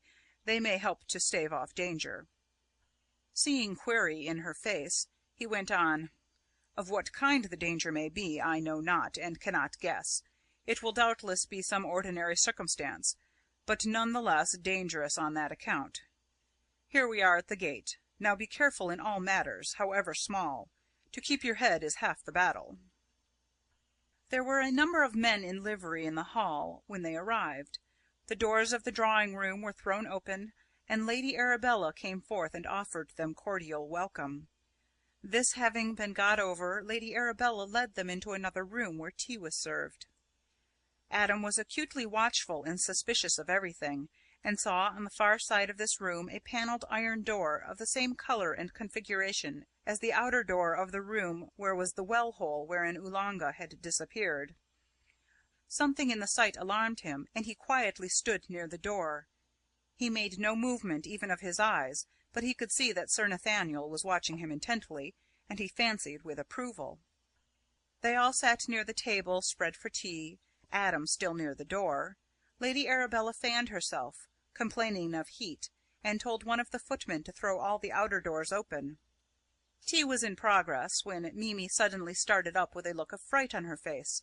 At the same moment the men became cognizant of a thick smoke which began to spread through the room, a smoke which made those who experienced it gasp and choke.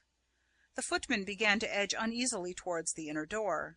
Denser and denser grew the smoke, and more acrid its smell. Mimi, towards whom the draught from the open door wafted the smoke, rose up choking and ran to the inner door, which she threw open to its fullest extent, disclosing on the outside a curtain of thin silk fixed to the door-posts. The draught from the open door swayed the thin silk towards her, and in her fright she tore down the curtain which enveloped her from head to foot. Then she ran through the still open door, heedless of the fact that she could not see where she was going.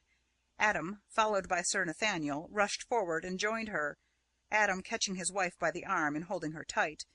It was well that he did so, for just before her lay the black orifice of the well-hole, which, of course, she could not see with the silk curtain round her head. The floor was extremely slippery. Something like thick oil had been spilled where she had to pass, and close to the edge of the hole her feet shot from under her, and she stumbled forward towards the well-hole. When Adam saw Mimi slip, he flung himself backward, still holding her. His weight told, and he dragged her up from the hole, and they fell together on the floor outside the zone of slipperiness. In a moment he raised her up, and together they rushed out through the open door into the sunlight, Sir Nathaniel close behind them. They were all pale, except the diplomatist, who looked both calm and cool. It sustained and cheered Adam and his wife to see him thus master of himself. Both managed to follow his example, to the wonderment of the footmen, who saw the three, who had just escaped a terrible danger, walking together gaily as, under the guiding pressure of Sir Nathaniel's hand, they turned to re-enter the house. Lady Arabella, whose face had blanched to a deadly white, now resumed her ministrations at the tea-board as though nothing unusual had happened. The slop basin was full of half-burned brown paper, over which tea had been poured. Sir Nathaniel had been narrowly observing his hostess, and took the first opportunity afforded him of whispering to Adam. "The real attack is to come. She is too quiet. When I give my hand to your wife to lead her out, come with us, and caution her to hurry. Don't lose a second, even if you have to make a scene. Hush!" Then they resumed their places close to the table, and the servants, in obedience to Lady Arabella's order, brought in fresh tea. Thence on, that tea-party seemed to Adam, whose faculties were at their utmost intensity, like a terrible dream. As for poor Mimi, she was so overwrought, both with present and future fear, and with horror at the danger she had escaped, that her faculties were numb. However, she was braced up for a trial, and she felt assured that whatever might come, she would be able to go through with it. Sir Nathaniel seemed just as usual, suave, dignified, and thoughtful, perfect master of himself. To her husband it was evident that Mimi was ill at ease. The way she kept turning her head to look around her, the quick coming and going of the colour of her face, her hurried breathing, alternating with periods of suspicious calm, were evidences of mental perturbation. To her, the attitude of Lady Arabella seemed compounded of social sweetness and personal consideration. It would be hard to imagine more thoughtful and tender kindness towards an honoured guest. When tea was over and the servants had come to clear away the cups, Lady Arabella, putting her arm around Mimi's waist, strolled with her into an adjoining room, where she collected a number of photographs which were scattered about, and, sitting down beside her guest, began to show them to her. While she was doing this, the servants closed all the doors of the suite of rooms, as well as that which opened from the room outside, that of the well-hole, into the avenue. Suddenly, without any seeming cause, the light in the room began to grow dim. Sir Nathaniel, who was sitting close to Mimi, rose to his feet, and crying, "Quick!" caught hold of her hand and began to drag her from the room. Adam caught her other hand, and between them they drew her through the outer door, which the servants were beginning to close. It was difficult at first to find the way, the darkness was so great. But to their relief, when Adam whistled shrilly, the carriage and horses, which had been waiting in the angle of the avenue, dashed up. Her husband and Sir Nathaniel lifted, almost threw, Mimi into the carriage. The postilion plied whip and spur, and the vehicle, rocked with its speed, swept through the gate and tore up the road. Behind them was a hubbub, servants rushing about, orders being shouted out, doors shutting, and somewhere, seemingly far back in the house, a strange noise. Every nerve of the horses was strained as they dashed recklessly along the road. The two men held Mimi between them, the arms of both of them round her as though protectingly. As they went there was a sudden rise in the ground, but the horses, breathing heavily, dashed up it at racing speed, not slackening their pace when the hill fell away again, leaving them to hurry along the downgrade. It would be foolish to say that neither Adam nor Mimi had any fear in returning to Doom Tower. Mimi felt it more keenly than her husband, whose nerves were harder, and who was more inured to danger. She still bore up bravely, and as usual the effort was helpful to her. When once she was in the study in the top of the turret, she almost forgot the terrors which lay outside in the dark. She did not attempt to peep out of the window, but Adam did, and saw nothing. The moonlight showed all the surrounding country, but nowhere was to be observed that tremulous line of green light. The peaceful night had a good effect on them all. Danger, being unseen, seemed far off. At times it was hard to realize that it had ever been. With courage restored, Adam rose early and walked along the Brow, seeing no change in the signs of life at Castra Regis. What he did see, to his wonder and concern, on his returning homeward, was Lady Arabella, in her tight-fitting white dress and ermine collar, but without her emeralds. She was emerging from the gate of Diana's Grove and walking towards the castle. Pondering on this, and trying to find some meaning in it, occupied his thoughts till he joined Mimi and Sir Nathaniel at breakfast. They began the meal in silence. What had been, and was known to them all. Moreover, it was not a pleasant topic. A fillip was given to the conversation when Adam told of his seeing Lady Arabella on her way to Castra Regis. They each had something to say of her, and of what her wishes or intentions were towards Edgar Caswell. Mimi spoke bitterly of her in every aspect. She had not forgotten, and never would, never could, the occasion when, to harm Lilla, the woman had consorted even with the nigger. As a social matter, she was disgusted with her for following up the rich landowner. Throwing herself at his head so shamelessly, was how she expressed it. She was interested to know that the great kite still flew over Caswell's tower, but beyond such matters she did not try to go. The only comment she made was a strongly expressed surprise at her ladyship's cheek in ignoring her own criminal acts, and her impudence in taking it for granted that others had overlooked them too. Chapter 23. Chapter 24. A startling proposition. The more Mimi thought over the late events, the more puzzled she was. What did it all mean? What could it mean, except that there was an error of fact somewhere? Could it be possible that some of them, all of them, had been mistaken? That there had been no White Worm at all? On either side of her was a belief impossible of reception. Not to believe in what seemed apparent was to destroy the very foundations of belief.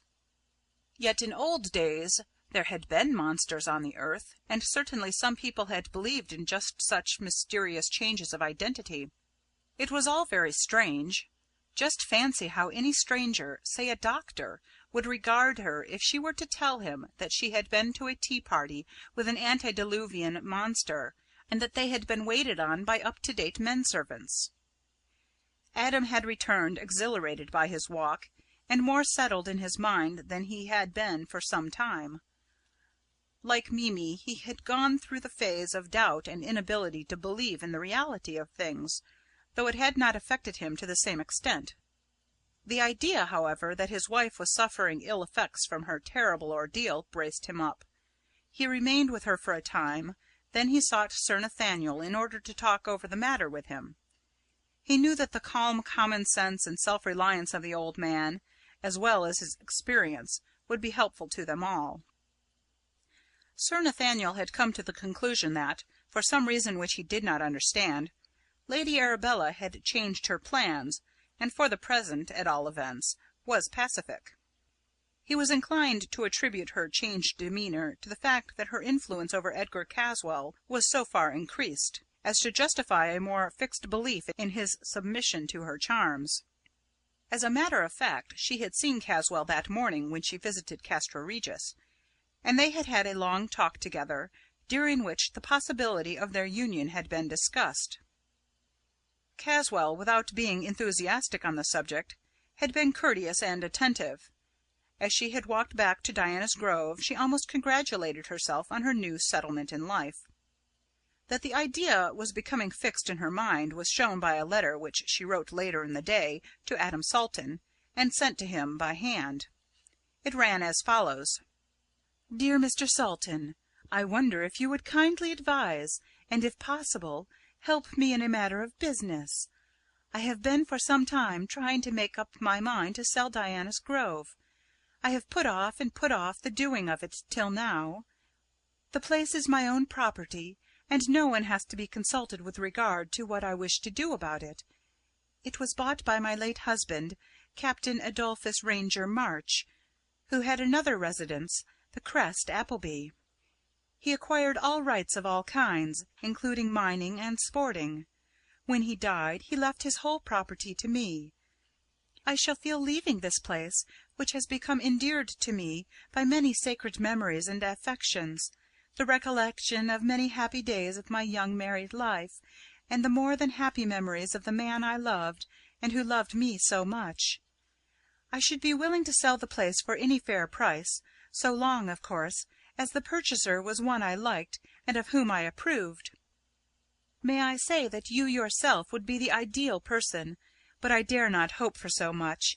It strikes me, however, that among your Australian friends may be someone who wishes to make a settlement in the old country, and would care to fix the spot in one of the most historic regions in England, full of romance and legend, and with a never-ending vista of historical interest.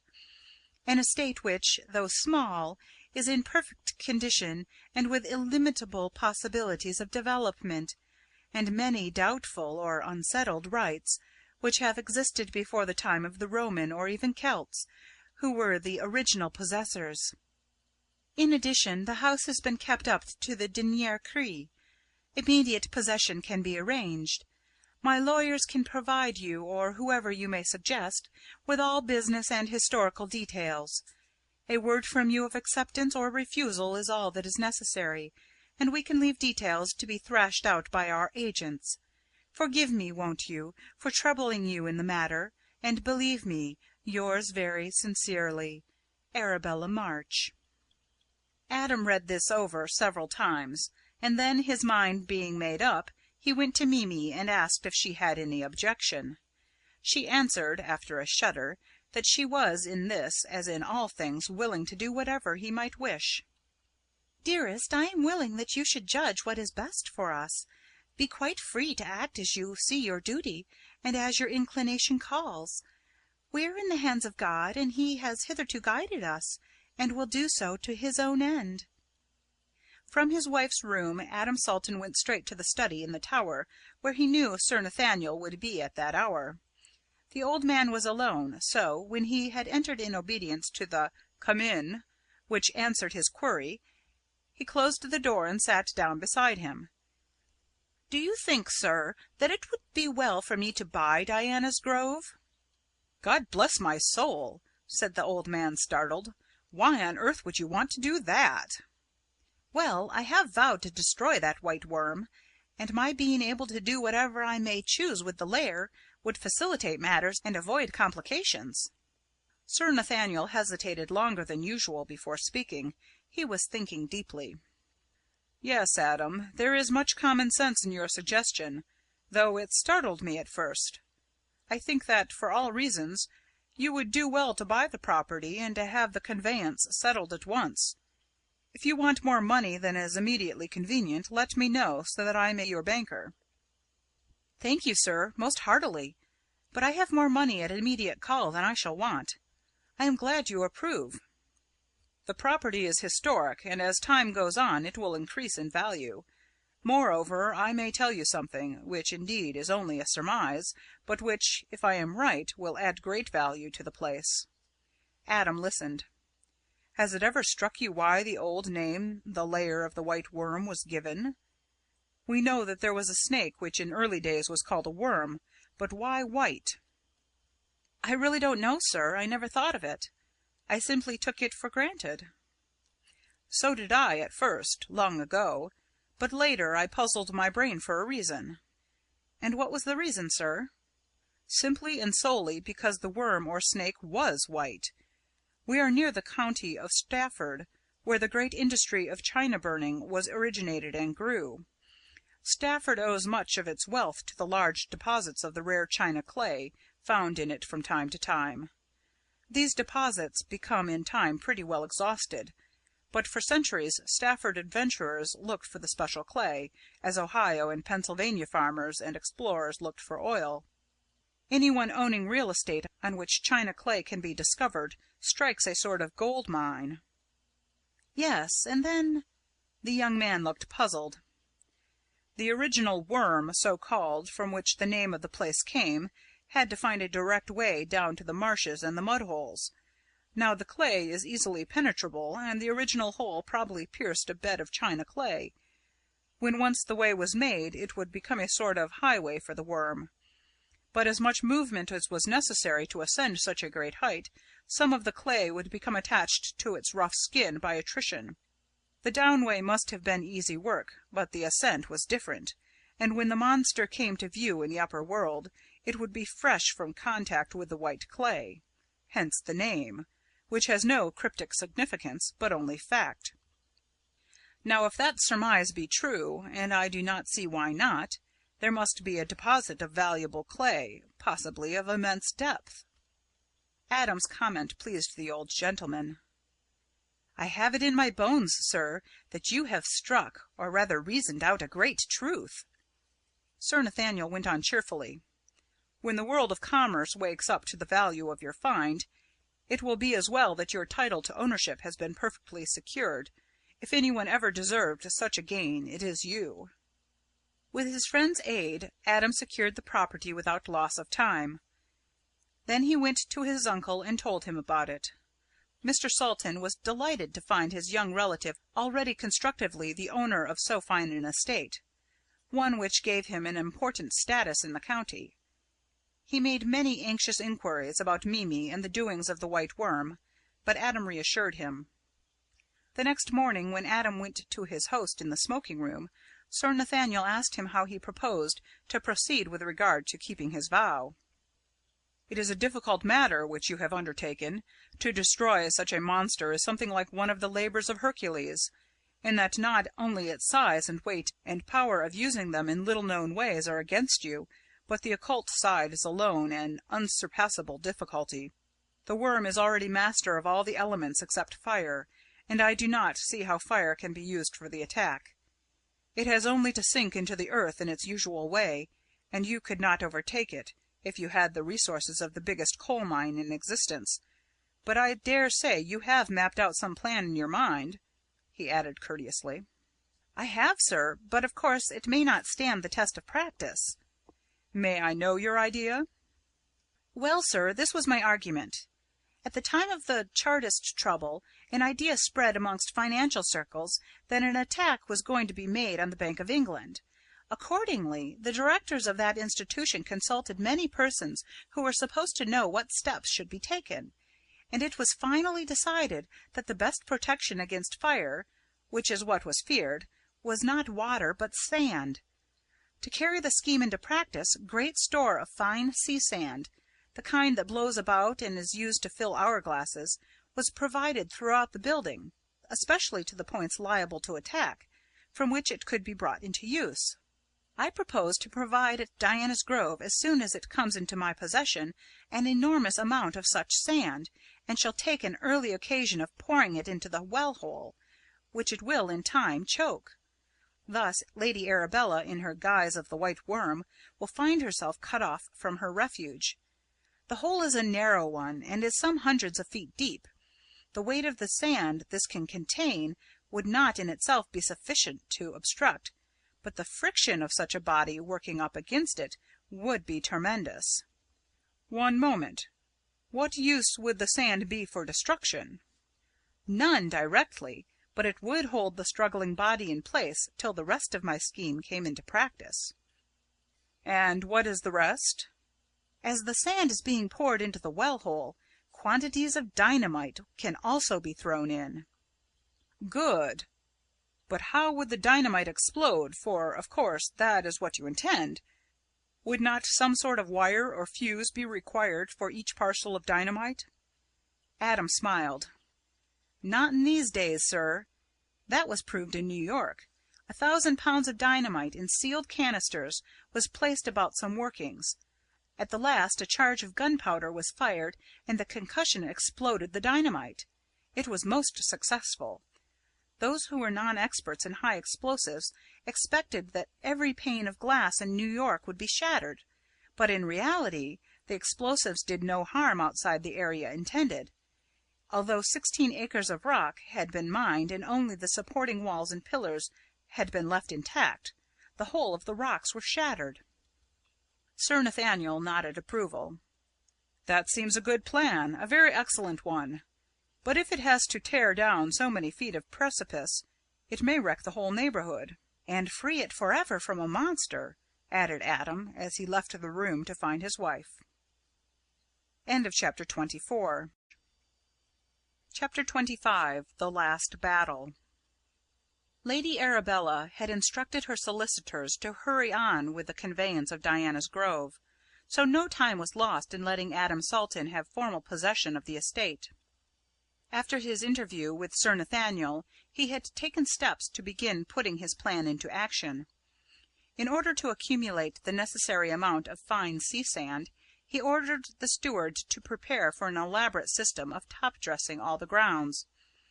A great heap of the sand, brought from bays of the Welsh coast, began to grow at the back of the grove.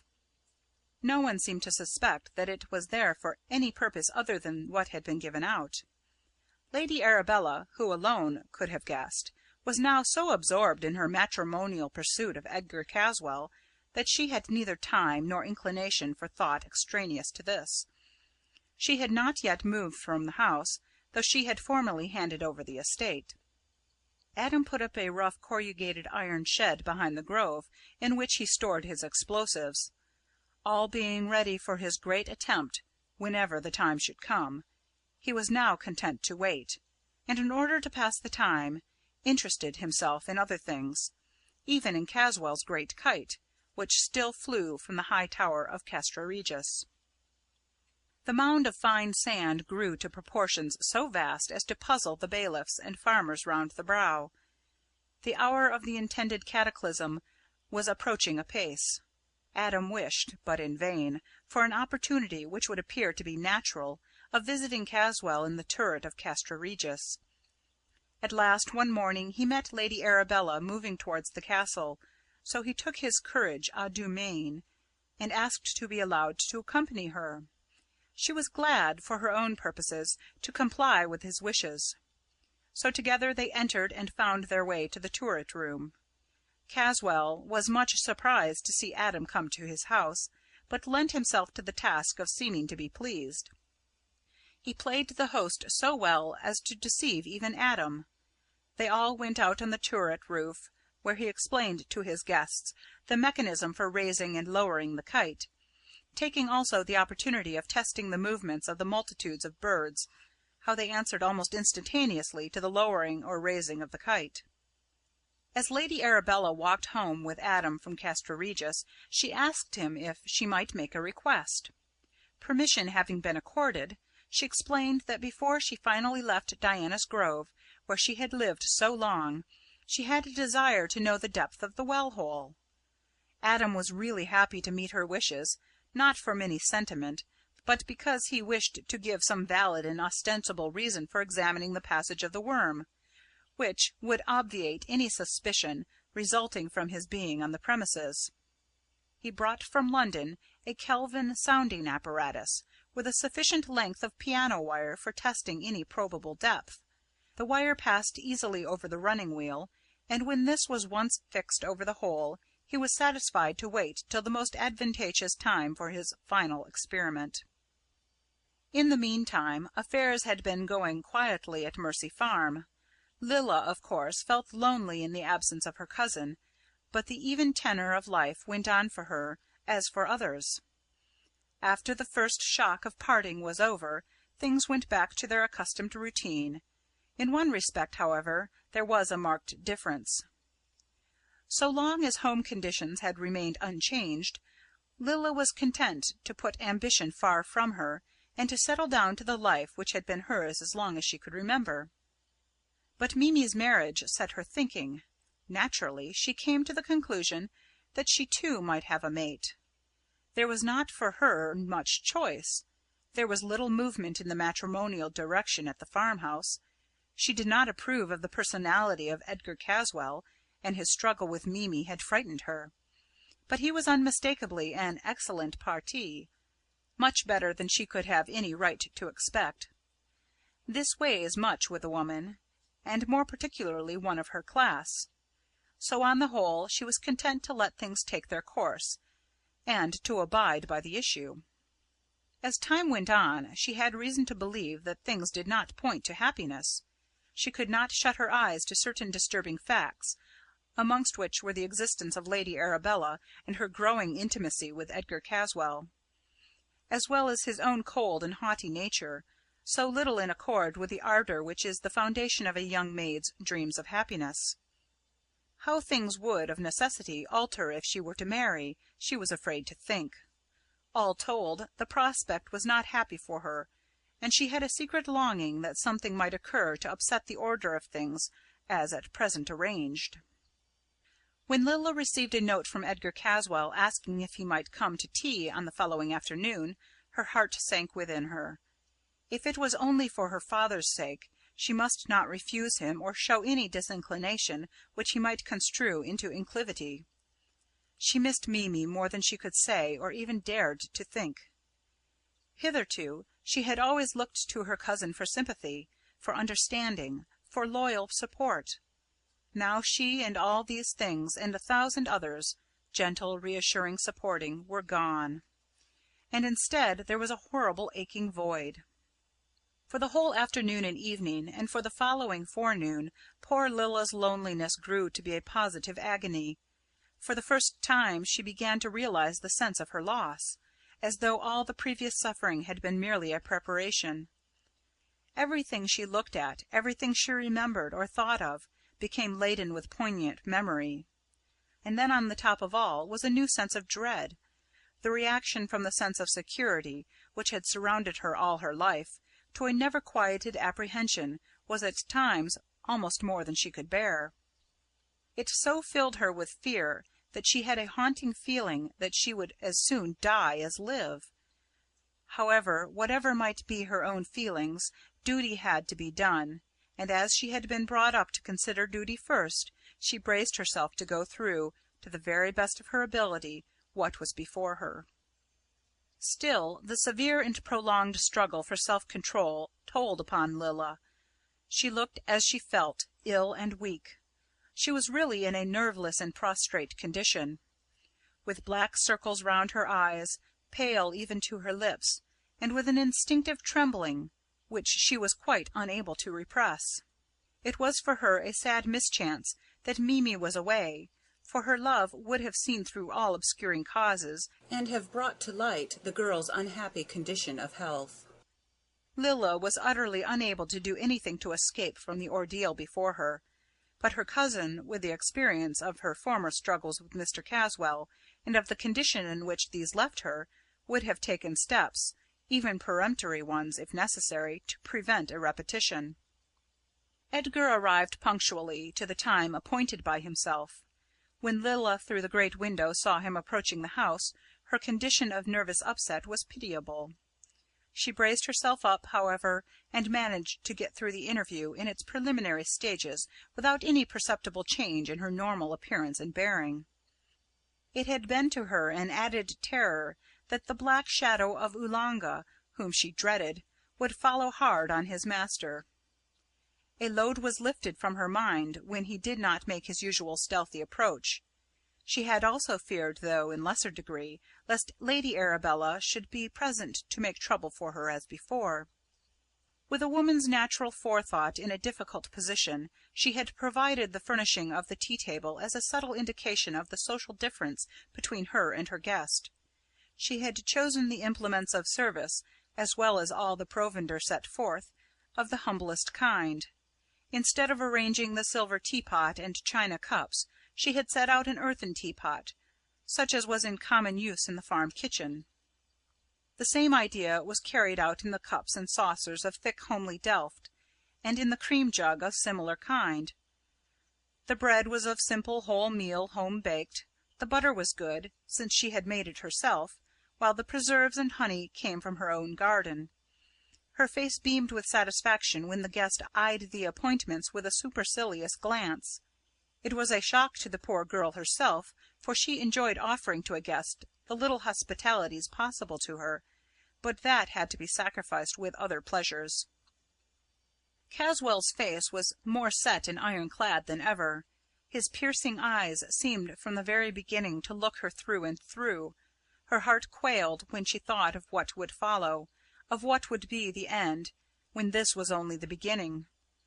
As some protection, though it could be only of a sentimental kind, she brought from her own room the photographs of Mimi, of her grandfather, and of Adam Salton, whom by now she had grown to look on with reliance, as a brother whom she could trust.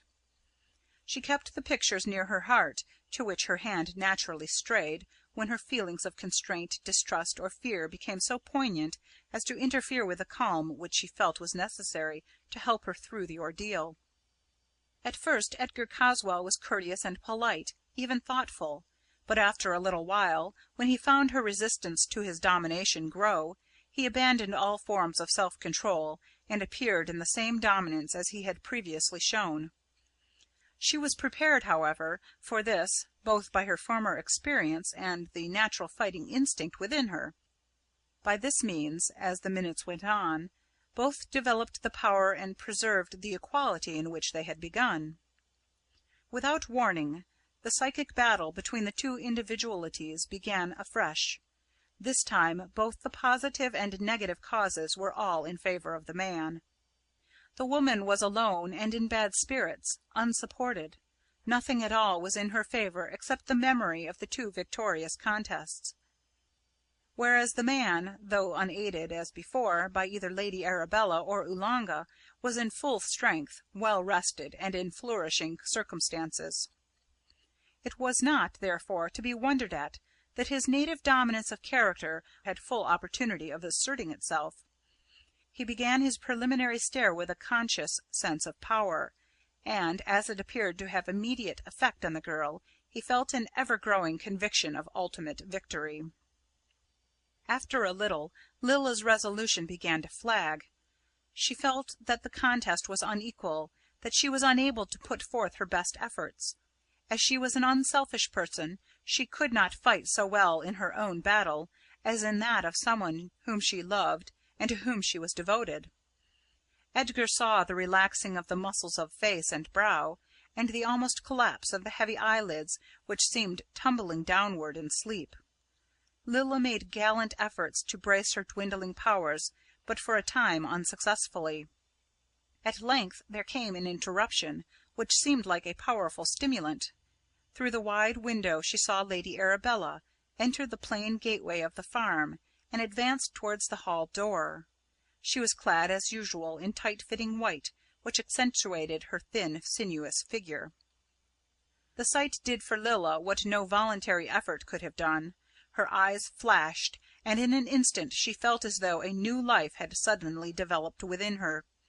Lady Arabella's entry, in her usual unconcerned, haughty, supercilious way, heightened the effect, so that when the two stood close to each other, battle was joined.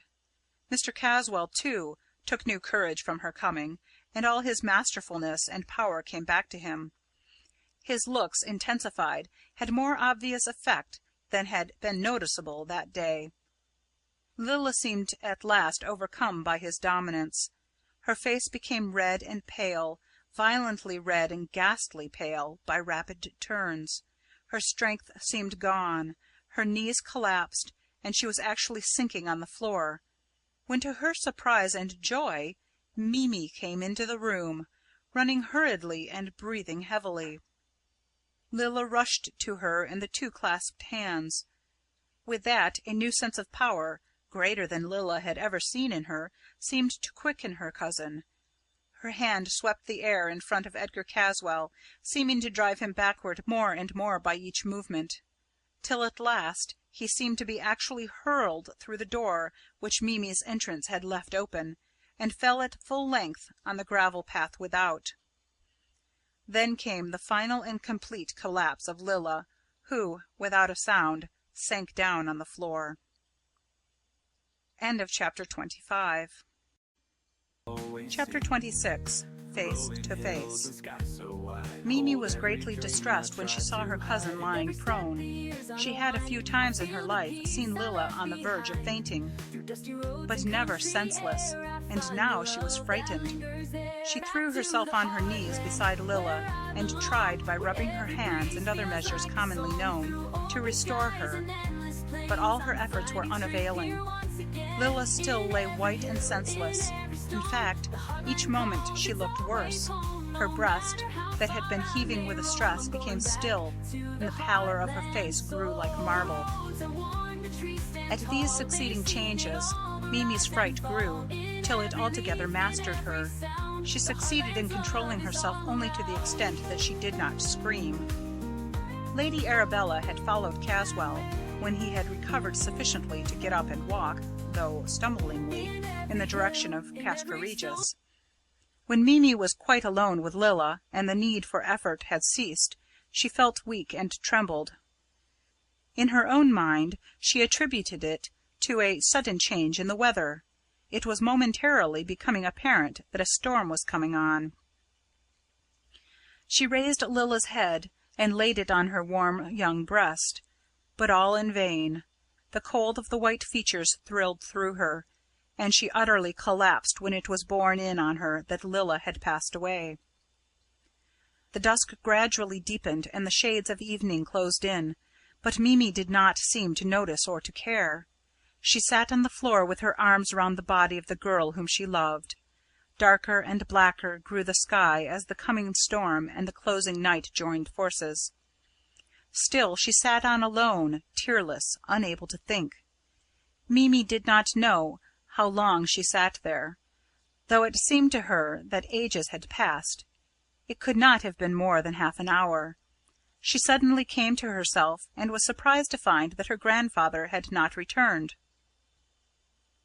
For a while she lay quiet, thinking of the immediate past. Lilla's hand was still in hers, and to her surprise it was still warm. Somehow this helped her consciousness, and without any special act of will she stood up. She lit a lamp and looked at her cousin. There was no doubt that Lilla was dead, but when the lamplight fell on her eyes, they seemed to look at Mimi with intent, with meaning. In this state of dark isolation a new resolution came to her, and grew until it became a fixed, definite purpose. She would face Caswell and call him to account for his murder of Lilla. That was what she called it to herself. She would also take steps, she knew not what or how, to avenge the part taken by Lady Arabella. In this frame of mind she lit all the lamps in the room, got water and linen from her room, and set about the decent ordering of Lilla's body. This took some time, but when it was finished she put on her hat and cloak, put out the lights, and set out quietly for Castra Regis. As Mimi drew near the castle, she saw no lights except those in and around the tower room. The lights showed her that Mr. Caswell was there, so she entered by the hall door, which as usual was open, and felt her way in the darkness up the staircase to the lobby of the room.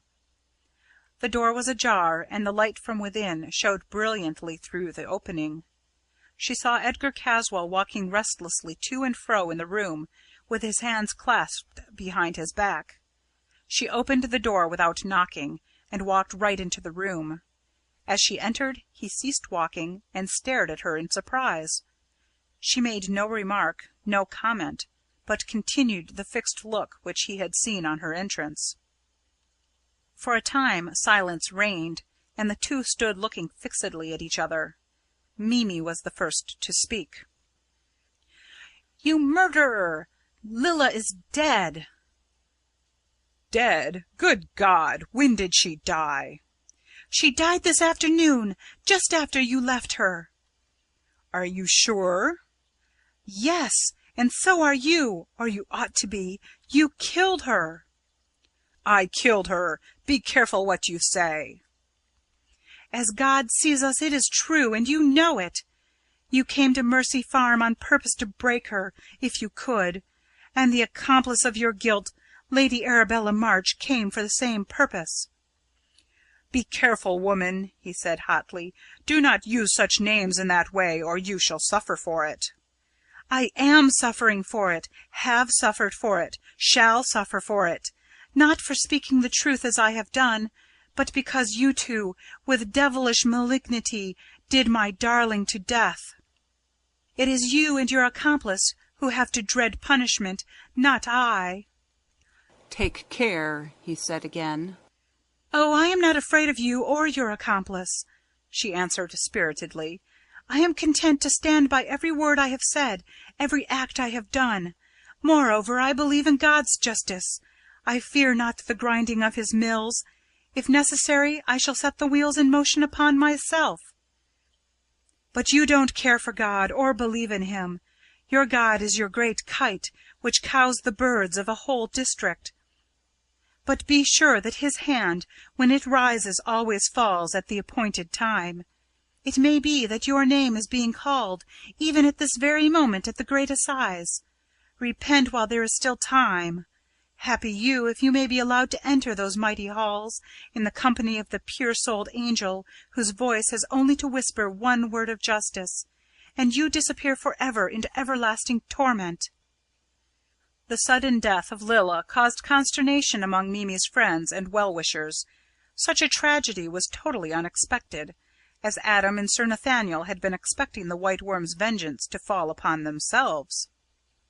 Adam, leaving his wife free to follow her own desires with regard to Lilla and her grandfather, busied himself with filling the well-hole with the fine sand prepared for the purpose, taking care to have lowered at stated intervals quantities of the store of dynamite, so as to be ready for the final explosion. He had under his immediate supervision a corps of workmen, and was assisted by Sir Nathaniel, who had come over for the purpose, and all were now staying at Lesser Hill. Mr. Salton, too, showed much interest in the job, and was constantly coming in and out, nothing escaping his observation. Since her marriage to Adam and their coming to stay at Doom Tower, Mimi had been fettered by fear of the horrible monster at Diana's Grove, but now she dreaded it no longer.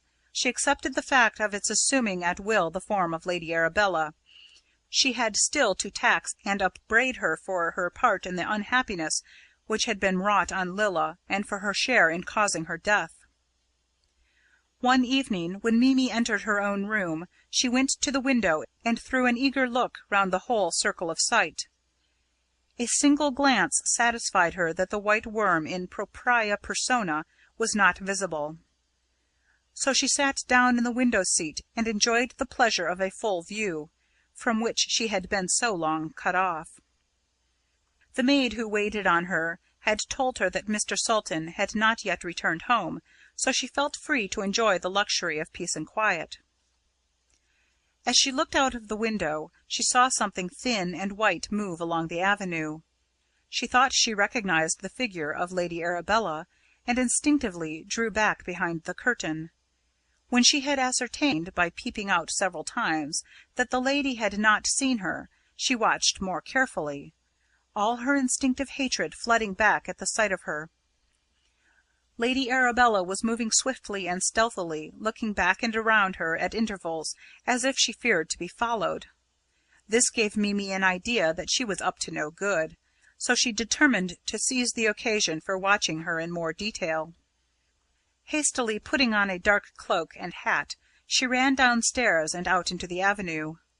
Lady Arabella had moved, but the sheen of her white dress was still to be seen among the young oaks around the gateway. Keeping in shadow, Mimi followed, taking care not to come so close as to awake the other's suspicion, and watched her quarry pass along the road in the direction of Castra Regis.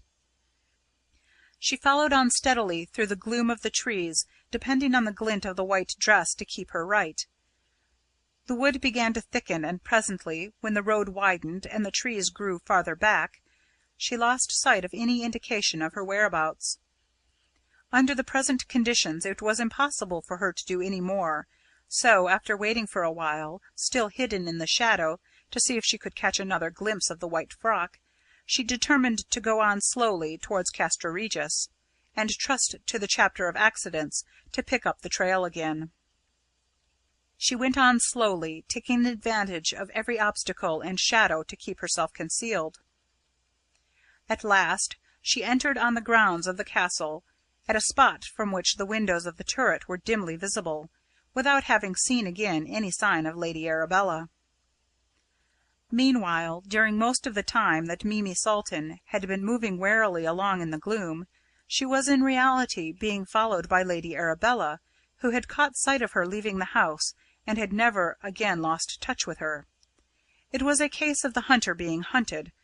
For a time Mimi's many turnings, with the natural obstacles that were perpetually intervening, caused Lady Arabella some trouble.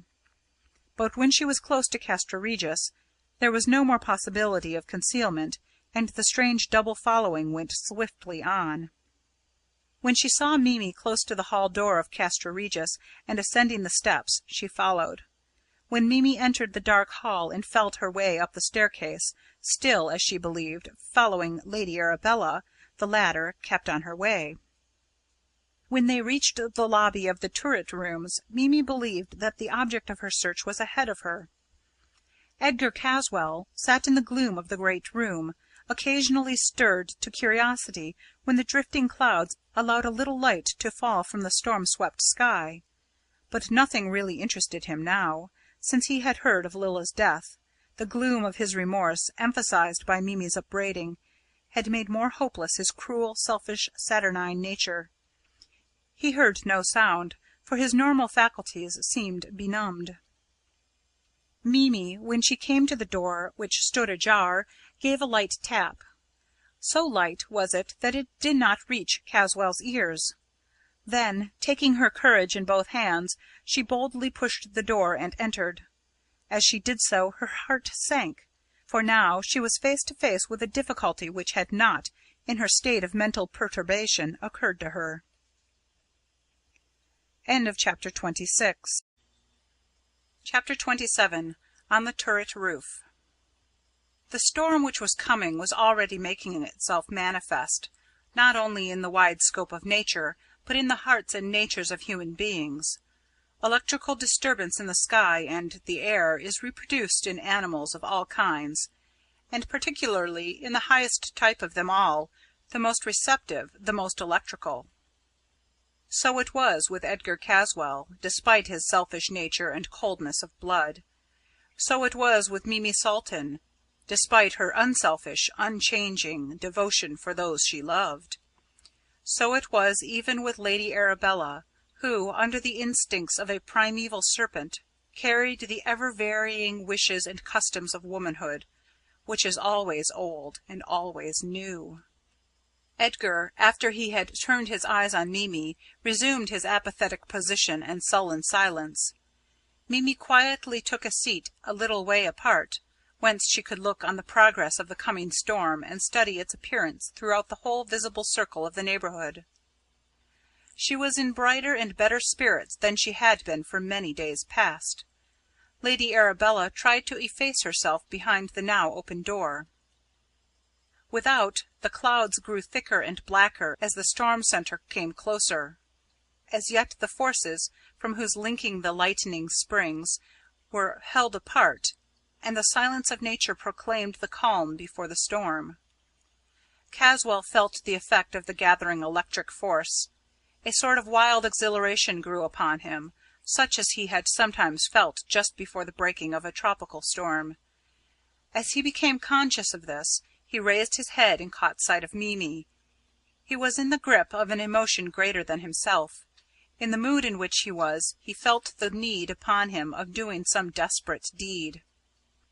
He was now absolutely reckless, and as Mimi was associated with him in the memory which drove him on, he wished that she, too, should be engaged in this enterprise. He had no knowledge of the proximity of Lady Arabella, and thought that he was far removed from all he knew and whose interests he shared, alone with the wild elements, which were being lashed to fury, and with the woman who had struggled with him and vanquished him, and on whom he would shower the full measure of his hate. The fact was that Edgar Caswall was, if not mad, close to the border line. Madness in its first stage, monomania, is a lack of proportion. So long as this is general, it is not always noticeable, for the uninspired onlooker is without the necessary means of comparison. But in monomania the errant faculty protrudes itself in a way that may not be denied. It puts aside, obscures, or takes the place of something else, just as the head of a pin placed before the centre of the iris will block out the whole scope of vision. The most usual form of monomania has commonly the same beginning as that from which Edgar Caswall suffered, an overlarge idea of self-importance. Alienists who study the matter exactly probably know more of human vanity and its effects than do ordinary men. Caswall's mental disturbance was not hard to identify. Every asylum is full of such cases, men and women who, naturally selfish and egotistical, so appraise to themselves their own importance that every other circumstance in life becomes subservient to it. The disease supplies in itself the material for self-magnification. When the decadence attacks a nature naturally proud and selfish and vain, and lacking both the aptitude and habit of self-restraint, the development of the disease is more swift, and ranges to farther limits.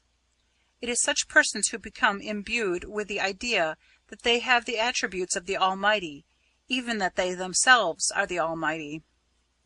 Mimi had a suspicion, or rather perhaps an intuition, of the true state of things when she heard him speak, and at the same time noticed the abnormal flush on his face and his rolling eyes. There was a certain want of fixedness of purpose which she had certainly not noticed before, a quick spasmodic utterance which belongs rather to the insane than to those of intellectual equilibrium. She was a little frightened, not only by his thoughts, but by his staccato way of expressing them. Caswall moved to the door leading to the turret stair by which the roof was reached, and spoke in a peremptory way, whose tone alone made her feel defiant. "Come, I want you." She instinctively drew back. She was not accustomed to such words, more especially to such a tone. Her answer was indicative of a new contest. "Why should I go? What for?" He did not at once reply, another indication of his overwhelming egotism. She repeated her questions, habit reasserted itself, and he spoke without thinking the words which were in his heart. "I want you, if you will be so good, to come with me to the turret roof. I am much interested in certain experiments with the kite, which would be, if not a pleasure, at least a novel experience to you. You would see something not easily seen otherwise." "I will come," she answered simply. Edgar moved in the direction of the stair. She followed close behind him. She did not like to be left alone at such a height, in such a place, in the darkness, with a storm about to break. Of himself she had no fear. All that had been seemed to have passed away, with her two victories over him in the struggle of wills. Moreover, the more recent apprehension, that of his madness, had also ceased. In the conversation of the last few minutes he seemed so rational, so clear, so unaggressive, that she no longer saw reason for doubt. So satisfied was she that even when he put out a hand to guide her to the steep narrow stairway, she took it without thought in the most conventional way. Lady Arabella, crouching in the lobby behind the door, heard every word that had been said, and formed her own opinion of it. It seemed evident to her that there had been some rapprochement between the two who had so lately been hostile to each other, and that made her furiously angry. Mimi was interfering with her plans! She had been certain of her capture of Edgar Caswall, and she could not tolerate even the lightest and most contemptuous fancy on his part which might divert him from the main issue. When she became aware that he wished Mimi to come with him to the roof, and that she had acquiesced, her rage got beyond bounds.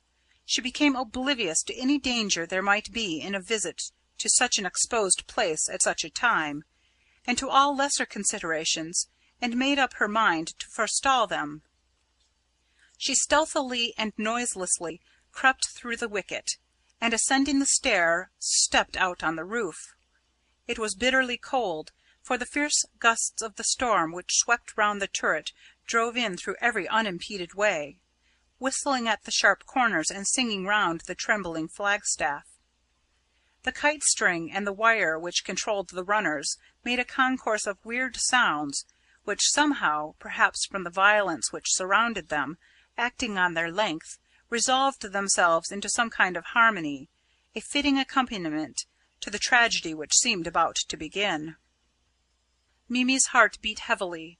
Just before leaving the turret chamber she had a shock which she could not shake off.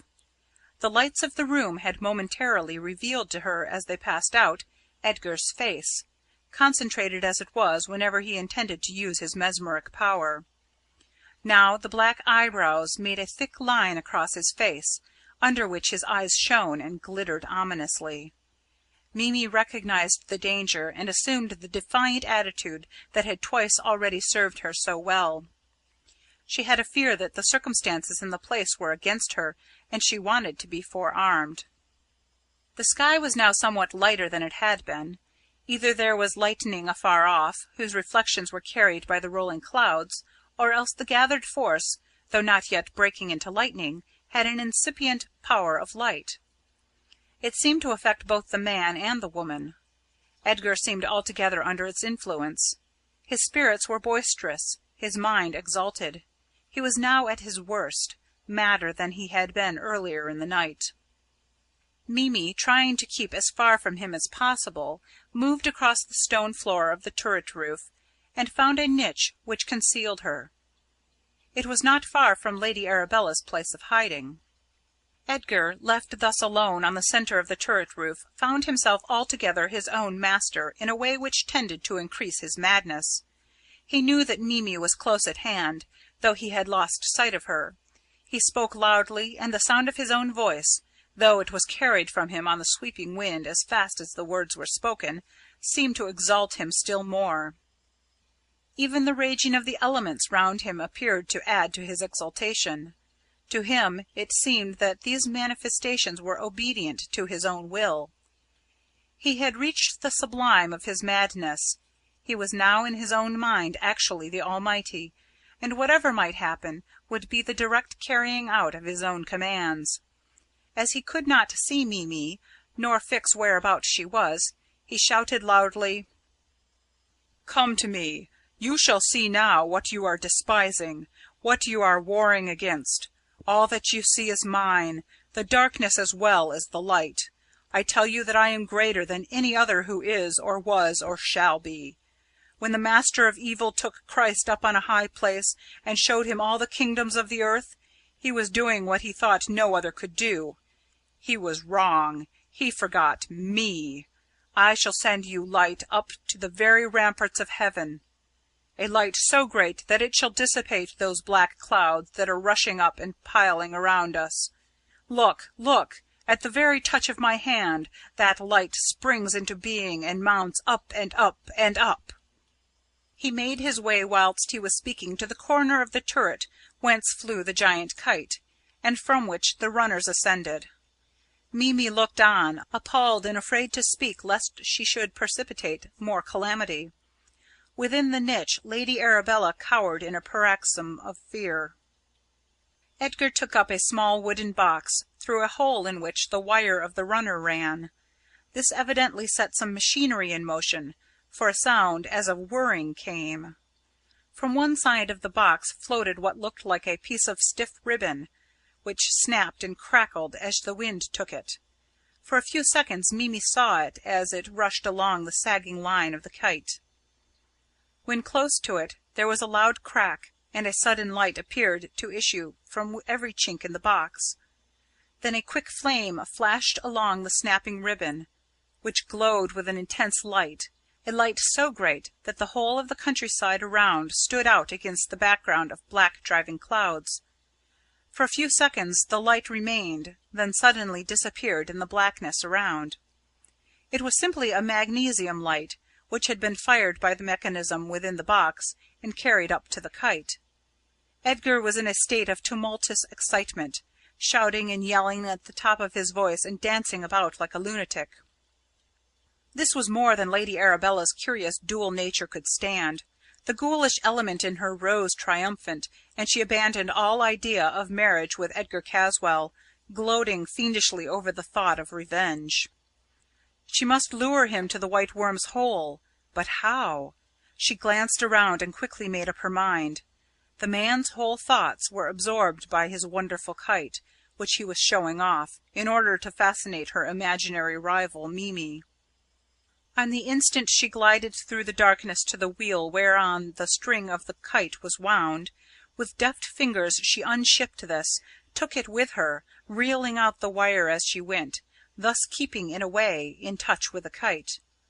Then she glided swiftly to the wicket, through which she passed, locking the gate behind her as she went. Down the turret stair she ran quickly, letting the wire run from the wheel, which she carried carefully, and passing out of the hall door, hurried down the avenue with all her speed. She soon reached her own gate, ran down the avenue, and with her key opened the iron door leading to the well-hole. She felt well satisfied with herself. All her plans were maturing, or had already matured. The master of Castra Regis was within her grasp. The woman whose interference she had feared, Lilla Watford, was dead. Truly all was well, and she felt that she might pause a while and rest. She tore off her clothes with feverish fingers, and in full enjoyment of her natural freedom, stretched her slim figure in animal delight. Then she lay down on the sofa to await her victim. Edgar Caswall's life-blood would more than satisfy her for some time to come. End of Chapter 27. Chapter 28. The Breaking of the Storm. When Lady Arabella had crept away in her usual noiseless fashion, the two others remained for a while in their places on the turret roof. Caswall because he had nothing to say, Mimi because she had much to say and wished to put her thoughts in order. For quite a while, which seemed interminable, silence reigned between them. At last Mimi made a beginning. She had made up her mind how to act. "Mr. Caswall," she said loudly, so as to make sure of being heard through the blustering of the wind and the perpetual cracking of the electricity. Caswall said something in reply, but his words were carried away on the storm. However, one of her objects was effected. She knew now exactly whereabout on the roof he was, so she moved close to the spot before she spoke again, raising her voice almost to a shout. "The wicket is shut. Please to open it. I can't get out." As she spoke, she was quietly fingering a revolver which Adam had given to her in case of emergency, and which now lay in her breast. She felt that she was caged like a rat in a trap, but did not mean to be taken at a disadvantage, whatever happened. Caswall also felt trapped, and all the brute in him rose to the emergency. In a voice which was raucous and brutal, much like that which is heard when a wife is being beaten by her husband in a slum, he hissed out, his syllables cutting through the roaring of the storm. You came of your own accord, without permission or even asking it. Now you can stay or go as you choose, but you must manage it for yourself. I'll have nothing to do with it." Her answer was spoken with dangerous suavity. "I am going. Blame yourself if you do not like the time and manner of it. I dare say Adam, my husband, will have a word to say to you about it." "Let him say, and be damned to him, and to you too. I'll show you a light. You shan't be able to say that you could not see what you were doing."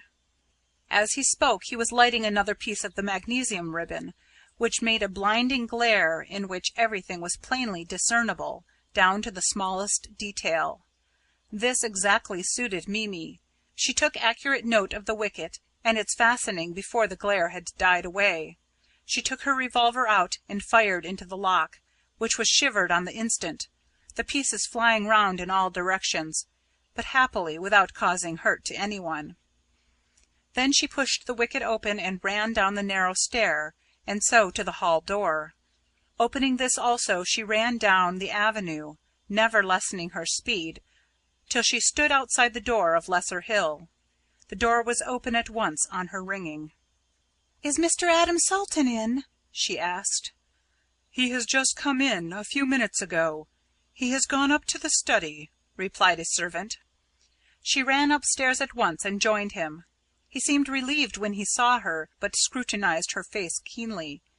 He saw that she had been in some concern, so led her over to the sofa in the window and sat down beside her. "Now, dear, tell me all about it," he said. She rushed breathlessly through all the details of her adventure on the turret roof. Adam listened attentively, helping her all he could, and not embarrassing her by any questioning. His thoughtful silence was a great help to her, for it allowed her to collect and organize her thoughts. "I must go to Caswell tomorrow, to hear what he has to say on the subject." "But, dear, for my sake, don't have any quarrel with Mr. Caswell. I have had too much trial and pain lately to wish it increased by any anxiety regarding you." "You shall not, dear, if I can help it, please God," he said solemnly, and he kissed her. Then, in order to keep her interested, so that she might forget the fears and anxieties that had disturbed her, he began to talk over the details of her adventure, making shrewd comments which attracted and held her attention. Presently, inter alia, he said: "That's a dangerous game Caswell is up to. It seems to me that that young man, though he doesn't appear to know it, is riding for a fall." "How, dear? I don't understand." "Kite flying on a night like this from a place like the Tower of Castra Regis is, to say the least of it, dangerous. It is not merely courting death or other accident from lightning, but it is bringing the lightning into where he lives. Every cloud that is blowing up there, and they all make for the highest point, is bound to develop into a flash of lightning. That kite is up in the air and is bound to attract the lightning. Its cord makes a road for it on which to travel to earth. When it does come, it will strike the top of the tower with a weight 100 times greater than a whole park of artillery, and will knock Castra Regis into pieces. Where it will go after that no one can tell. If there should be any metal by which it can travel, such will not only point the road, but be the road itself." "Would it be dangerous to be out in the open air when such a thing is taking place?" she asked. "No, little woman. It would be the safest possible place, so long as one was not in the line of the electric current." "Then do let us go outside. I don't want to run into any foolish danger, or far more to ask you to do so. But surely if the open is safest, that is the place for us." Without another word, she put on again the cloak she had thrown off, and a small tight-fitting cap. Adam, too, put on his cap, and after seeing that his revolver was all right, gave her his hand, and they left the house together. "I think the best we can do will be to go round all the places which are mixed up in the affair." "All right, dear, I am ready. But if you don't mind, we might go first to Mercy. I am anxious about grandfather, and we might see that, as yet, at all events, nothing has happened there." So they went on the high-hung road along the top of the brow. The wind here was of great force, and made a strange booming noise as it swept high overhead. though not the sound of cracking and tearing as it passed through the woods of high slender trees which grew on either side of the road. Mimi could hardly keep her feet. She was not afraid, but the force to which she was opposed gave her a good excuse to hold on to her husband extra tight.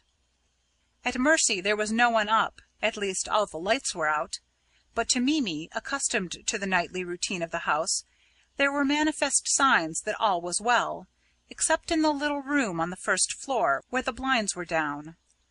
Mimi could not bear to look at that, to think of it. Adam understood her pain, for he had been keenly interested in poor Lilla. He bent over and kissed her, and then took her hand and held it hard. Thus they passed on together, returning to the high road towards Castra Regis. At the gate of Castra Regis they were extra careful. When drawing near, Adam stumbled upon the wire that Lady Arabella had left trailing on the ground. Adam drew his breath at this, and spoke in a low, earnest whisper. "I don't want to frighten you, Mimi dear, but wherever that wire is, there is danger." "Danger? How?" "That is the track where the lightning will go. At any moment, even now whilst we are speaking and searching, a fearful force may be loosed upon us. Run on, dear. You know the way to where the avenue joins the high road.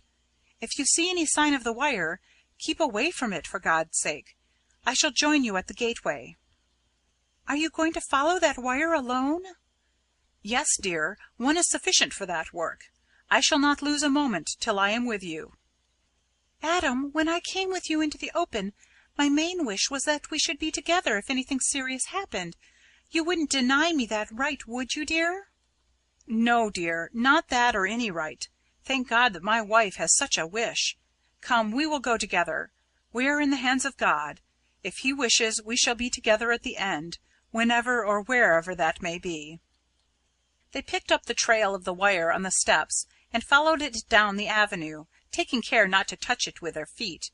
It was easy enough to follow, for the wire, if not bright, was self-coloured and showed clearly. They followed it out of the gateway and into the avenue of Diana's Grove. Here a new gravity clouded Adam's face, though Mimi saw no cause for fresh concern. This was easily enough explained. Adam knew of the explosive works in progress regarding the well-hole, but the matter had been kept from his wife. As they stood near the house, Adam asked Mimi to return to the road, ostensibly to watch the course of the wire, telling her that there might be a branch wire leading somewhere else. She was to search the undergrowth, and if she found it, was to warn him by the Australian native "coo-ee."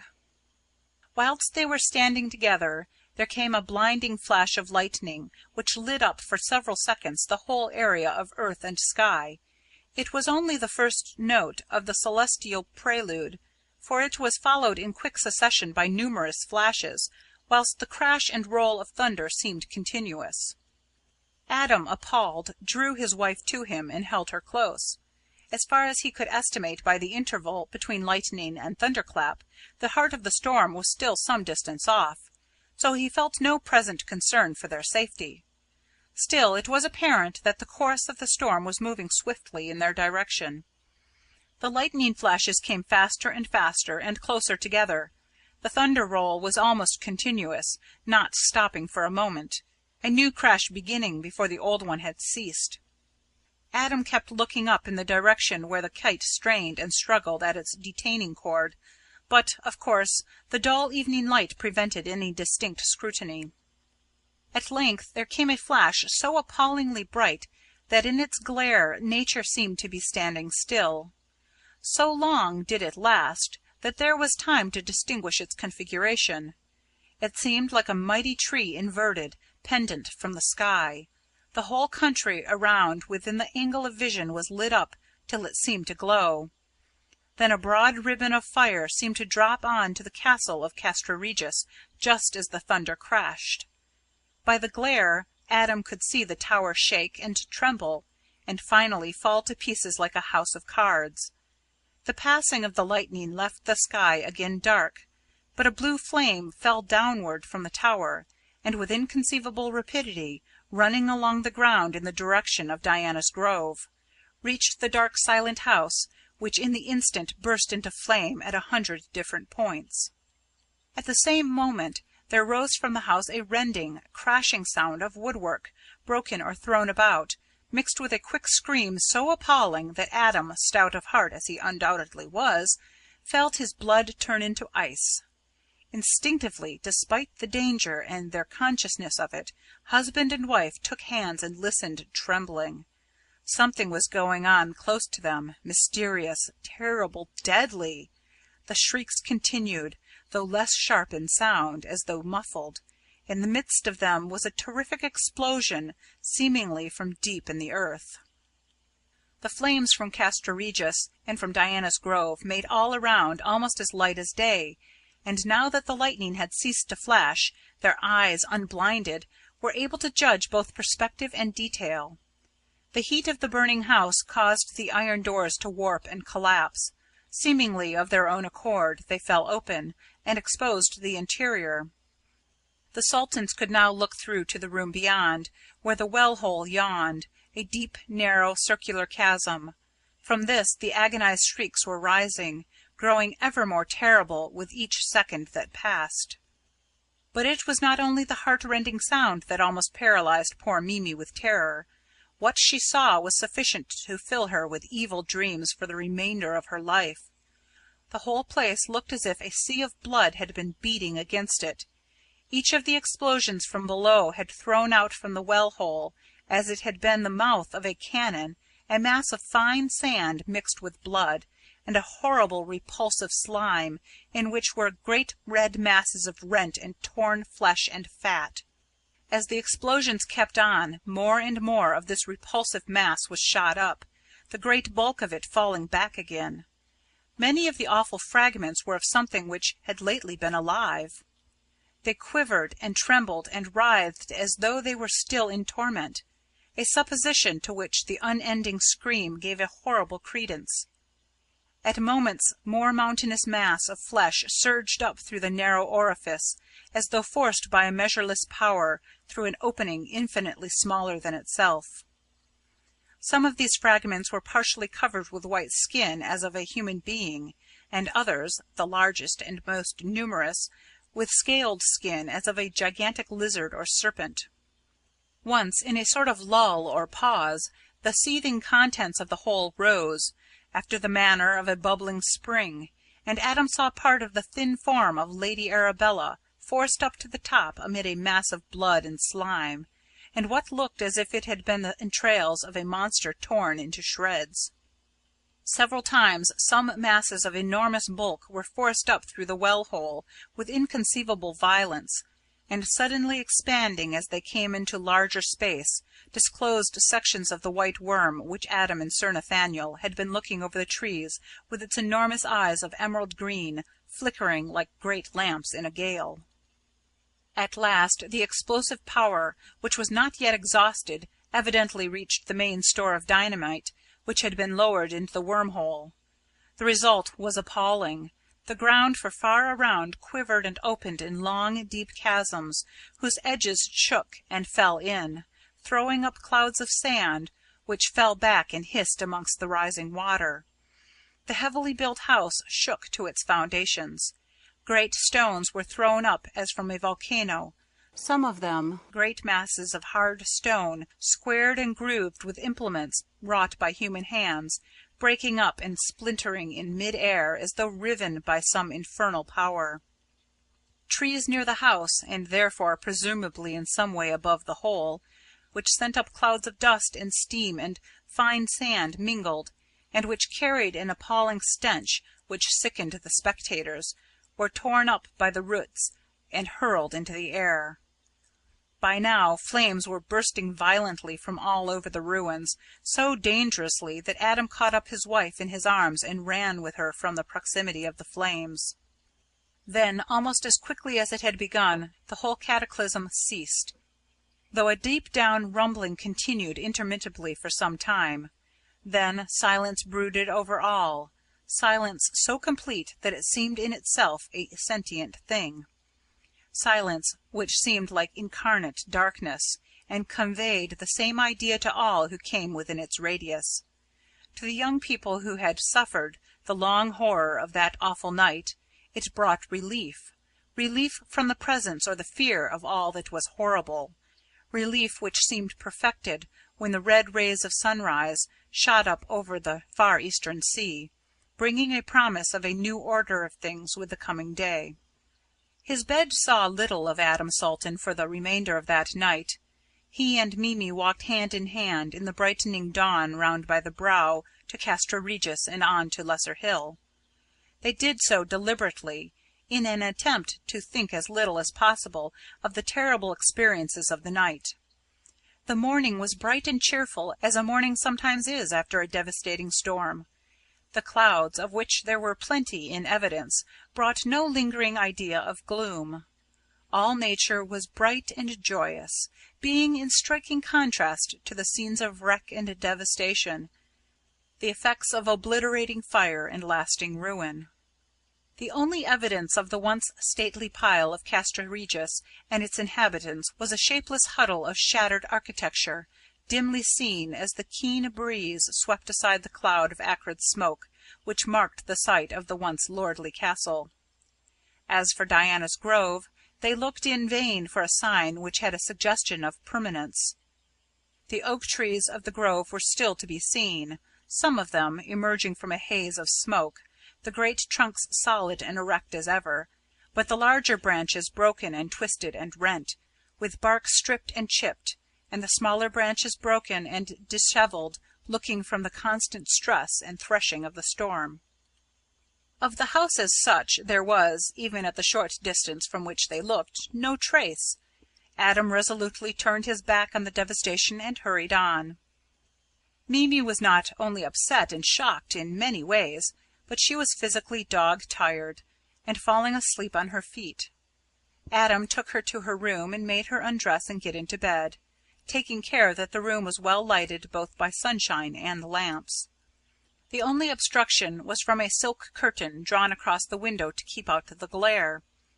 He sat beside her, holding her hand, well knowing that the comfort of his presence was the best restorative for her. He stayed with her till sleep had overmastered her wearied body. Then he went softly away. He found his uncle and Sir Nathaniel in the study, having an early cup of tea, amplified to the dimensions of a possible breakfast. Adam explained that he had not told his wife that he was going over the horrible places again, lest it should frighten her, for the rest and sleep in ignorance would help her and make a gap of peacefulness between the horrors. Sir Nathaniel agreed. "We know, my boy," he said, "that the unfortunate Lady Arabella is dead, and that the foul carcass of the worm had been torn to pieces. Pray God that its evil soul will never more escape from the nethermost hell." They visited Diana's Grove first, not only because it was nearer, but also because it was the place where most description was required, and Adam felt that he could tell his story best on the spot. The absolute destruction of the place and everything in it, seen in the broad daylight, was almost inconceivable. To Sir Nathaniel it was as a story of horror full and complete, but to Adam it was, as it were, only on the fringes. He knew what was still to be seen when his friends had got over the knowledge of externals. As yet they had only seen the outside of the house, or rather, where the outside of the house once had been. The great horror lay within. However, age, and the experience of age, counts. A strange, almost elemental change in the aspect had taken place in the time which had elapsed since the dawn. It would almost seem as if nature herself had tried to obliterate the evil signs of what had occurred. True, the utter ruin of the house was made even more manifest in the searching daylight, but the more appalling destruction which lay beneath was not visible. The rent, torn, and dislocated stonework looked worse than before. The upheaved foundations, the piled-up fragments of masonry, the fissures in the torn earth, all were at the worst. The worm's hole was still evident, a round fissure seemingly leading down into the very bowels of the earth. But all the horrid mass of blood and slime, of torn, evil-smelling flesh, and the sickening remnants of violent death were gone. Either some of the later explosions had thrown up from the deep quantities of water which, though foul and corrupt itself, had still some cleansing power left, or else the writhing mass which stirred from far below had helped to drag down and obliterate the items of horror. A grey dust, partly of fine sand, partly of the waste of the falling ruin, covered everything, and though ghastly itself, helped to mask something still worse. After a few minutes of watching, it became apparent to the three men that the turmoil far below had not yet ceased. At short irregular intervals the hell broth in the hole seemed as if boiling up. It rose and fell again and turned over, showing in fresh form much of the nauseous detail which had been visible earlier. The worst parts were the great masses of the flesh of the monstrous worm, in all its red and sickening aspect. Such fragments had been bad enough before, but now they were infinitely worse. Corruption comes with startling rapidity to beings whose destruction has been due wholly or in part to lightning. The whole mass seemed to have become all at once corrupt. The whole surface of the fragments, once alive, was covered with insects, worms, and vermin of all kinds. The sight was horrible enough, but with the awful smell added was simply unbearable. The worm's hole appeared to breathe forth death in its most repulsive forms. The friends, with one impulse, moved to the top of the brow, where a fresh breeze from the sea was blowing up. At the top of the brow, beneath them as they looked down, they saw a shining mass of white, which looked strangely out of place amongst such wreckage as they had been viewing. It appeared so strange that Adam suggested trying to find a way down, so that they might see it more closely. "We need not go down. I know what it is," Sir Nathaniel said. "The explosions of last night have blown off the outside of the cliffs. That which we see is the vast bed of china clay through which the worm originally found its way down to its lair. I can catch the glint of the water of the deep quags far down below. Well, her ladyship didn't deserve such a funeral, or such a monument." The horrors of the last few hours had played such havoc with Mimi's nerves that a change of scene was imperative, if a permanent breakdown was to be avoided. "I think," said old Mr. Salton, "it is quite time you young people departed for that honeymoon of yours." There was a twinkle in his eyes as he spoke. Mimi's soft, shy glance at her stalwart husband was sufficient answer. End of chapter 28. End of The Lair of the White Worm by Bram Stoker.